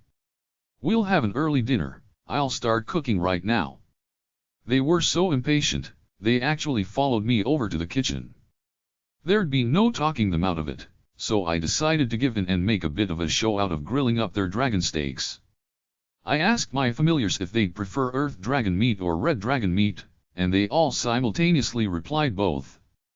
I'd already promised to feed them dragon meat and didn't feel like dashing their expectations by refusing to make both types, so I gave in and brought out lots of each, just like they wanted. I decided to start with the red dragon meat. I cut a beautiful vividly red slice of steak, seasoned it with sun-dried salt and pepper I freshly ground using a mill, then slapped it down into a piping hot frying pan. The steak let out an incredibly satisfying sizzle, and its meaty smell immediately permeated the room. Fell and Dora-chan's eyes were lit up with anticipation, while Sui was quivering with what I assumed was excitement. Is it not finished yet? Hurry up and let us eat. Sui's hungry. The three of them just wouldn't stop pestering me, but this was something I couldn't compromise about. Don't they know that half of what makes meat like this so good is cooking it right? Needs just a little longer, I told them. My usual technique for cooking red meat involved searing both sides, then taking it out of the pan at just the right moment, covering it with aluminum foil, and letting it rest for about 5 minutes. If you get the timing right, that's the easiest way to cook a steak to a perfect medium rare. Hey, surely it must be done by now, shouted Fell. Yeah, I think that should just about Fell, gross. You're drooling all over the place. Silence. You are the one tempting me with these delectable smells, then making me wait, so you are to blame. Yeah, sure I am. Sorry for the wait, food's up. I placed a plate with a massive dragon steak on it in front of each of my familiars, and they dug in ecstatically. MMMHHH. Dragon meat truly is exquisite. Yeah. It's crazy how juicy this stuff is. Dragon meat really is as good as it gets. Dragon meat's so yummy. It really was incredible that simple seasoning with just salt and pepper and a few minutes in a frying pan could produce something that delicious. Dragon meat was in another league entirely, no question about it. I couldn't imagine anything beating it. Needless to say, I grilled up a steak for myself as well. It wouldn't be fair for my familiars to keep it all to themselves. I relished in its meaty goodness right along with them. I just can't get over how good this stuff is, I muttered. After that simple salt and pepper start, we moved on to the usual soy-based steak sauce. I used that to cook both Earth Dragon and Red Dragon steaks, and they were both delicious, but that still wasn't enough to sate my familiars' appetites. I had a plan, though I knew just the right dish to satisfy them. I recognized this process. You are making a cutlet, are you not? Those were the ones you fry, right? The crunchy ones? They were really tasty when we ate them with bread too. Ha ha ha, guess I've made cutlets with a bunch of different types of meat, haven't I? No wonder you guys would recognize it. I was thinking we'd keep it simple this time and just eat them with salt. Salt alone. Yeah. Meat this good can stand on its own. I think it'll be plenty tasty with just a bit of salt. Go on, give it a try. I presented each of my familiars with a crunchy golden brown dragon cutlet. Here, you just sprinkle a little on like this, I said as I shook just a pinch of off-white salt I'd bought from my online supermarket onto their cutlets. The salt I'd chosen was a seaweed salt known for its smooth, mellow flavor, and was a personal favorite of mine. Dang, you weren't kidding. Just a little salt's all this stuff needs. Indeed. When the meat itself is this good, perhaps it is best to savor it with as few distractions as possible. Not bad at all. It's so tasty, even without anything else on it. Sui wants more. Okay then, try it with this salt next. The next salt I'd prepared was a yellowish yuzu salt. The slight citrusy aroma of the yuzu made it a perfect salt to pair with fried foods, in my opinion. Yes, this is good as well. It has a certain freshness that spreads throughout my mouth with each bite. Yeah, the cutlet's sorta oily from the frying, and this stuff works really well with that flavor. Sui might like this one even better. As I fried up cutlet after cutlet, I felt a sudden urge to have some for myself. I waited for an opportunity, and as soon as I got the chance I snagged a piece of cutlet and popped it into my mouth. Ah, hot. But man, it's so crunchy and delicious. Yuzu salt really was the right call. It was the perfect fit for fried food, no question about it. Hey, I want more. Keep frying. Yeah, what Fel said. I spent all day looking forward to this, so I'm gonna stuff myself until I can't eat another bite. Sui's gonna eat lots and lots of dragon meat too. They'd already eaten an incredible amount of meat between the steaks and the cutlets, but they still hadn't had enough yet. Fine. I'll fry up another batch, then. After that point, Fel, Dora-chan, and Sui just kept eating and eating. They really hadn't been exaggerating about how they planned to eat as much as they possibly could. Fel stuffed himself so comically full that I couldn't help but crack a smile in spite of myself. In retrospect, though, offering them all-you-can-eat dragon meat as a reward was a terrible idea. My stock of dragon meat was a precious resource, and they took a distressingly large chunk out of it. Sucks to be me.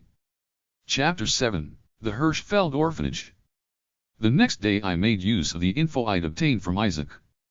I told my familiars that I wouldn't be going out of town at all that day, but they decided to tag along anyway, presumably out of sheer boredom. Sui, as usual, slept in my bag for most of the time we were out. I had to wonder why it didn't just stay at home if it was going to spend the whole day unconscious anyway, but on the other hand, I would be a bit worried about leaving it alone in the house.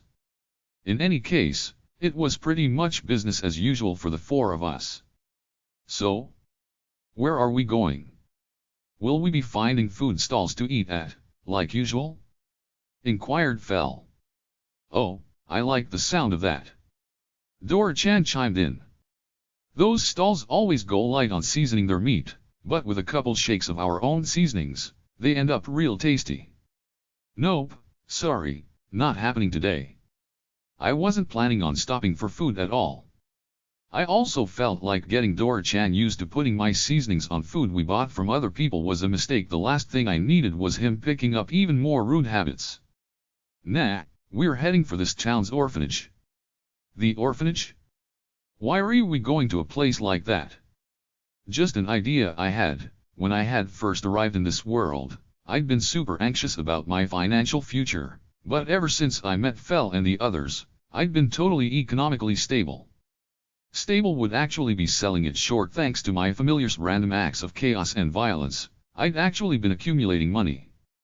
Those three carnivores kept bringing in carcass after carcass for me to cook for them, and all the bits that weren't edible always ended up getting sold off for an incredible sum of money. To be completely honest, I had so much money built up that not even I knew exactly how sizable my savings were. I certainly couldn't put anything close to a precise figure on it. And yet even though I had all that money, I didn't have anything good to do with it. Buying anything that caught my interest and ordering stuff off my online supermarket was the best I could manage, and no matter how luxurious my tastes grew, expenses like those didn't even make a dent in my ridiculous pile of cash.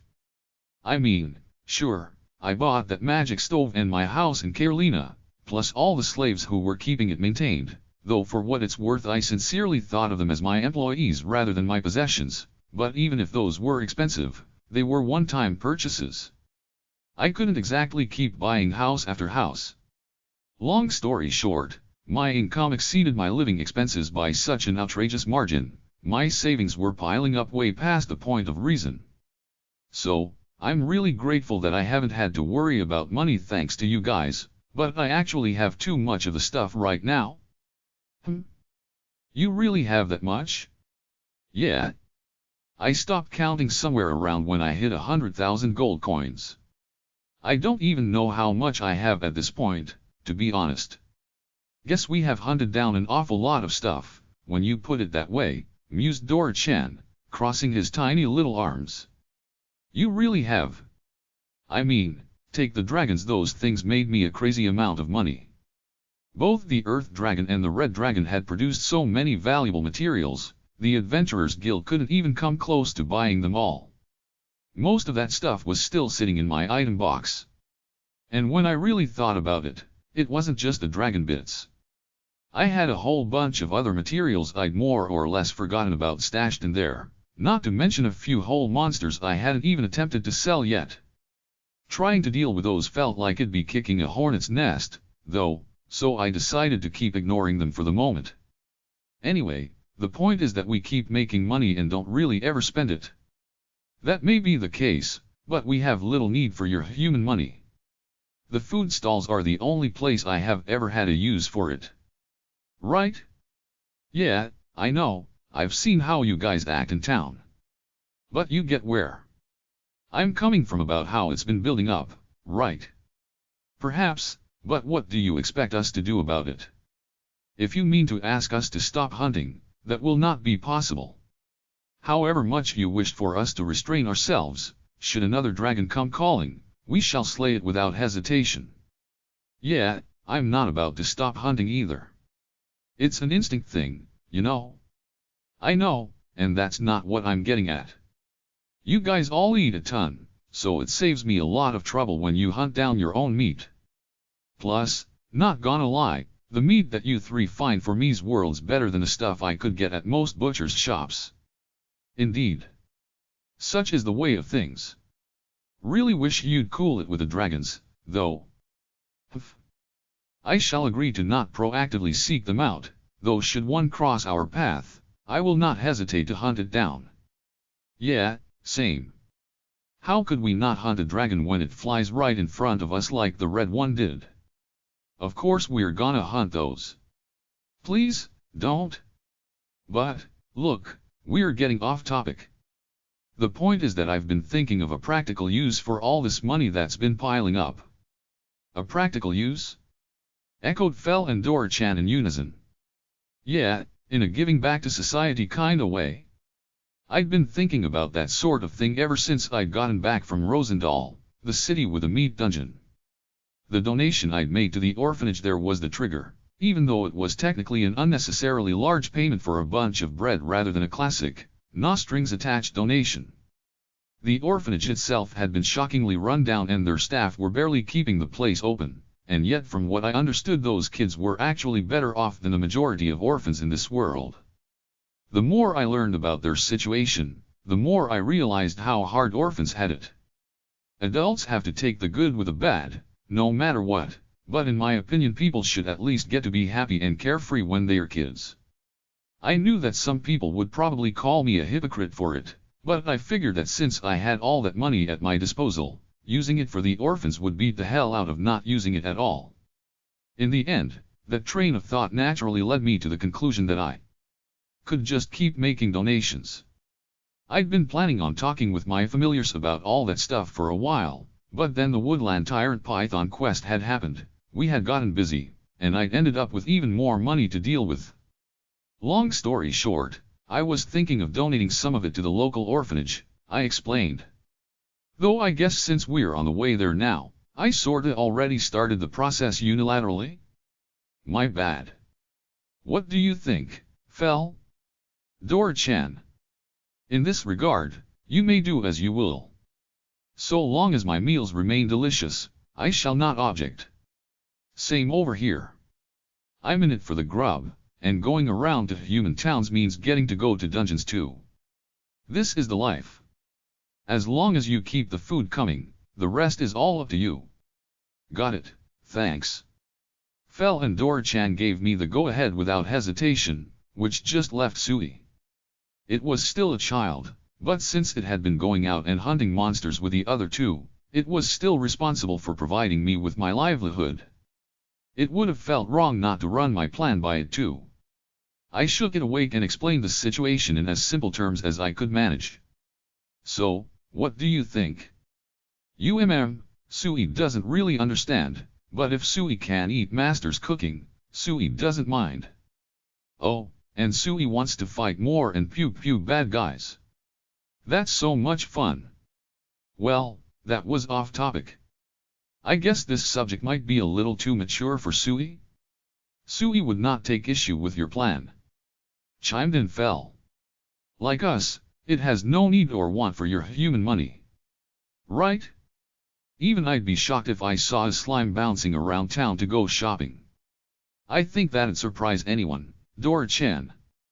In that case, it's settled I'll be making the donation. Though I have to check the place out myself first, of course. If whoever's in charge is some sort of greedy, selfish sleazeball, they'd probably just embezzle it anyway. Oh, and I was also thinking of donating to all the goddesses' temples while I'm at it. A sound idea. Ninrir will be delighted. I mean, I'll be donating to all the others too. Let us be off. The day is wasting. Hey, wait, Fel, wrong way. We're going to the orphanage first. Fel. I surreptitiously studied the orphanage Isaac told me about from the shadow of a nearby building. Even at that distance, I could hear children shouting happily inside. I was already a little relieved they certainly didn't sound like they were terribly impoverished and underfed. That said, the building itself was unsurprisingly not in great shape.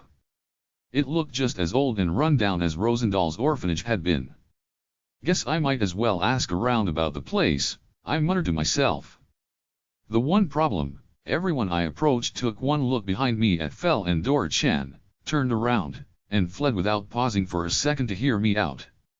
I tried making those two are my familiars, it's fine, don't worry about them, my opening line, which helped a little, but even if they stuck around, they were still too freaked out to actually tell me anything of substance. I clearly wasn't getting anywhere, so as a last-ditch effort I tried smoothing things over with a silver coin. That certainly got people talking in an awful hurry. They told me all sorts of things, even things I hadn't actually asked about, and I finally learned everything I wanted to. It all worked out in the end thanks to the power of bribery. As for the actual information I got from all those passers-by, first up was the fact that the orphanage was ostensibly under the management of the Temple of the Goddess of Water. It was actually managed by a grizzled old ex-adventurer, though, who happened to be a layman of the temple and did the majority of the actual work taking care of the kids. One old man couldn't possibly handle all those kids and the challenges they brought with him on his own, though, so the church sent over a few of its apprentice nuns every day to help him out. Thanks to them, the orphanage had been running relatively smoothly under his leadership. From the way the townsfolk described him, he had that classic ex-adventurer aura of intimidation that told you he'd knock your skull clear across the room if you tried any funny business in his establishment.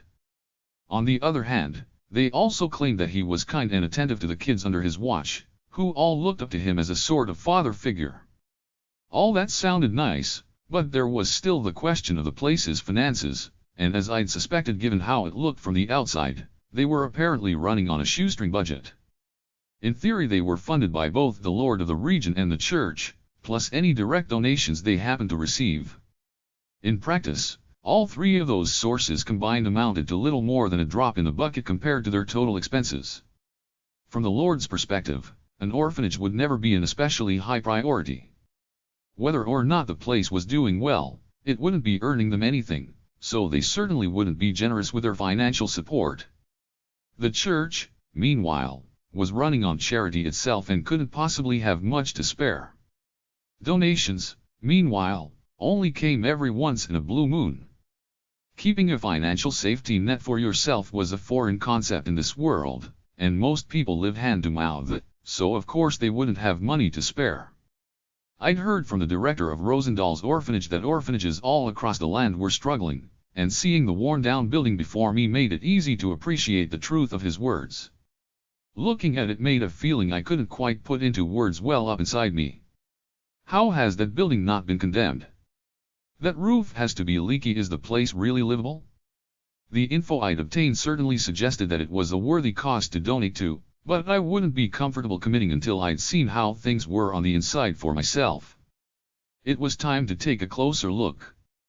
Doing that would more or less obligate me to make a donation in some form or another, of course, but if I came to the conclusion that they wouldn't use the money well, I could always just toss them a few gold coins and leave it at that.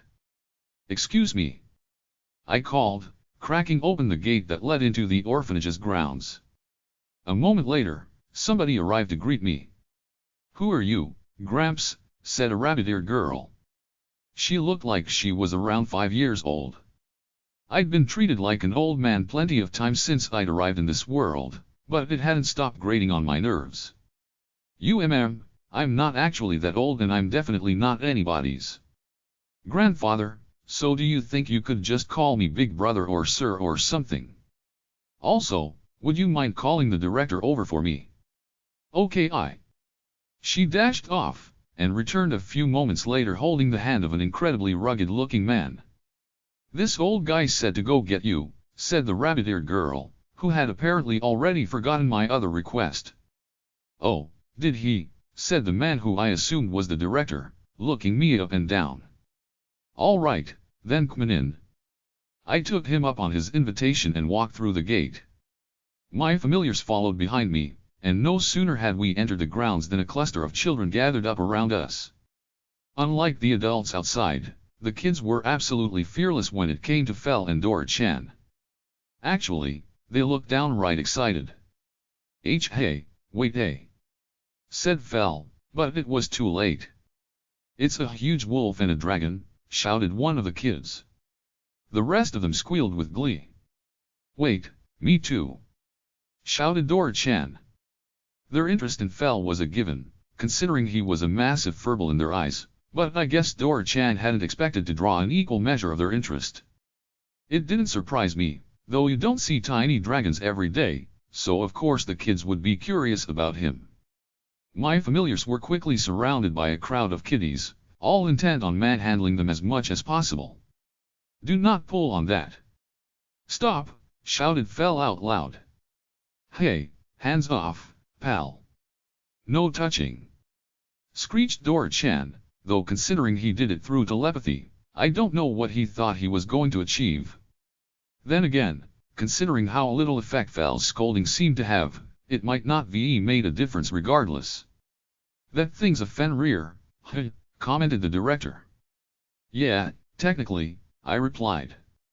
He'd thrown away his dignity as a legendary creature in front of me so many times that I was prone to forgetting he was supposed to be one in the first place. I was impressed that the director figured it out that quickly, by the way. My understanding was that only fairly high-ranking adventurers would have the knowledge and experience to identify Fel's species. He must have seen through my surprise and chuckled. "I used to be an A-rank adventurer, if that answers any questions," he explained. I'd heard rumors about the guy who made a Fenrir his familiar, but I never figured they were true till I saw it in person. "Yeah, totally reasonable. Can't argue with that." "What's the other one?" "A baby dragon." "No, it's actually a rare species called a pixie dragon. He's fully grown, believe it or not." "Oh? You've got a full stock of rare familiars, eh? You must be quite the tamer." "Thanks." "Oh, right, I also have a sort of special slime in my party," I said, picking Sui up out of my bag to show the director, who burst out laughing at the sight of it. "A slime? You have a slime as a familiar. You're a one-of-a-kind tamer, that's for sure. Common sense in this world says that slimes are the smallest of small fries, after all. Whoa, a wolf and a dragon. Cool, shouted a boy who suddenly jumped out from the orphanage's main building. He looked like he was about 10 years old or so, and grinned ear to ear as he rushed out to get a closer look, only for the director to grab him by the back of his shirt's collar as he ran past us. Not so fast, Cornet. Did you finish your chores already? Gah, let go of me, geezer. Don't you geezer me, kid. I've told you 1,000 times to call me director, or don't talk to me at all. So, how about those chores? Not finished yet, eh? I'm not. Then you have to take care of those before you go out and play. Got it. Aw, but I wanna go play with everyone. I wanna pet the wolf and the dragon too. I'm not saying you can't play with everyone, I'm saying you can do it after you finish your chores. But no buts. And if you go out to play before you're finished, you'll be skipping dinner tonight. Who cares? I bet we're having the same watery potato soup and stale bread we always do anyway. Oh? Well, if you don't want dinner, guess that's one less meal we have to worry about preparing tonight. I want it, I want it. All right, fine. I'll do my stupid chores, okay. Cornet turned around and stomped back into the building. I swear, how'd I end up with so many cheeky brats who won't listen to a word I say, sighed the director. He had a point. I could already tell that a lot of his kids were on the naughty side of the spectrum. I sort of felt for the guy. Anyway, what's a standout tamer like you doing in a place like this?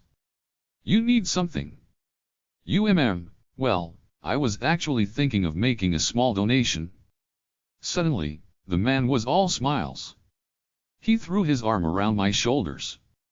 You're a good man, and you've come to the right place. As I'm sure you can tell, we're poor as dirt here, and we take donations year-round. Come on, let's head inside and talk business. Okay, guy, your smile went from welcoming to terrifyingly overbearing in a split second. And what's with the arm around my shoulders? Are you making sure I don't run away? In spite of my doubts, I could only let myself get dragged into the building. Hey. Do you mean to leave us behind? Why yeah, sorry, I have to talk with the director. You guys can play with the kids until I get back. We can what? Absolutely not. I cannot bear to entertain all these whelps at once. Hey, you. Stop pulling my fur. Stop that. Fell's right, these brats re demons. They are gonna tear my wings off. Get 'em off me. The kids were brimming with energy, and Fell and Dora-chan were clearly going to have their hands full while I was away. You two are a rare treat for these kids. Just put up with it for a little, you'll survive. No.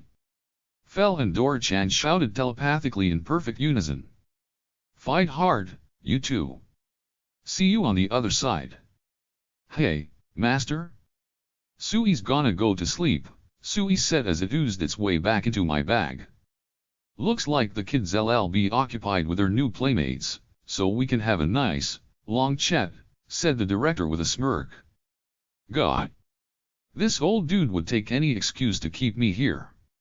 Is this really the sort of person you want in charge of an orphanage? That's more or less the state of things, concluded the director. He'd just finished giving me a rundown on his orphanage's financial situation, and as expected, it was rough. They were just barely scraping by. Their official policy was to send their kids out into the world at the age of 14 to make their own way and learn to live independently, but on the whole there were still more kids entering the orphanage in the average year than there were kids aging out of it. There would always be kids who'd lost their parents, or parents who could no longer afford to take care of their kids for whatever reason and were forced to give them up. The societal factors driving the problem weren't going anywhere anytime soon. That was part of why the orphanage had a policy of giving the kids jobs starting around the age of 11 or 12. The kids who aspired to become merchants, chefs, or artisans would start by helping out around the orphanage or the church, or even try their hand at going into business on their own early. Those who wanted to become adventurers, meanwhile, were given a thorough course on the fundamentals of adventuring by their formerly ranked director. They'd also venture outside on occasion to collect medicinal herbs and do other lower-risk odd jobs. The outside world was dangerous, of course, so they were under strict instructions to stay within easy running distance of the town and were flat-out banned from going anywhere near the forest. The local adventurers guild had agreed to buy whatever they collected, at severely marked down prices, even though they weren't technically adventurers yet, so they could even earn a little money in the process.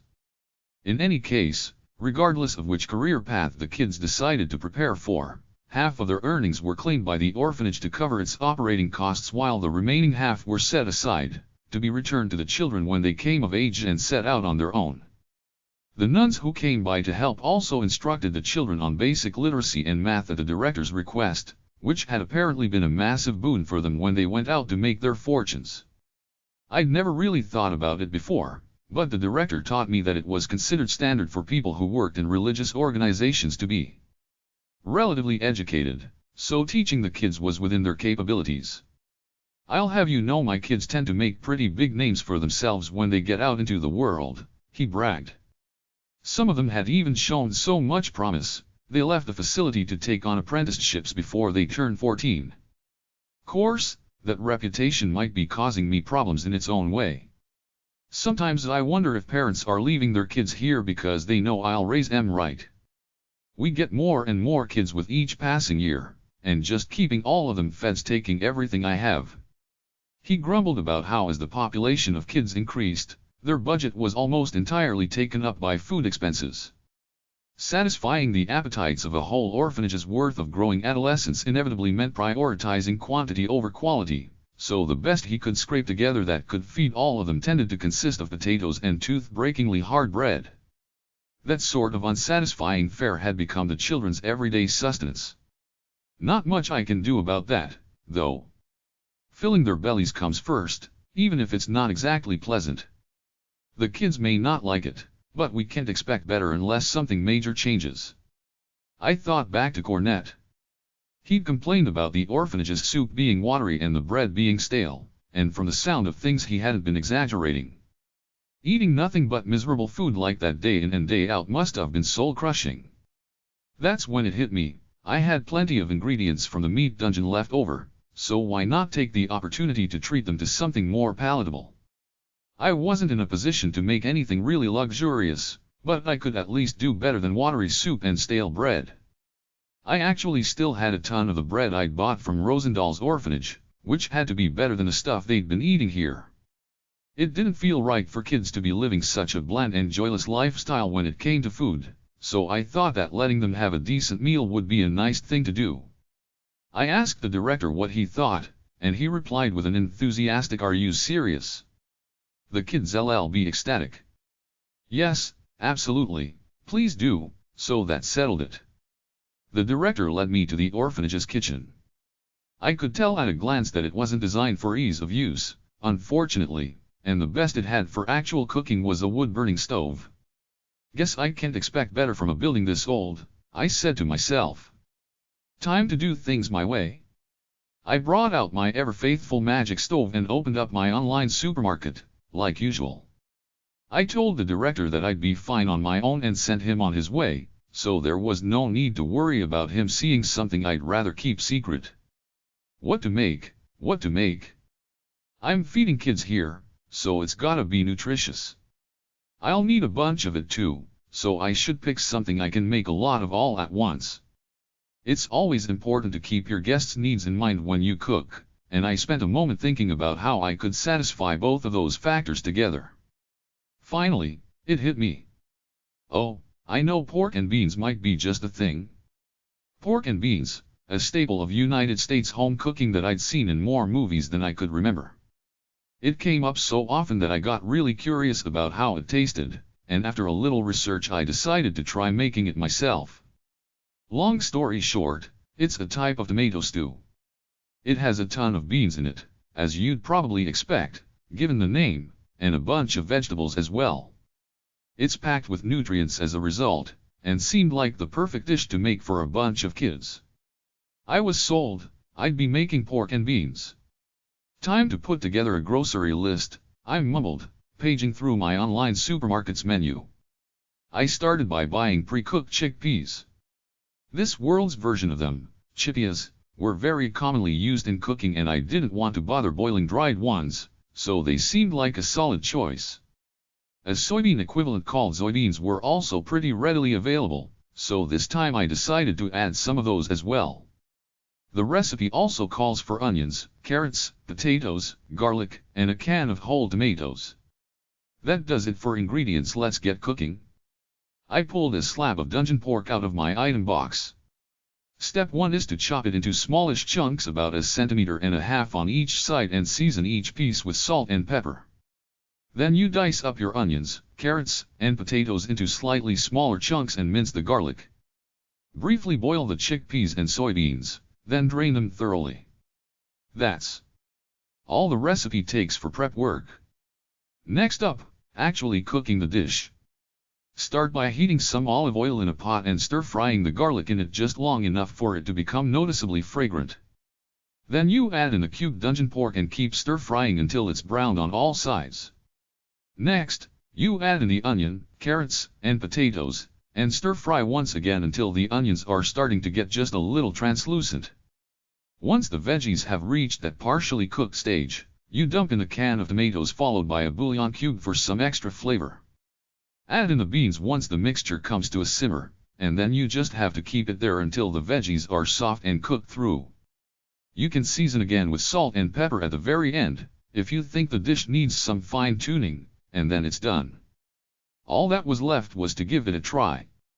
I took a bite and carefully considered the flavor. Nice, this dish really brings out the natural sweetness of the vegetables. I'm sure the kids will appreciate it. The beans were a good idea too. They are full of nutrients, and they'll fill you up really well. Master, Sui wants to try it too. Sui had woken up at some point along the way. Its voice rang out hopefully in my mind. All right, I guess, but I made this for the kids who live here, so just a little. I'll make a proper helping for you and the others when we get back to the house. Okay. I set a slightly smaller serving of pork and beans than I'd usually spare down in front of Sui, who dug right into it. How is it? It might be better with more meat, but it's tasty. Sui loves all the beans. The beans? Huh? That's good to hear. I'd actually gone heavier on the meat than I usually would, but I also went heavy on the beans and veggies since I was trying to keep nutrition in mind. Sui gave it a solid endorsement in any case, so I figured I'd done a decent enough job. I went over to the director's office to let him know that I was done cooking, and he gathered up the kids right away. We all moved over to a spacious, but obviously very old, dining hall. The director and I stood off to the side and watched as the kids filed in. They could hardly contain their excitement. All right, said the director. We've got something special for you kids today. This young man here's fixed up a real feast for you, so you'd better say thank you. Thank you, the kids roared in unison as they crowded around the serving table. They made sure to form a proper line, though, presumably because of a certain strict old man who was watching over them. It was sorta cute, and made me reminisce for a moment about the school lunches I had back when I was a kid. 2 young, fresh-faced nuns were put in charge of setting the table. They were probably in their mid to late teens, by my best guess, and I was told that helping out at mealtimes was part of the usual duties of the nuns who came to help out. I hadn't seen the 2 of them around until that point, and when I asked about them, the director explained that they'd been busy teaching a lesson to the orphanage's aspiring merchants. Somewhere along the way, Fel and Dora-chan plodded their way into the dining hall as well, both looking absolutely exhausted. Fel was definitely a little bit too big for the door, but somehow managed to squeeze his way through without damaging its frame. That could hardly have been any worse. You said it. Both of them flopped down onto the ground the second they had the opportunity. I need food, and I need it now. Fel demanded. I shall not wait another moment. Same over here, thanks. Droned Dora-chan. Sorry, I replied telepathically, but I made this for the kids, and I didn't make enough of it to serve you guys too. Fell and Dora-chan shot upright. You what? Need I remind you that we only tolerated those noxious runtlings at your request? I sent back. Yeah, but I don't think you'd like this stuff, anyway. It's full of veggies, for your information. Gur vegetables, you say? I want meat, come on. I know. I promise I'll make another batch for you too and Sui when we get back, okay? I'll give you a little, so just be patient for now. You will make meat when we get back, and I shall not tolerate another second of this outrage should you say otherwise. Hell yeah. Meat or bust. I get it, okay? Dealing with the kids must have really tired those two out. What kind of legendary beast throws a toddler tantrum over a single meal? I grumbled internally as I set a smallish serving of pork and beans out for each of them. It tastes decent enough, I suppose, but it does indeed lack the meat I crave. Yeah, you gotta have meat when you're worn out. Nothing else does the job. Ha ha ha, those two really are meat-powered, huh? Sui wants some too. Oh, sorry you already had some earlier, and that was the last of it. I'll make more when we get home, though. Can you hold out until then? Yeah, Sui can wait. Sui'll be patient, so make something with lots and lots of meat, okay? Ha ha ha, okay. Let me alter that statement. Fell, Dora-chan, and Sui's internal engines all run on meat. Meanwhile, the table had been set and the kids were finally getting a taste of their helpings of pork and beans. Oh wow, there's so many vegetables in this, one of them shouted. It's not just potatoes. There's meat in it. This is so good. The children's happy shouts filled the dining hall. It was really nice to see them all so enthusiastic about digging into the food that I'd made. That went for the two apprentice nuns, as well. They were enjoying their meals just as much as the kids were, and were adorable in a different sort of way. Might wanna leer in a different direction, pal, said the director, who was glaring daggers at me from the next seat over. Don't even think about it, hands off. What? Of course I wouldn't, I'd never. I wasn't looking at them like that. It was a relaxing, stress-relieving eye candy thing, not a creepy one. I'd never even consider making a move on them. I mean, they were somewhere around high school aged, and by the ethical standards of my world a guy my age hitting on them would be completely out of line. Just keep it in mind, said the director. Anyway, aren't you going to eat? I asked, changing the subject. I'll eat last. I'd be careful about that, wait too long, and it'll all be gone. I'd made 2 whole stock pots worth of pork and beans, but the kids' appetites had outdone even my fairly high expectations. Most of them had already gone back for seconds. If there's none left for me, there's none left for me. Look how much they are enjoying it, that's all I could ask for, he said with a gentle, nurturing smile. He might have had the face of a seasoned veteran, but he really was a plain old nice guy in the end.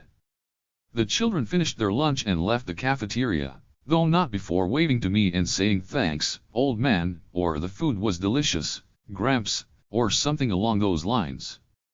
Every last one of them acted like I was a senior citizen, which kinda stung, but what can you do?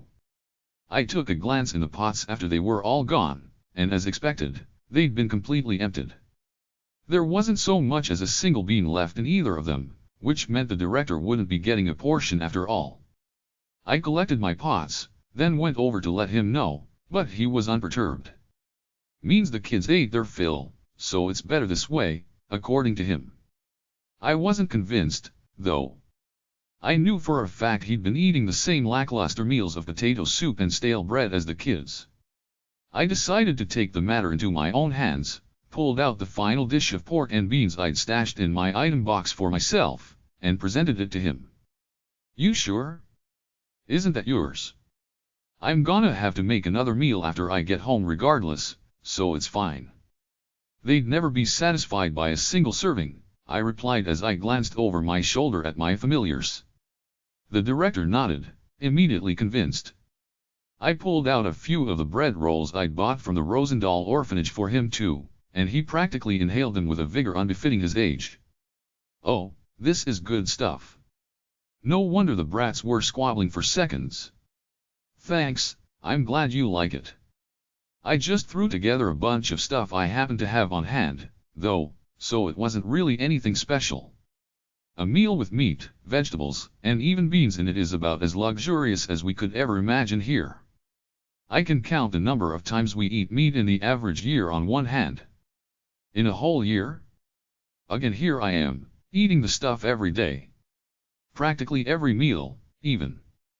The sympathy I felt for the kids was slowly starting to morph into a sort of guilt. I had more than enough meat dungeon spoils to last me for ages, so I decided to share some of it with them. I actually made a trip to the meat dungeon recently. Would you like some of the meat that dropped there? What? Are you serious? He leaned in way, wide eye too close for comfort. Whoa there, simmer down, old man. Mind your blood pressure. Okay, please, calm down. Finish your food, and then we can talk. Alright, sure. He went back to his meal, once again shoveling it down faster than I'd ever seen from someone his age. Okay, finished. Now then, you were saying. That was fast. Here, pass me your dish. Forget the dishes. Let's get to the point. Okay, I get it, the meat, right? I've got dungeon pork and beef on hand, and you're free to take some of both of them. That's a hell of a favor you're offering, and I'm not about to turn it down. How much do you want? Too much and it'll spoil, so be careful. There was no way an impoverished orphanage would have a magical refrigerator like the one I had gotten my hands on recently. Maybe one of the kids had an item box they could keep it in, though.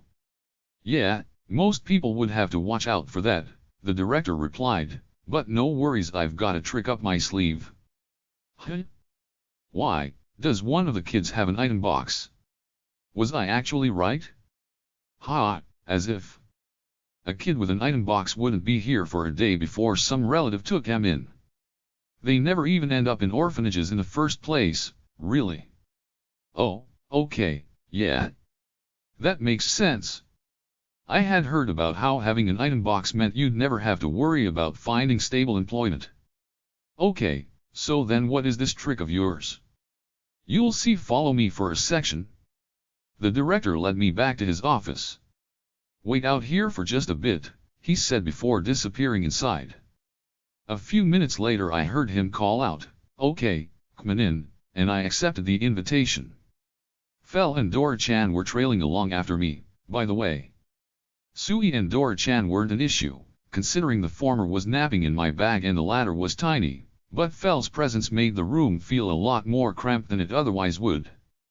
Fel seemed to be feeling a little claustrophobic himself, and curled up into as small of a ball as he could manage. Hey, Fel, Dora-chan? It's a pretty tight fit in here, think you guys could wait outside? I asked hopefully, but of course it wouldn't be that easy. Absolutely not. Same, no way, not happening. Oh, come on. You guys can't be comfortable like this, can you? It may be cramped in here, but it is 1,000 times better than the alternative. I refuse to give those imps so much as a second more of my time. You said it. Those pint-sized demons would be on us again in seconds if we went out there, I just know it. They were both grimacing. Okay, I get it. Guess we'll just have to put up with it, then. You can wait here till I'm done. Fel and Dora-chan both agreed and made themselves comfortable behind me. As far as they were concerned, it was no longer their problem. Sorry they're so, big, I said to the director. Ha, looks like the kids really took a toll on them. Guess not even a Fenrir can keep up with their energy. Can't say I'm surprised. Ha, yeah, looks like it. You do seem to be keeping them happy and healthy. It's the least I can do, not to mention all I can do. But anyway, enough chit-chat. This is the trick I was telling you about. He showed me a slightly worn-out cloth bag, the likes of which I'd seen many times before. A bag? I'm guessing it's a magic bag, right? Sure is. Had a hunch you'd know one when you saw it. I don't take you for the loose-lip type, but just for the record, I don't want it getting out that I have this thing. That's also why I couldn't let you see where I keep it. Oh. That would explain why he had me wait outside, I guess. I already had magic bags of my own, so I didn't think of them as that big of a deal, but they were valuable enough to net you a small fortune if you sold one. I could appreciate where his caution was coming from. According to the director, he'd found his bag in a dungeon during his adventuring years. Its storage capacity was somewhere around the middle of the usual spectrum, and time inside the bag passed at about 1/10 the speed it did outside. I'm sure you can imagine how handy the thing was when I was an adventurer, and I'm still getting plenty of use out of it even now, he said, giving his bag a gentle pat. Potatoes and hard brown bread were more or less the orphanage's staple foods. He could save money by buying them in bulk, but even though their shelf lives were remarkably long, they would still spoil eventually. That's where the magic bag came into play. By buying massive amounts of food at wholesale prices and preserving them in his bag, he'd been able to just barely scrape by in spite of his budget shortcomings. In short, I'll take as much meat as you can spare. The bag's only half full right now, so there's plenty of room. Can't argue with that. I started unloading chunk after chunk of dungeon pork and beef from my item box. Hey, whoa, he quickly shouted, that's enough. Stop. Huh? But this is barely any. Barely any. That's a mountain. My bag might only be half full, but it's not that big. Just how many of the damn things did you hunt? Ask the shameless gluttons behind me. They hunted whole floors to extinction. Hot. I still have way more than enough left over, though. Are you totally sure you don't want more? Very sure. This is plenty. Well, if you say so. In the end, I gave him about 10 chunks of both dungeon beef and dungeon pork, each weighing in at around 20 kilograms or so. It was barely a drop in the bucket of my overall stock. Dora-chan, and Sui had gone so far overboard hunting down those things, I wasn't sure I'd ever be rid of it all. You don't have to hold back for politeness' sake, just so you know. I'm not being polite, I'm being sane. My magic bag might burst if I try to jam any more of that stuff in. Speaking of which, I've been curious this whole time, how did an adventurer good enough to have his own magic bag end up becoming an orphanage director? I'd obtained my magic bags thanks to my familiars, but I was an exception. It wouldn't have been nearly as easy for him. It takes a skilled adventurer to get a hold of one, whether by saving up enough money to buy it or finding it on your own. He'd told me that he'd been A-ranked, but I hadn't really appreciated what that meant about his expertise until he brought the bag out. Well, you know, he mumbled hesitantly. It suddenly struck me that I'd been so caught up in the conversation, I'd asked something really personal without even thinking about it. Probably overstepped a little there. Whoops. Sorry, I didn't mean to pry. Forget about it. Nah, it's not a big deal. It's all in the past by a full 30 years, even. According to the director, it was a story you hear all too often in that line of work. It happened just a little while after he turned 30. He'd gotten married young, a rarity for adventurers, and had a 10-year-old son. Unfortunately, adventuring is the sort of job that keeps you away from home a majority of the time. He was too busy to be with his family. He'd been at the job for a good long while and had built up plenty of experience, finally rising to rank A. He wasn't satisfied with stopping there, though. He still had work coming in from all sides more than ever, even, and at the rate things were going, making it to rank S was totally plausible. He and his party members threw themselves into adventure after adventure, day after day. That's when it all went wrong. I took on a quest that'd keep me away from home for 3 months, and while I was gone, my son passed away. A plague hit the town, and it took him before we knew it. His wife blamed him for their son's death, and he believed that he deserved it. I can't tell you how many times I asked the same questions she did. Why wasn't I there for him? Wasn't there something I could have done? Maybe if I'd been there, I could have scraped up the money to take him to the church and have them heal him with their magic. Maybe if I'd been there, I could have pulled some strings to get a high-grade potion for him. Maybe if I'd been there, he wouldn't have had to die. But what ifs wouldn't change what had happened. His son was dead, and his relationship with his wife was irreparably damaged. It hadn't been long before they had divorced and parted ways. His old adventuring party was more than willing to keep working with him, but he just couldn't bring himself to return to his old way of life. Lost and heartbroken, he spent his days drowning his sorrow for the son he'd lost in booze until, that is, the Church of the Goddess of Water came into his life to soothe his pain. I'd never been much of a believer in the goddess, up until then. The temple was nearby, and I just happened to stumble into it one day. Total coincidence. But the priest I met there was a good man. He just listened to me, didn't blame me, didn't try to comfort me. Just listened. That was the chance the director needed to get back on his feet. He started attending services at the temple regularly, and it wasn't long before he became a fervent believer. The director of the orphanage associated with the church happened to retire shortly thereafter, and he immediately stepped up to volunteer for the position. My son was gone, but there were still plenty of other kids out there who were living through hard times. I wanted to do something for them. It was my way of trying to make up for my failings, I guess, though I wouldn't blame you if you thought it was just doing it to feel good about myself. His story blew me away. Whether it was for the sake of atonement, or to make himself happy, or whatever, the fact that he'd felt so strongly about helping the children who needed it struck me as honestly incredible. It made me wonder, if I'd been put in that same situation, would I have done the same thing? In any case, I felt an intense urge to help him keep it up. The kids too, I wanted to do something for them. I withdrew 2 sacks full of gold coins from my item box. Here's the donation I mentioned. I want you to use it for the orphanage. What and how much?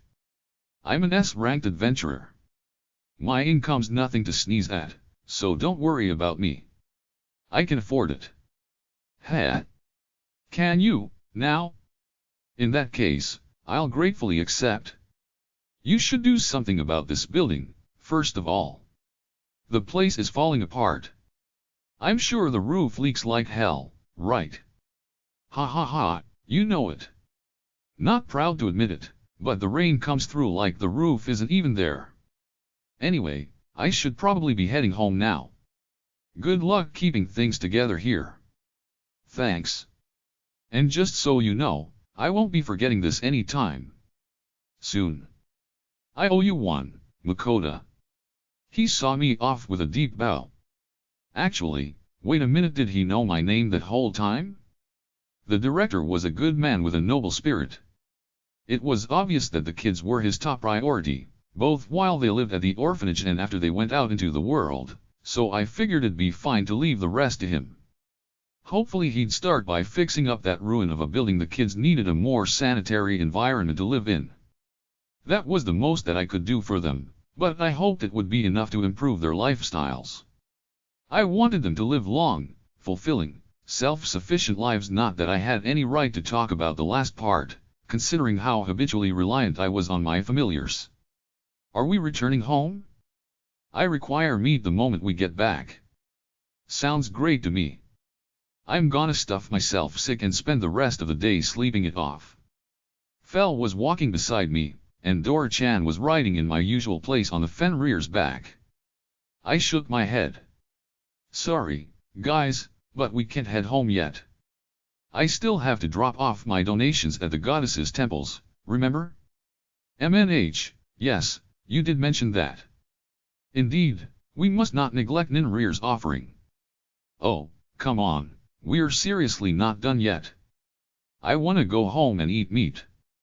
Not this time, Dora. Ninrir has granted me her blessing, and must be repaid in kind. Let us be off. Fel abruptly picked up the pace. Okay, fine. Let's hurry up, get this over with, then eat meat till we burst. Dora-chan took off and flew alongside Fel. Hey, wait. What do you mean, let us be off? You don't even know where Ninrir's temple is, do you? Dora-chan, tell Fel to not you too. Ninrir's isn't even the only temple we're visiting, for crying out loud. I dashed after my impatient companions. At Fel's insistence we visited Ninrir, the goddess of wind's temple first. I think this is the right building. Whoa, seriously? I mean, come on, the place is a dump. I mean, it's true, but that's not the sort of thing you're supposed to say out loud, Dora-chan. Take a hint. Are you absolutely certain this is the right temple? Asked Fel, bewildered and more than a little put off. The building before us was small for a church, made entirely out of wood, and had most certainly seen better days. Pretty positive, yeah, I hesitantly replied. Isaac's information had been on the money so far, and he'd pointed me to this precise building. I still couldn't quite accept that it was really a temple, though, and ended up wandering awkwardly around its perimeter until a woman who looked just a little younger than me stepped outside. She was dressed in a white habit, so I assumed she was a nun. May I help you? She said as she walked up to me. I don't suppose this is the goddess of wind's temple. The goddess of wind. Are you a believer? Her attitude shifted wildly, and her gaze was suddenly full of hope. And no, I wouldn't really say so, sorry, I replied. She sighed, openly disappointed, so I quickly continued. I'm not a believer or anything, but I was thinking of making a small donation. No sooner had the words left my mouth than a nun grabbed onto both of my hands. You are? Really? Thank you so much. May the goddess of wind grant you her blessings. Please, come inside. Sorry, miss, but I actually already have the goddess of wind's blessing. Also, could you let go of my hands, please? She was really squeezing them. I guessed she didn't want to give me the chance to leave before I followed through. Then she noticed Fel and Dora-chan standing behind me and shrieked. The huge wolf and the tiny dragon are my familiars. I quickly clarified. Oh, are they? Well then, come inside. Her smile stiffened up, twitching slightly as she led us through the front door. She didn't let go of my hand for so much as a moment, though. Girl had guts. Meanwhile, I did an excellent job ignoring Fel's I am no wolf. And Dora-chan's. Don't call me tiny. Pipe down for a minute, would you? The nun led us into a modestly sized hall of worship. Enshrined in its very center was a wooden statue that I could only assume was meant to depict Ninrir. The statue had the kindly, benevolent expression one would expect from a goddess, but I couldn't exactly describe it as having any sort of divine beauty. Ninrir always insisted that she was beautiful, but, well, I mean, I didn't have any reason to believe that was actually what she looked like, so I couldn't make any real judgment on the matter. Ahem. Well then, allow me to explain to you the current state of our faith, said the nun. You may already be aware, but in comparison to the goddesses of fire, earth, and water, the goddess of wind has considerably fewer followers. But, I'll have you know that we make up for what we lack in numbers with sheer fervor. We express our zeal and dedication to each and every visitor who crosses our door, and. Her passionate sermon dragged on and on. She didn't have to bother giving me the whole sales pitch, though. Isaac had already told me about each of the temples operating in Hirschfeld, so I'd heard most of what she had to say before.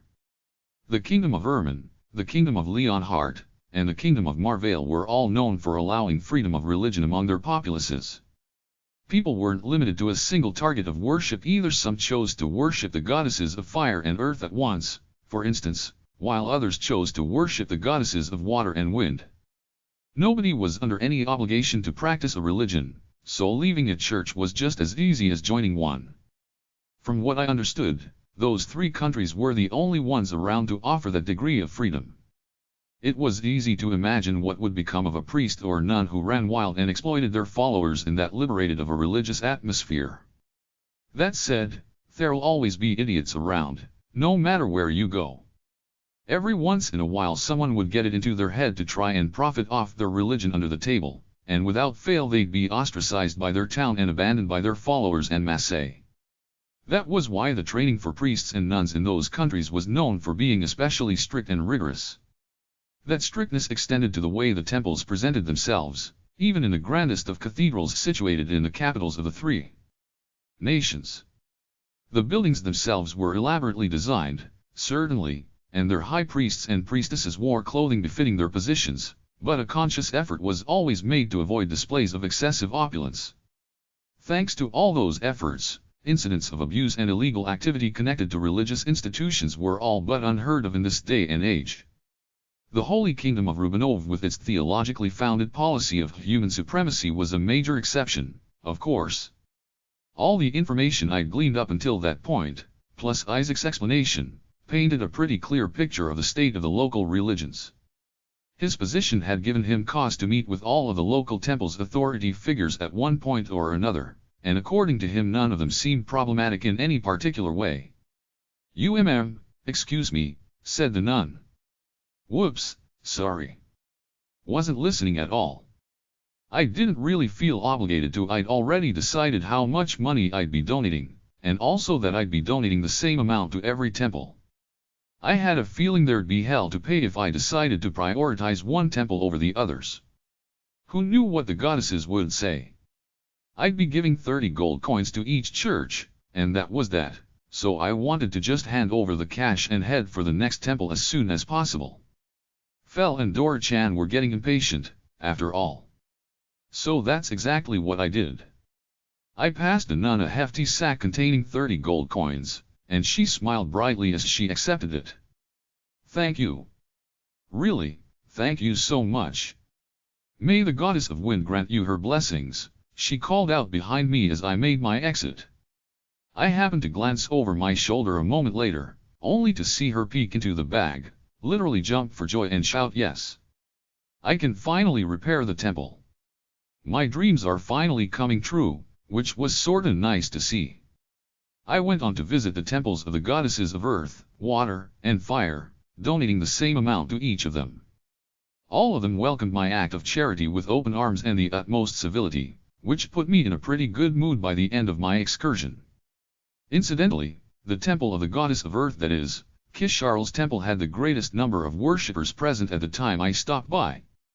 The goddess of water, Ruka, was a close second, followed by the goddess of fire, Agni. Kisharl's really stood out. Not only did she have the most followers, the actual temple itself was also noticeably fancier than the rest. Ninrir should really stop thinking about sweets and start thinking about her followers one of these days. The time has come. Bring out the meat. Hell yeah. Meat, meat, meat. I know, settle down. The instant we got home, Fel and Dora-chan started kicking up a huge fuss. Meat this, meat that, they just wouldn't give it a rest. Are we eating meat? Sui wants some too. Sui sprung out of my bag. Fel and Dora-chan's tantrum must have woken it up. You left us to suffer with those horrible little monsters. You owe us this. You said it. I'm telling you, those kids were demons. I could feel them draining the life out of me, I swear. Okay. You want tons of meat, you'll get it. I don't have time to make anything super complicated, though, so I'll be keeping it simple. Simple how? What will you make? How about a stir fry? That way we could have a nice balance of meat and veggies. Fel scowled, bared his teeth, and growled, you will make meat. Okay, geez, you don't have to get that mad about it. Okay, then how about ginger-fried orc? Or maybe ginger-fried dungeon meat? I used a store-bought sauce for that recipe, so it was easy enough to whip up in a hurry. Ginger-fried meat? Very well. Fel was already starting to drool. He must have been thinking back to the last time we had the dish. Gross, dude. Oh, yeah, that stuff's pretty tasty. Sounds good to me. Sui likes it too. That brief exchange was all it took to put Dora-chan and Sui in the mood for ginger fried meat. Okay, guess that's settled. Meat-wise, how about dungeon pork? I still have a ton of the stuff in stock, and I've got some fresh cooked rice too.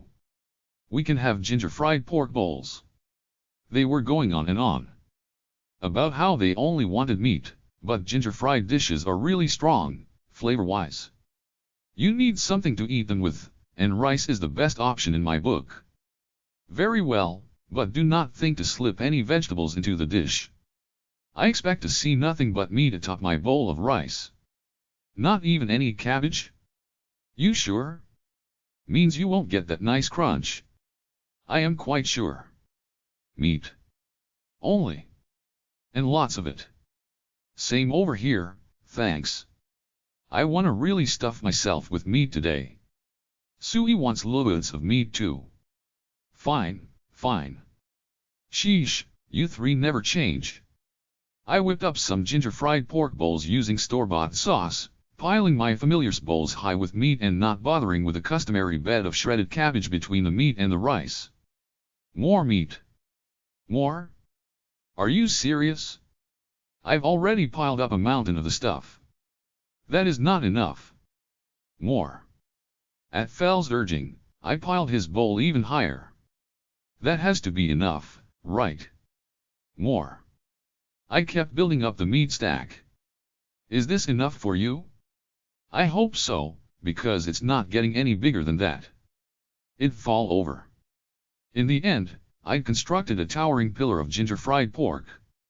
Yes, this will suffice. Fel finally looked satisfied by his meat tower.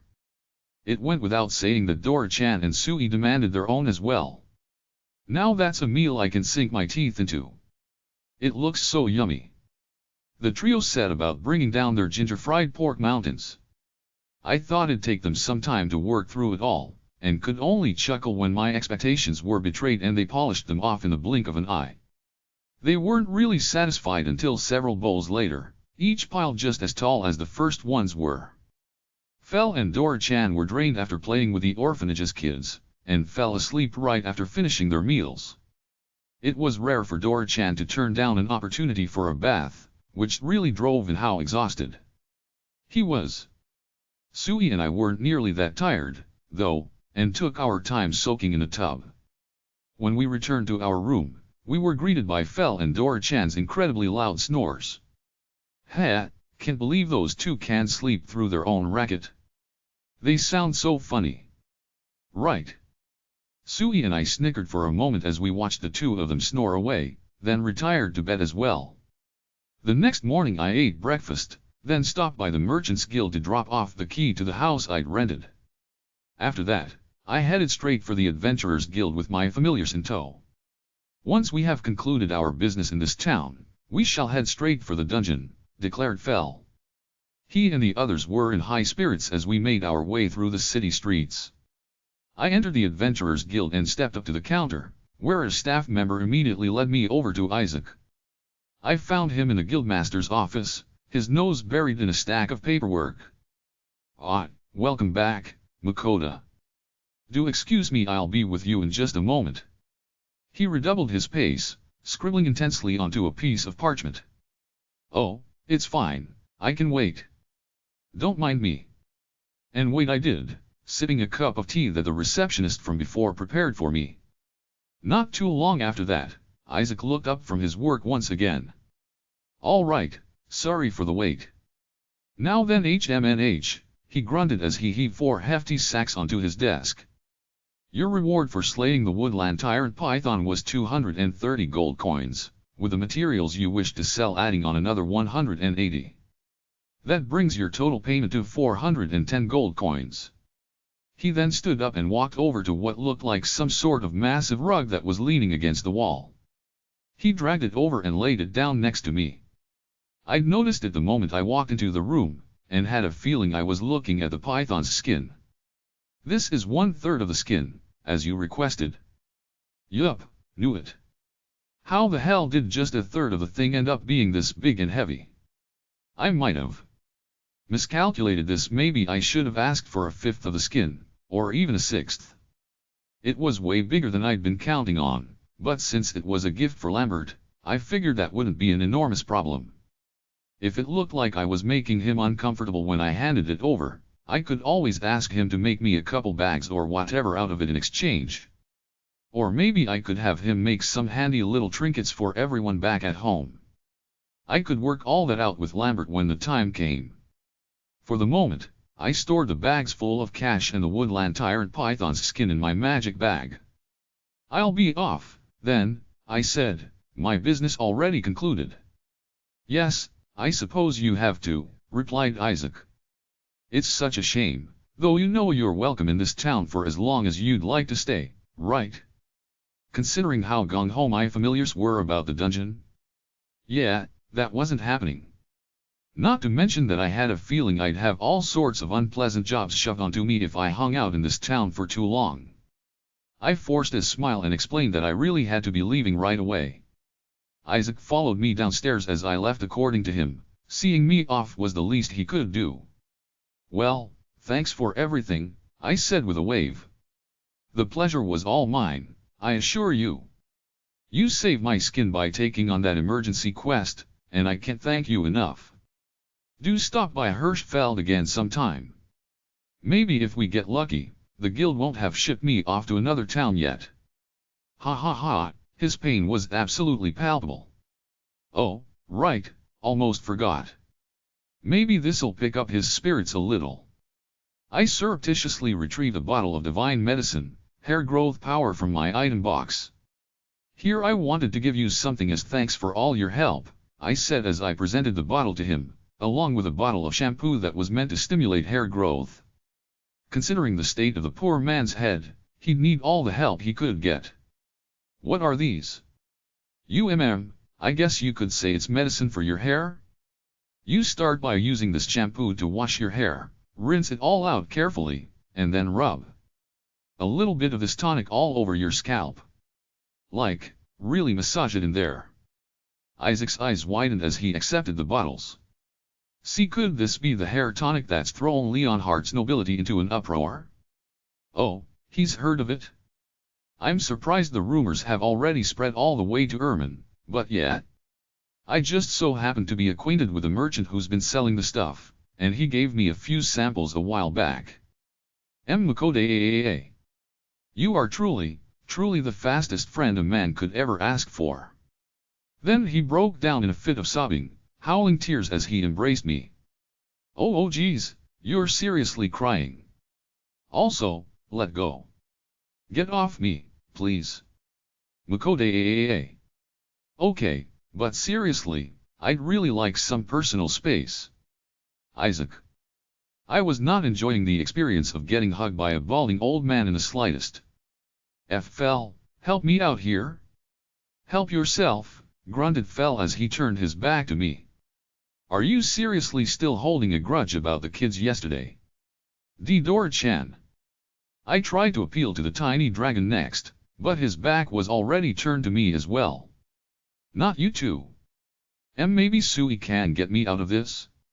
My hopes were immediately dashed. Sui was in my bag, out like a light. I tried as hard as I possibly could to pry him off me, but for a balding geezer, Isaac was astonishingly strong. I couldn't budge the guy. Thank you. Thank you, he wailed. Why yeah, okay, you're welcome, just get off me. Regrettably, this was all transpiring in the early morning at an adventurers' guild. Needless to say, the place was absolutely full of adventurers, almost all of whom were watching our exchange with great interest. I definitely heard one of them mutter something about the guildmaster having a lover's quarrel, to top it all off. No, he's not. Balding old men are not my type. Absolutely not. It's not what you think. Ugh, that was the worst. I somehow managed to explain away the horrific misunderstanding that I'd almost fallen victim to, then fled Hirschfeld as quickly as I could possibly manage. Ha ha ha ha. And now, we are even. Yeah. Serves him right for not helping us yesterday. Grr. Now then, let us make for the dungeon at once. Damn it, I really don't want to agree with you two, but I agree with you too. Let's get as far from this town as possible. And so we set off once more for the dungeon city of Breet. Chapter 8, finally, Breet. So that's Breet, huh? I guess all dungeon cities must be pretty big. Finally, we arrive. We could have made it here much sooner, had I had my way. I might not have made it here at all, if you'd had your way. Our only choice is for me to ride on your back, so we just have to live with it. I know for a fact that I'd do something right on top of you that you'd be really unhappy about if you ran any faster with me aboard. For all Fell's griping about the trip taking an age, a typical carriage ride from Carolina to Breet would take somewhere in the vicinity of 2 months. We'd made the trip in a total of 3 weeks, so as far as I was concerned we'd made excellent time. Oh, who friggin' cares? Let's just hurry up. The dungeon's waiting for us. Yes, indeed. At long last, the dungeon stands before us. Though I am told that you humans consider them nigh insurmountable obstacles, I could hardly be more excited.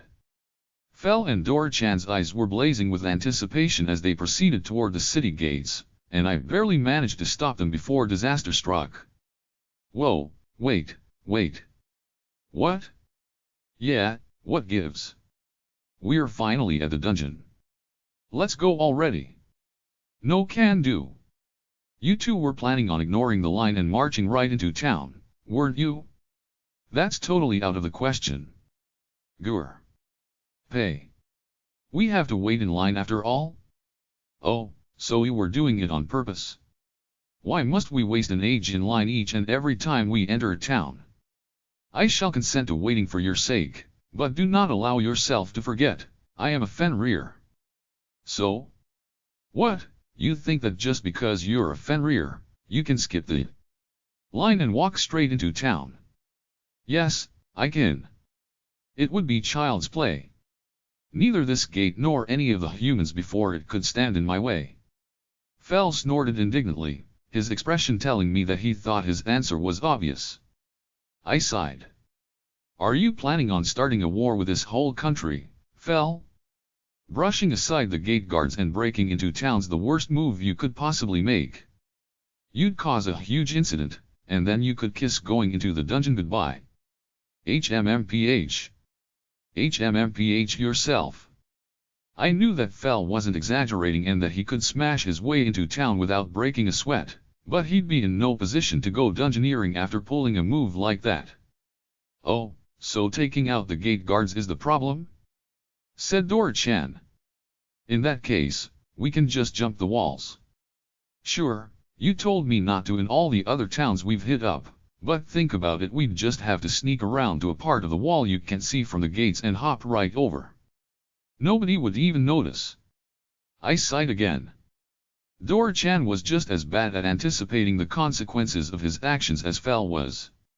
Do you have any idea how much you and Fell stick out in town? Even if we managed to sneak in, we'd get busted in no time and it'd turn into just as big a problem as Fell's idea. Worst case, we could get banned from ever entering the town again. That'd mean kissing the dungeon goodbye for good. Ugh. When all's said and done, the best plan's to wait in line, go through the usual process and enter the town the proper way, even if it does take a little more time. Then we won't have any problems with the authorities and can explore the dungeon for as long as you want. Fell and Dora-chan looked really unhappy about my proposal, but they plodded over to the end of the line anyway. That almost caused a problem in and of itself, of course, but a little running around and a few frantic explanations that they were my familiars later, everyone calmed down again. We found ourselves with a surprising amount of space in front of us, even though we were at the back of the line, but I couldn't really blame people for keeping a healthy distance. Some time later we made it through the line and finally entered Breet proper. On our way in, a soldier who looked a bit higher on the chain of command than the rest of the gate guards nervously approached us and said, welcome to Breed. I hope your time in our fair city is pleasant and fruitful. Apparently, the guards in this town had received the same orders from the monarchy I'd learned about at the border. Master, aren't we going to the dungeon? Sui, who had finally woken up, was practically quivering with anticipation for our long-awaited dungeon crawl. Nah, not yet. It's pretty late today, and I'll need at least a day to get our meals ready, so I'm thinking the day after tomorrow or so. What? Today may be unworkable, I grant you that, but the day after tomorrow is too long to wait. Yeah. It took ages getting here, screw more waiting. Let's go in tomorrow. The instant I answered Sui's question, Fel and Dora-chan jumped into the conversation to try and overrule my plan. I understood how they felt. They'd made it very clear how excited they were, but it had taken a pretty long time to choose a house to rent, and I still had a lot of preparations to get done before I'd be ready for the dungeon. I'd stop by the Merchants Guild to rent a house first thing after I got into town, as usual, but it had been a lot more time-consuming than I'd grown to expect. Breed's dungeon was notorious for its difficulty, but the items and treasures that dropped in it were proportionately more valuable than those you'd find in a typical dungeon. As a natural result, adventurers flocked to the city in droves.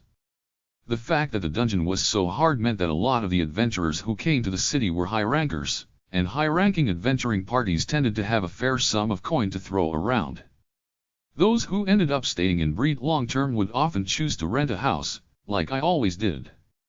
Perhaps thanks to that fact, there weren't any available houses of the sort I'd usually consider. The houses I was shown were all either too small, too old, or just too unappealing for me or my familiars. It took an awful lot of searching before we finally found the right place for us, a 15-room mansion surrounded by a spacious garden. It was located in a very convenient residential district that offered easy access to both the shopping district and the Adventurers Guild, which was a prime location for my purposes. The only downside and the only reason why it hadn't already been rented out was the fact that its rent was outrageously expensive. A week's stay cost over 100 gold coins, so no wonder it was still available. Even I hesitated to pay that much for a single week, but Fel and Dora-chan took an immediate liking to it and insisted that it was perfect. Sui, meanwhile, was fast asleep and didn't get to contribute its opinion this time around. I rented the place for 2 weeks, and the guild cut me a deal, rounding off the price to an even 200 gold coins. I figured I could just tell myself I was doing my part to stimulate the local economy. It wasn't every day I got to feel like a real celebrity, so might as well savor it. But anyway, the dungeon was a way more pressing matter at that moment than my housing situation. Fel, Dora-chan, and Sui were all so excited to dive in that they couldn't bear to wait a second longer, and were raising a massive fuss about how they wanted to go tomorrow. We go tomorrow. Tomorrow, I say. I have waited far too long for this, and I shall not wait a moment longer. Yeah, me neither. I've been looking forward to this place ever since I heard it's supposed to be super hard. We finally made it here, the dungeon's right in front of us. Why not jump in right away? Sui wants to hurry and go to the dungeon soon too. You know we're going to be in that dungeon for a long time, though. We have to be careful about our food situation. If the place is as hard as they say it is, you're gonna want good food to keep you going throughout the trip, right? I know for a fact that you're all going to complain if whatever I serve you isn't up to your standards. MNH, that may be so. But, of course, you can just cook within the dungeon. You have an ample supply of meat already, do you not? Yeah, that's the ticket. You've got that right, that magic stove, so you can cook anywhere, even in the middle of the dungeon. Sure, but if I'm cooking in a dungeon I won't be able to use anything. I have to buy from my online supermarket. It'd be a disaster if one of the other adventurers caught me using it, you know. If you're okay with me not using online supermarket ingredients, then sure, I guess that'd work. You'll just have to live with the food tasting way worse. Pretty much all of the secret flavor bombs I made regular use of sauces, condiments, all that good stuff came from my online supermarket. And no way, nuh-uh. I wanna eat tasty food, even in a dungeon. Sui too. Sui wants good food in a dungeon. Well said, both of you. The flavor of our meals must not be compromised under any circumstances. But if the prying eyes of other adventurers pose a problem, we need only hide where they cannot find us. If this dungeon is as challenging as it is purported to be, it should offer ample space and plenty of corners to conceal ourselves in. Yeah, Fel's right. Worst case, I can fly out ahead and find a place like that for us. Fel and Dora-chan loomed over me, their faces pressed uncomfortably close to mine. Even Sui, who'd climbed up onto Fel's head at some point in the conversation, said, Master, Sui wants to go to the dungeon soon. Okay, I get it. We'll go tomorrow. Are you happy? Indeed, I am satisfied. Hell yeah. Dungeon. Yippee. Fel's massive tail was wagging up a storm. Dora-chan was taking advantage of the room's tall ceiling to do dramatic flips and spins in the air, and Sui was jumping for joy at an incredibly high speed. With that decided, all that is left is for you to treat us to something befitting the occasion for dinner tonight. We must be in the best shape possible for the task ahead.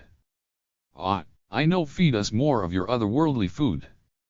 The ingredients from your world make us stronger, so they seem perfectly suited for our purposes.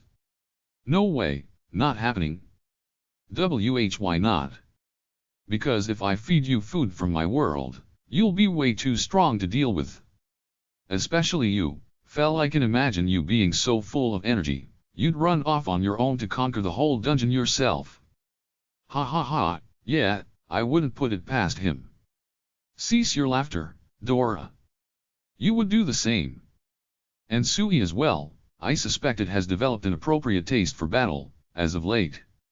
You got that right. The three of us were made for fighting. Sui doesn't get it, but Sui wants to fight lots of bad guys. Yup, there it goes. Come on, Dora-chan, this isn't a joke. Why are you three so into killing stuff, anyway? They did have a point, though. If we were going into the dungeon the very next day, it made sense to cook something that'd help us give it our all. We'd be challenging the hardest dungeon out there, so we'd have to keep our energy levels high. Okay, here's the deal. I won't only use ingredients from my world, but I will make something that'll help you guys fight your hardest. I compromised. Thankfully, our trip to the meat dungeon meant I had plenty of ingredients fit for the occasion without breaking out the online supermarket for the big stuff. My mission was to make food that'd let them keep their stamina up and take on the dungeon at full strength. A certain recipe immediately sprang to mind as the perfect stamina food. I could make a liver and chive stir-fry. Some fresh pork livers had dropped in the meat dungeon, so it'd be a quick, simple recipe that would give my familiars all the energy they could possibly ask for. Plus, most importantly, it'd been a long time since I'd last had any and I was sorta craving it. Liver isn't exactly the sort of food I feel the need to eat on a daily basis, but every once in a while I get the urge to cook some up, and it's always hard to resist. My plan was pretty much set in stone at that point, though it did feel a little silly to make a low-class dish like that in what was far and away the most luxurious kitchen out of all the houses I'd rented up to that point. Anyway, I started out by ordering some ingredients from my online supermarket. I got garlic chives, bean sprouts, and those little tubes of pre-grated ginger and garlic. I could have grated them myself, I guess, but I felt like cutting corners. I also got oyster sauce, some chicken bouillon powder, and milk, which I'd soaked the liver in to take the edge off its natural bitterness. I had all the seasonings I needed on hand, so that was all I had to buy for the moment. I ordered the ingredients and got right to cooking. Alright, let's start by prepping the liver. I muttered to myself. First, you have to clean the outer membranes off the dungeon pork livers, wash away any leftover blood, and chop them up into thin slices. Then you soak them in milk for about 15 or 20 minutes. That helps get rid of any leftover clotted blood and majorly improves their flavor. While the liver's soaking, You can chop the garlic chives into roughly 5 cm long pieces and prepare the marinade for the livers and the seasonings for the stir-fry. The liver marinade consists of sake, soy sauce, grated ginger, and grated garlic. The stir-fry seasonings, meanwhile, consist of oyster sauce, soy sauce, sugar, and the chicken bouillon powder. I like to use a potato starch slurry to help blend the flavors together and thicken the whole thing into a sauce during the stir-fry stage, so I got some of that ready as well. When the livers are done with their milk bath, you wash them clean again, blot them dry with paper towels, dump them into the marinade, give them a gentle mix, and let them sit for another 5 minutes or so. Then you coat each piece of liver with potato starch and pan fry them in sesame oil, giving them a flip to make sure they are thoroughly browned on all sides. After each piece of liver is heated through, transfer it from the pan to a plate lined with paper towels and let the excess oil drain off. Then you warm up some more sesame oil to cook the garlic chives and bean sprouts in. Once they are partially cooked, add the liver back in along with the remaining seasonings and stir-fry it all together. The potato starch slurry goes in at the very end of the cooking process. Once the sauce has started to thicken up, it's finished. Alright, it's done. And man, does it ever smell great. This stuff goes great with rice, so maybe I should put together some rice bowls for Fel and the others. Is it done? Hurry up and hand it over. Yeah, hurry up. Food, food. My familiars crowded into the kitchen, unable to wait a second longer. Oh, come on, guys. I just finished. I'll bring it out into the living room, so wait there. It'll just be a minute. They reluctantly obeyed, plodding out of the kitchen once more. I quickly plated up their food and carried it over to them. Here you go, the perfect stamina food, liver and chive stir-fry. I made it into rice bowls, trust me, it's really good this way. Liver and chives? Is that truly the source of this delectable aroma? Hey, Kman, why do you look so upset about that? It smells good, sure, but is this stuff even meat? Said Dora-chan, who looked equally skeptical. Sui, meanwhile, was already cautiously tasting a small piece of its meal. It's good. Oh, wow, this is so yummy. It exclaimed. Yeah, I know, right?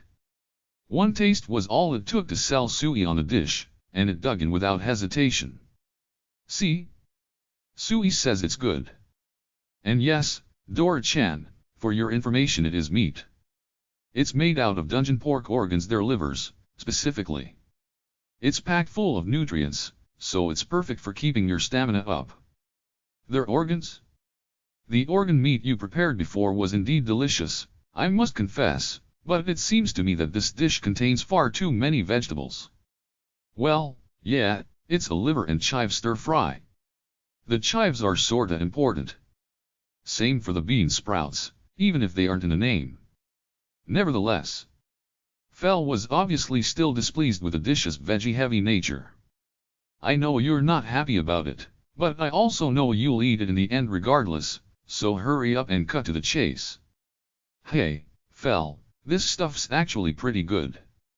The seasoning's really solid, and he was right about it going well with rice, said Dora-chan, backing me up. I hadn't even noticed, but at some point he'd started devouring his bowl. Master, Sui wants seconds. It really is good, Uncle Fel, honest. Sui was there to help me out too. Its request for seconds drove the point and even further. Humph. Don't humph me, just try it, okay? I've served you plenty of dishes with vegetables in them so far, and were any of them nasty enough that you couldn't eat them? This one's no exception, I promise it's not gross at all. Finally, Fel reluctantly took a bite. He chewed slowly, then took another bite, and another, gradually picking up speed until he was scarfing his dinner down at his usual pace. Well, it is not entirely intolerable. I would prefer it with more organ meat, of course, he said once he'd finished, casually acting like he'd never been reluctant to try it in the first place. I chuckled, then dug into my own bowl. I knew it, liver stir-fry and white rice are a match made in heaven. As I took alternating bites of rice and stir-fry, I was suddenly struck by a craving for beer. I used to have one every time I made this dish. They are another perfect match. I popped another piece of liver into my mouth. The sauce is perfect too, I observed. It's definitely better when it's a little thick like this. There's nothing super special about any of the flavors here, but they all work together so well. Man, a beer would go perfectly with this stuff. On the one hand, I'd be heading into a dungeon the next day, but on the other, how much harm could a single beer possibly do? I pulled out one of the chilled cans I kept stocked in my item box, popped it open, and took a long swig. I knew it, man, that's good. No liver stir-fries complete without a beer to go with it. That is alcohol, is it not? Will it not impair you in the dungeon tomorrow? Fell, sharp-sighted as ever, caught my little indulgence immediately. It's fine, I'm just having one can. Then I shall not complain, but do keep in mind, tomorrow is the day. We will make for the dungeon, whether you want to or not. I know. Good. And with that settled, I require seconds. Same here. This stuff gets better with every bite. Sui wants seconds too. What did I tell you? Liver and chive stir-fries are great. I made tons, so you can have as much as you want. We all stuffed ourselves until we were thoroughly satisfied.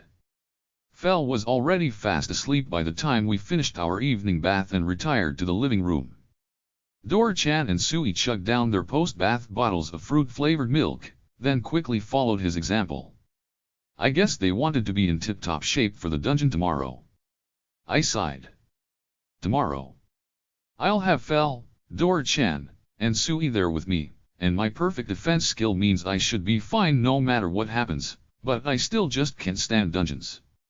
I don't know how anyone can look a monster right in the eye and not freeze up. Everyone's so excited about it, though I can't go letting them down now. Guess I'll just have to tough it out.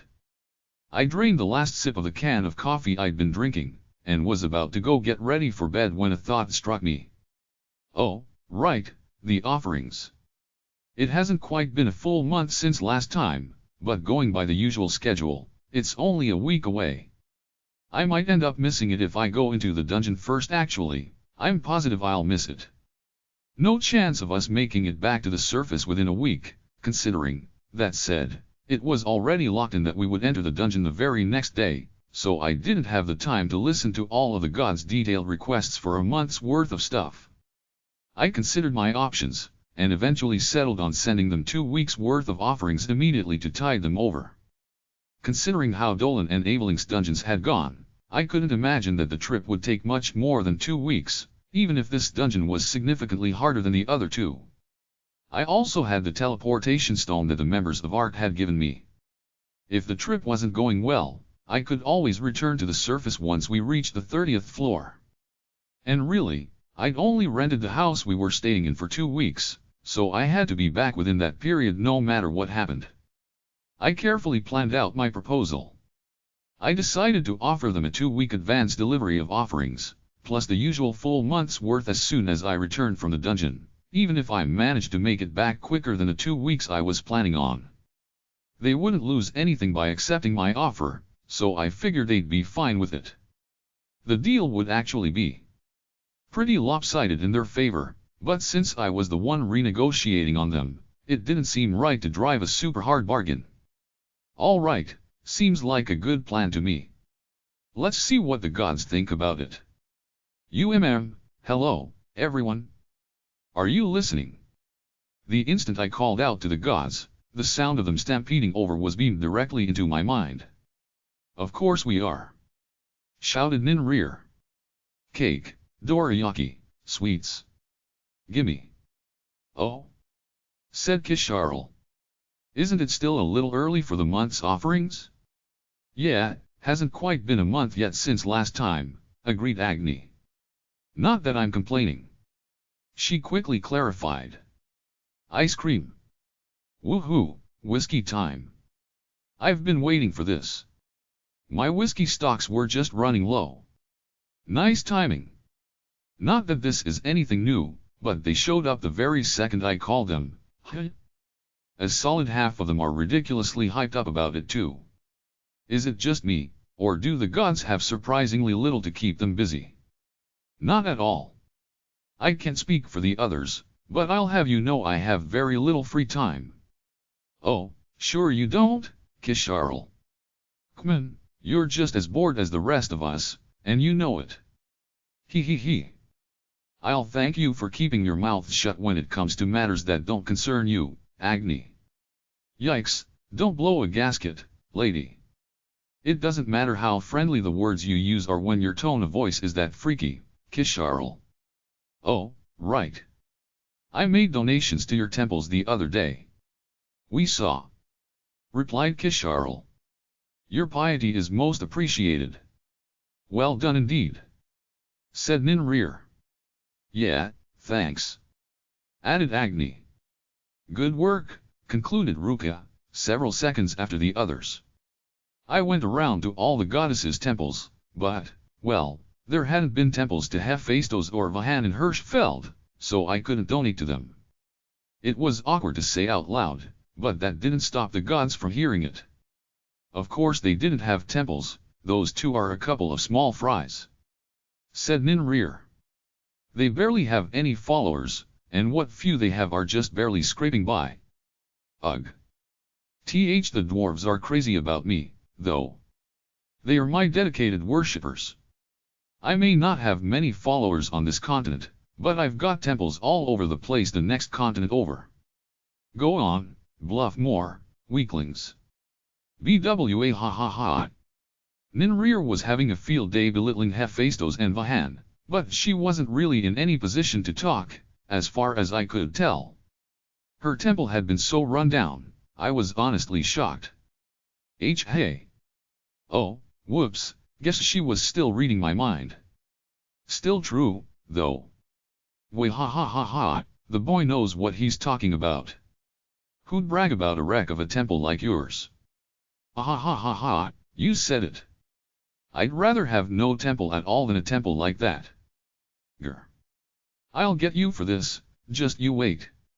All right, that's enough of that, interjected Kisharl.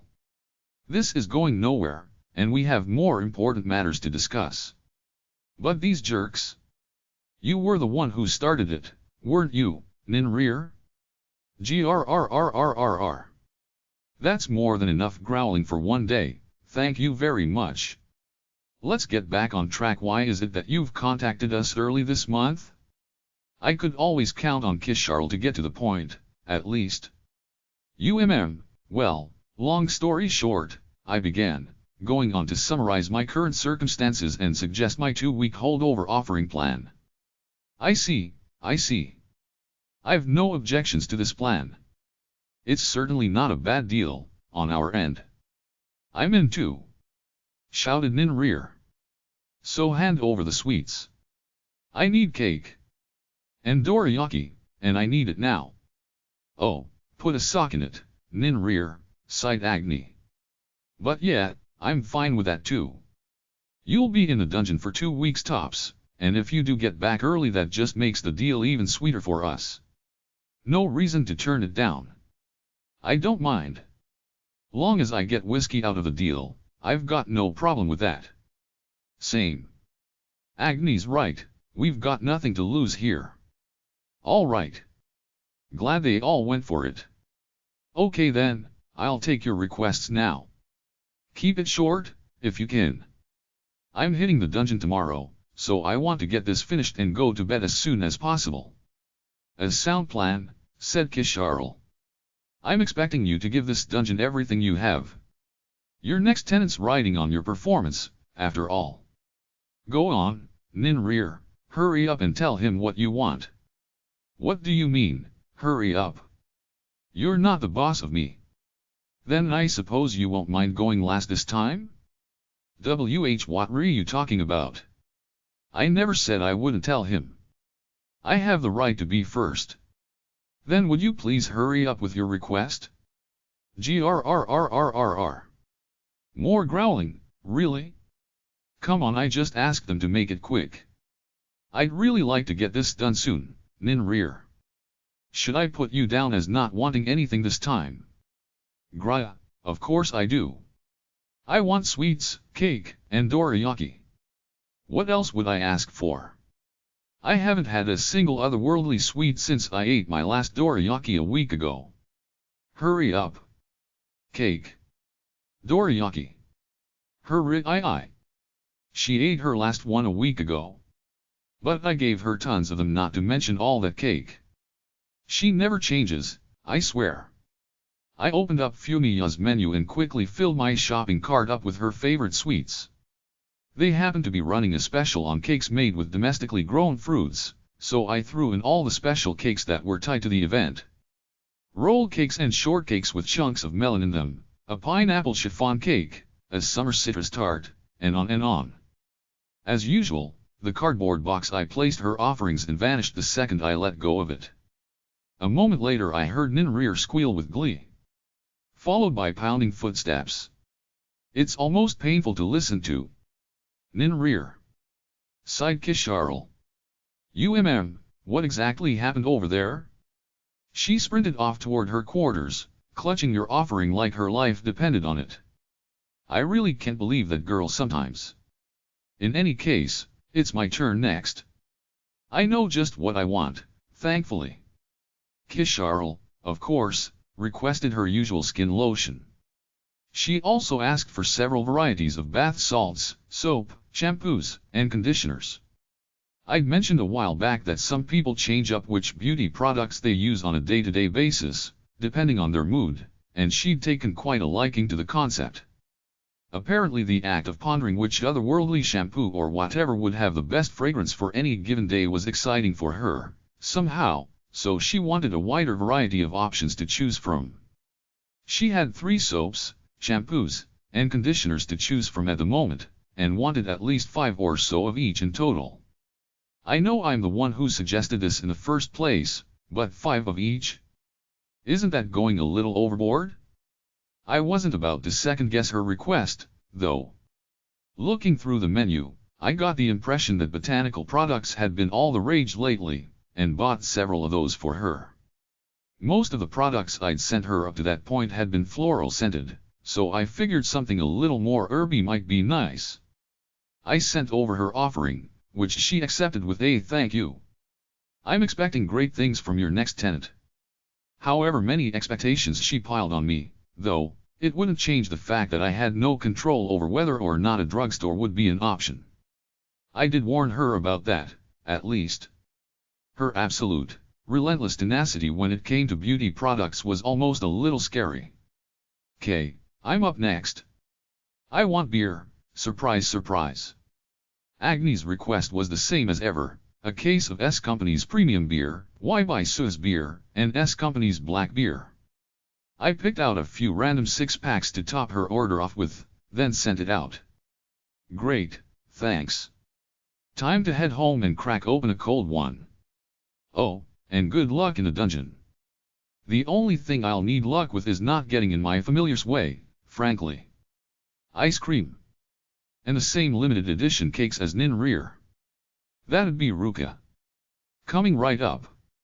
I'd gotten the impression that she was fond of vanilla ice cream, so I started out by getting her a bunch of that. I picked up a few of the little ice cream cups that Fumiya sold, plus one of each of the family-sized cartons of vanilla that my standard online supermarket had. I threw in the same cakes I'd gotten for Nin Rear, sent it off, and heard a very quiet thank you in response. Ruka was so taciturn for the most part, it always felt especially nice to hear her thank me. Okay, we're next. You can go ahead and handle our offerings together. Hephaestus and Vahan decided to file a joint request this time around. They wanted just 1 bottle of their usual world's best whiskey, plus as many different whiskeys that they had yet to try as I could possibly send along with it. That was easy enough to accomplish. I just paged over to Liquor Shop Tanaka's whiskey ranking and shoved all of the reasonably priced ones into my cart. The first one I picked out was a bourbon whiskey known for making up roughly 40% of the global whiskey market. Considering its overwhelming popularity, it was hardly surprising that the stuff was on the cheap end of the spectrum. It was renowned for its flavor in spite of that, though it was brewed from corn as its base, and had a mellow quality that made it go down exceptionally smoothly. It was the sort of whiskey you could drink on a daily basis, or even at dinner time. Next up, I chose an Irish whiskey that was known for being priced very reasonably in spite of the fact that the brand had been around for generations and was brewed with an extremely precise, refined process. It had an appealing aroma and an almost velvety flavor, making it another notably smooth option. After that, I picked out a whiskey that was supposedly the first Japanese brand to be commercially brewed. Its age alone was enough to gain it a sizable fanbase, but its pleasant, refreshing flavor earned it new fans on a daily basis as well. I also grabbed a bunch of random bottles that cost less than 2 gold coins altogether. I was pretty sure I'd sent at least a couple of them before, but they hadn't been too insistent about me not sending any repeats at all, so I figured they wouldn't mind. I sent the box of whiskey over, and Hephaestus and Vahan said a quick thank you before stomping off, laughing triumphantly and boasting about how they were going to drink the night away. I sighed heavily. That went well, I guess. Just gotta send over Demiurge's offering, and I'll be finished. I'd been sending him packages on a weekly basis even over the course of my trip, for the record. He was the god of all creation, so I wasn't about to neglect him. Not to mention the fact that he never pestered me, and always seemed genuinely grateful for the stuff I offered up to him. He'd really taken a liking to the umeshu I had sent a few weeks back, and after a little prodding had politely requested that I send more of it, if possible. I'd taken to adding in a few bottles of umeshu along with the snacks and sake as part of his standard weekly offering. He eventually admitted that not only had he liked the umeshu personally, he'd also shared some of it with his attendants, who'd gotten hooked on the stuff as well. Umeshu had become a powerful tool for enticing his people to work their hardest. He sounded both proud and a little mischievous as he described it all to me. This time around, I decided to send him a 3-bottle sake set. All of the bottles included in it had won first place in various sake competitions, so I thought comparing them would be fun for him. As far as the umeshu went, I chose a Japanese brand made with unripe plums that his followers had particularly enjoyed, plus a really deeply flavored, full-bodied, almost syrupy brand that was made with a mixture of brandy, honey, and brown sugar. I picked out a few bottles from the umeshu ranking page. As well, one was apparently made with both fresh plums as well as a plum jam, which gave it a really rich flavor. I also threw in one that was made with sweet potato shaku as its base liquor. Supposedly the natural sourness of the plums complemented the characteristic umami of the shaku incredibly well. Finally, I threw in his usual variety pack of canned snack foods. With my preparations complete, I called out to him, "Demiurge, your offering's ready, if you'd like it." "Oh, my. Thank you, as always." I told you that you don't have to feel obligated to send me sake and umeshu all at once, didn't I?" "Yeah, but it's really no problem. You've done a lot for me, so it only feels fair." "Does it, now? Well, I appreciate the consideration." "Ha, and a little umeshu means you'll be able to motivate your helpers, right?" "You're certainly not wrong about that. They'll complain until my ears fall off on a typical day, but the moment they catch a glimpse of one of your umeshu bottles, they get right to work." "Ho ho ho. Oh, while we're chatting, I should let you know that I'm going into the dungeon tomorrow, so the next offering might end up being a little later than usual. I'll try to get it to you on time, of course." "Oh, no need to concern yourself over it. More importantly, would the dungeon you're about to enter be the one in Breed, by any chance?" "Yeah, actually, it is." "I thought as much." "Huh? Wait, what's that mean? Is there a problem?" "Not precisely. It's been so well behaved as of late I'd entirely forgotten about it, but a certain creature's taken up residence in that dungeon's lower reaches." "Huh? You mean, like, in the bottom floors?" "In any case, knowing your associates, I'm sure it won't be a problem. On the off chance that it all goes to pieces, though, don't hesitate to give me a shout. Enjoy your trip." "Huh? Wait, what? You mean there's something nasty enough in there it might make things go to pieces for my party? Wouldn't that have to be, like, something ridiculously terrifying? What the hell's down there? The me urge? Hey, the me urge. Demu urge. Extra, tea season has arrived. For the first time in ages, I found myself lounging about in my living room, enjoying an afternoon with nothing to do. Fel, Dora-chan, and Sui had all pigged out like the gluttons they were at lunchtime, and were too busy napping to bother me.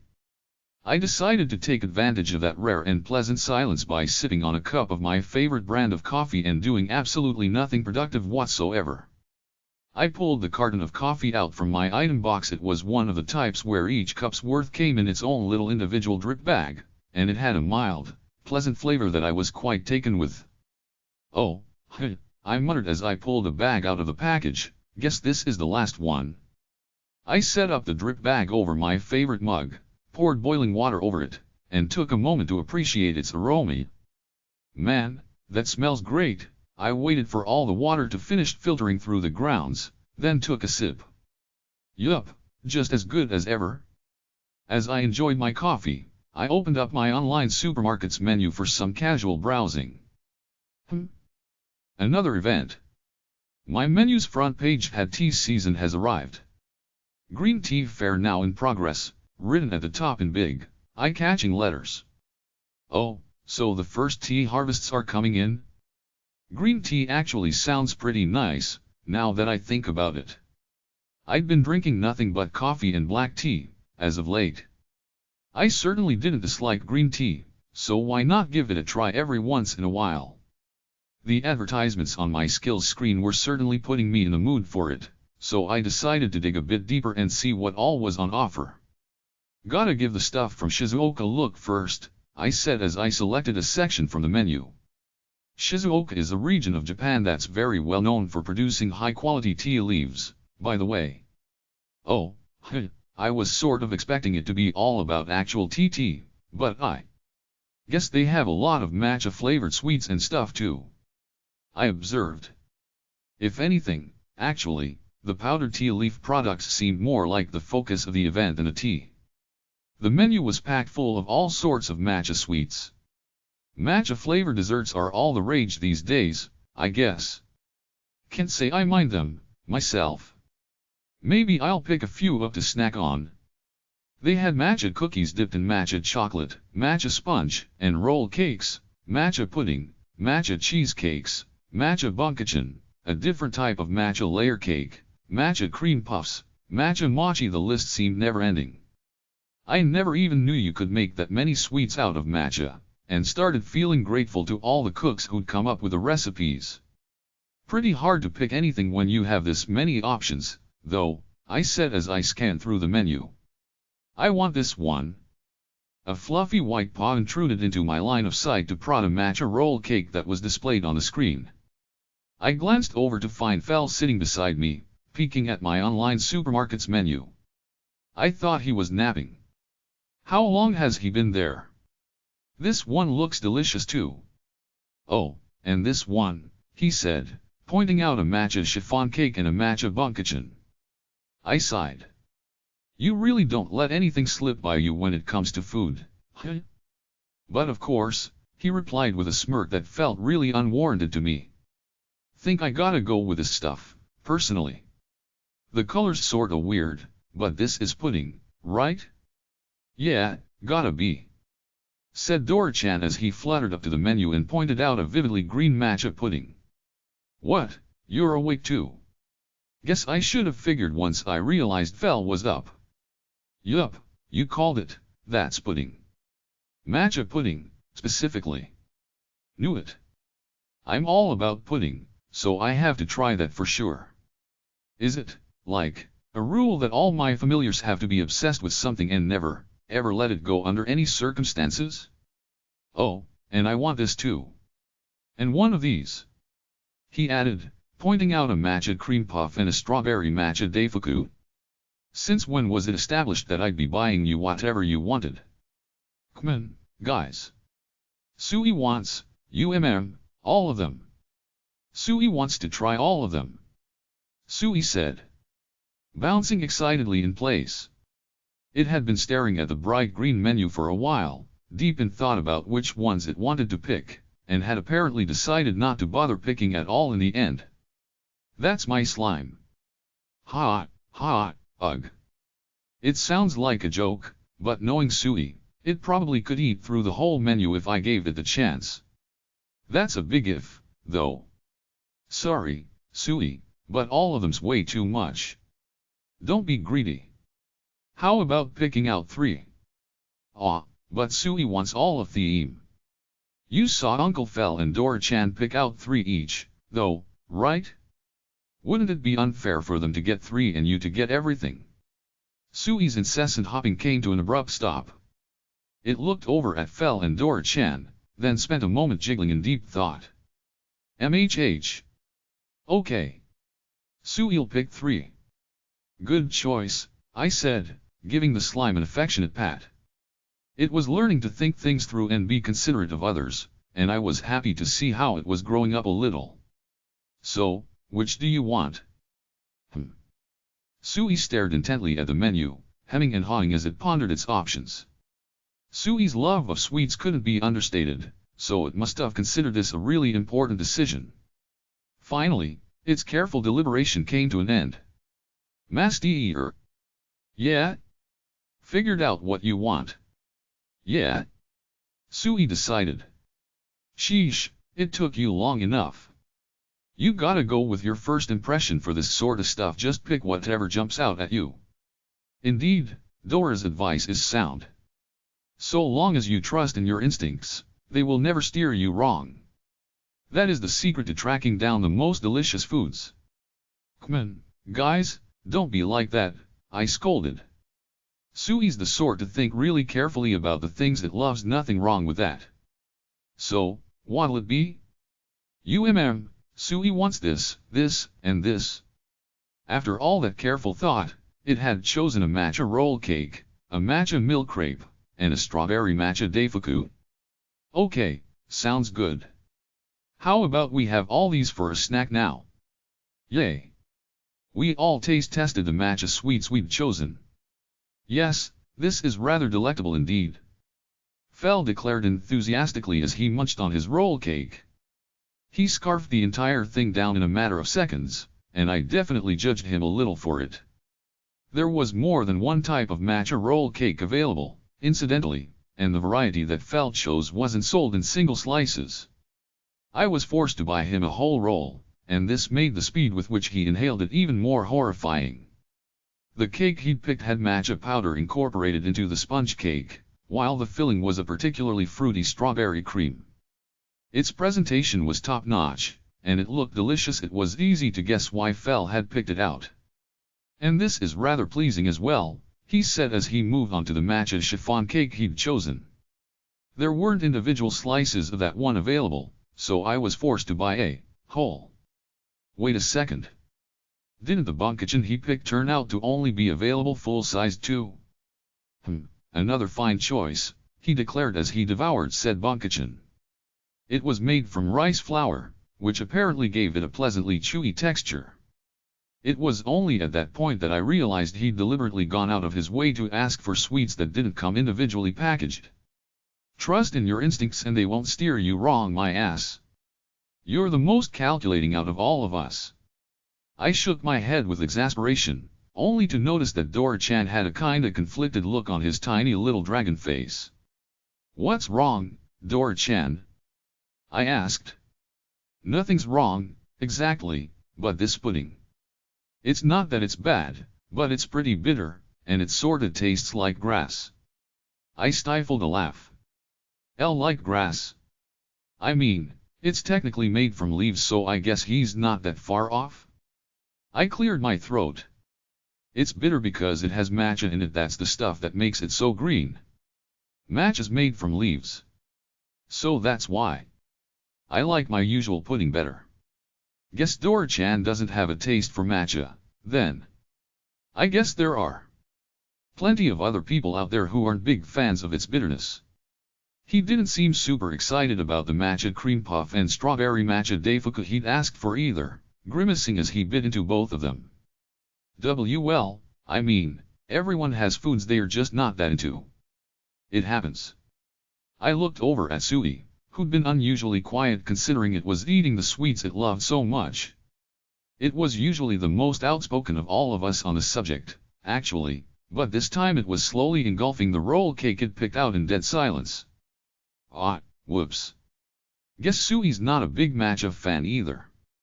The cake it'd chosen didn't even seem like the sort of thing that would have that strong of a matcha flavor to begin with. The sponge cake itself didn't have any in it at all. The filling inside was the only matcha part about it, and given its pale coloration it couldn't have contained all that much. Apparently, though, Sui had reacted just as poorly to its natural bitterness as Dora-chan did. I could practically feel its skepticism as it looked over at the matcha milk crepe and strawberry matcha daifuku it had ordered. Do you not like the matcha sweets, Sui? I asked, just to be sure. They are bitter. Sui doesn't like them at all. Oh, okay. Guess Sui's a little too young to appreciate food like this. I bought a bottle of soda to wash the matcha taste out of Sui and Durkan's mouths. Now that's the good stuff. This is so yummy. They happily gulped down their drinks, and by they I mean all three of my familiars, in spite of the fact that Fel hadn't been bothered by the matcha in the first place. Another. Really? I mean, really? Dora-chan and Sui asked for refills too, so I begrudgingly gave in and filled their glasses again.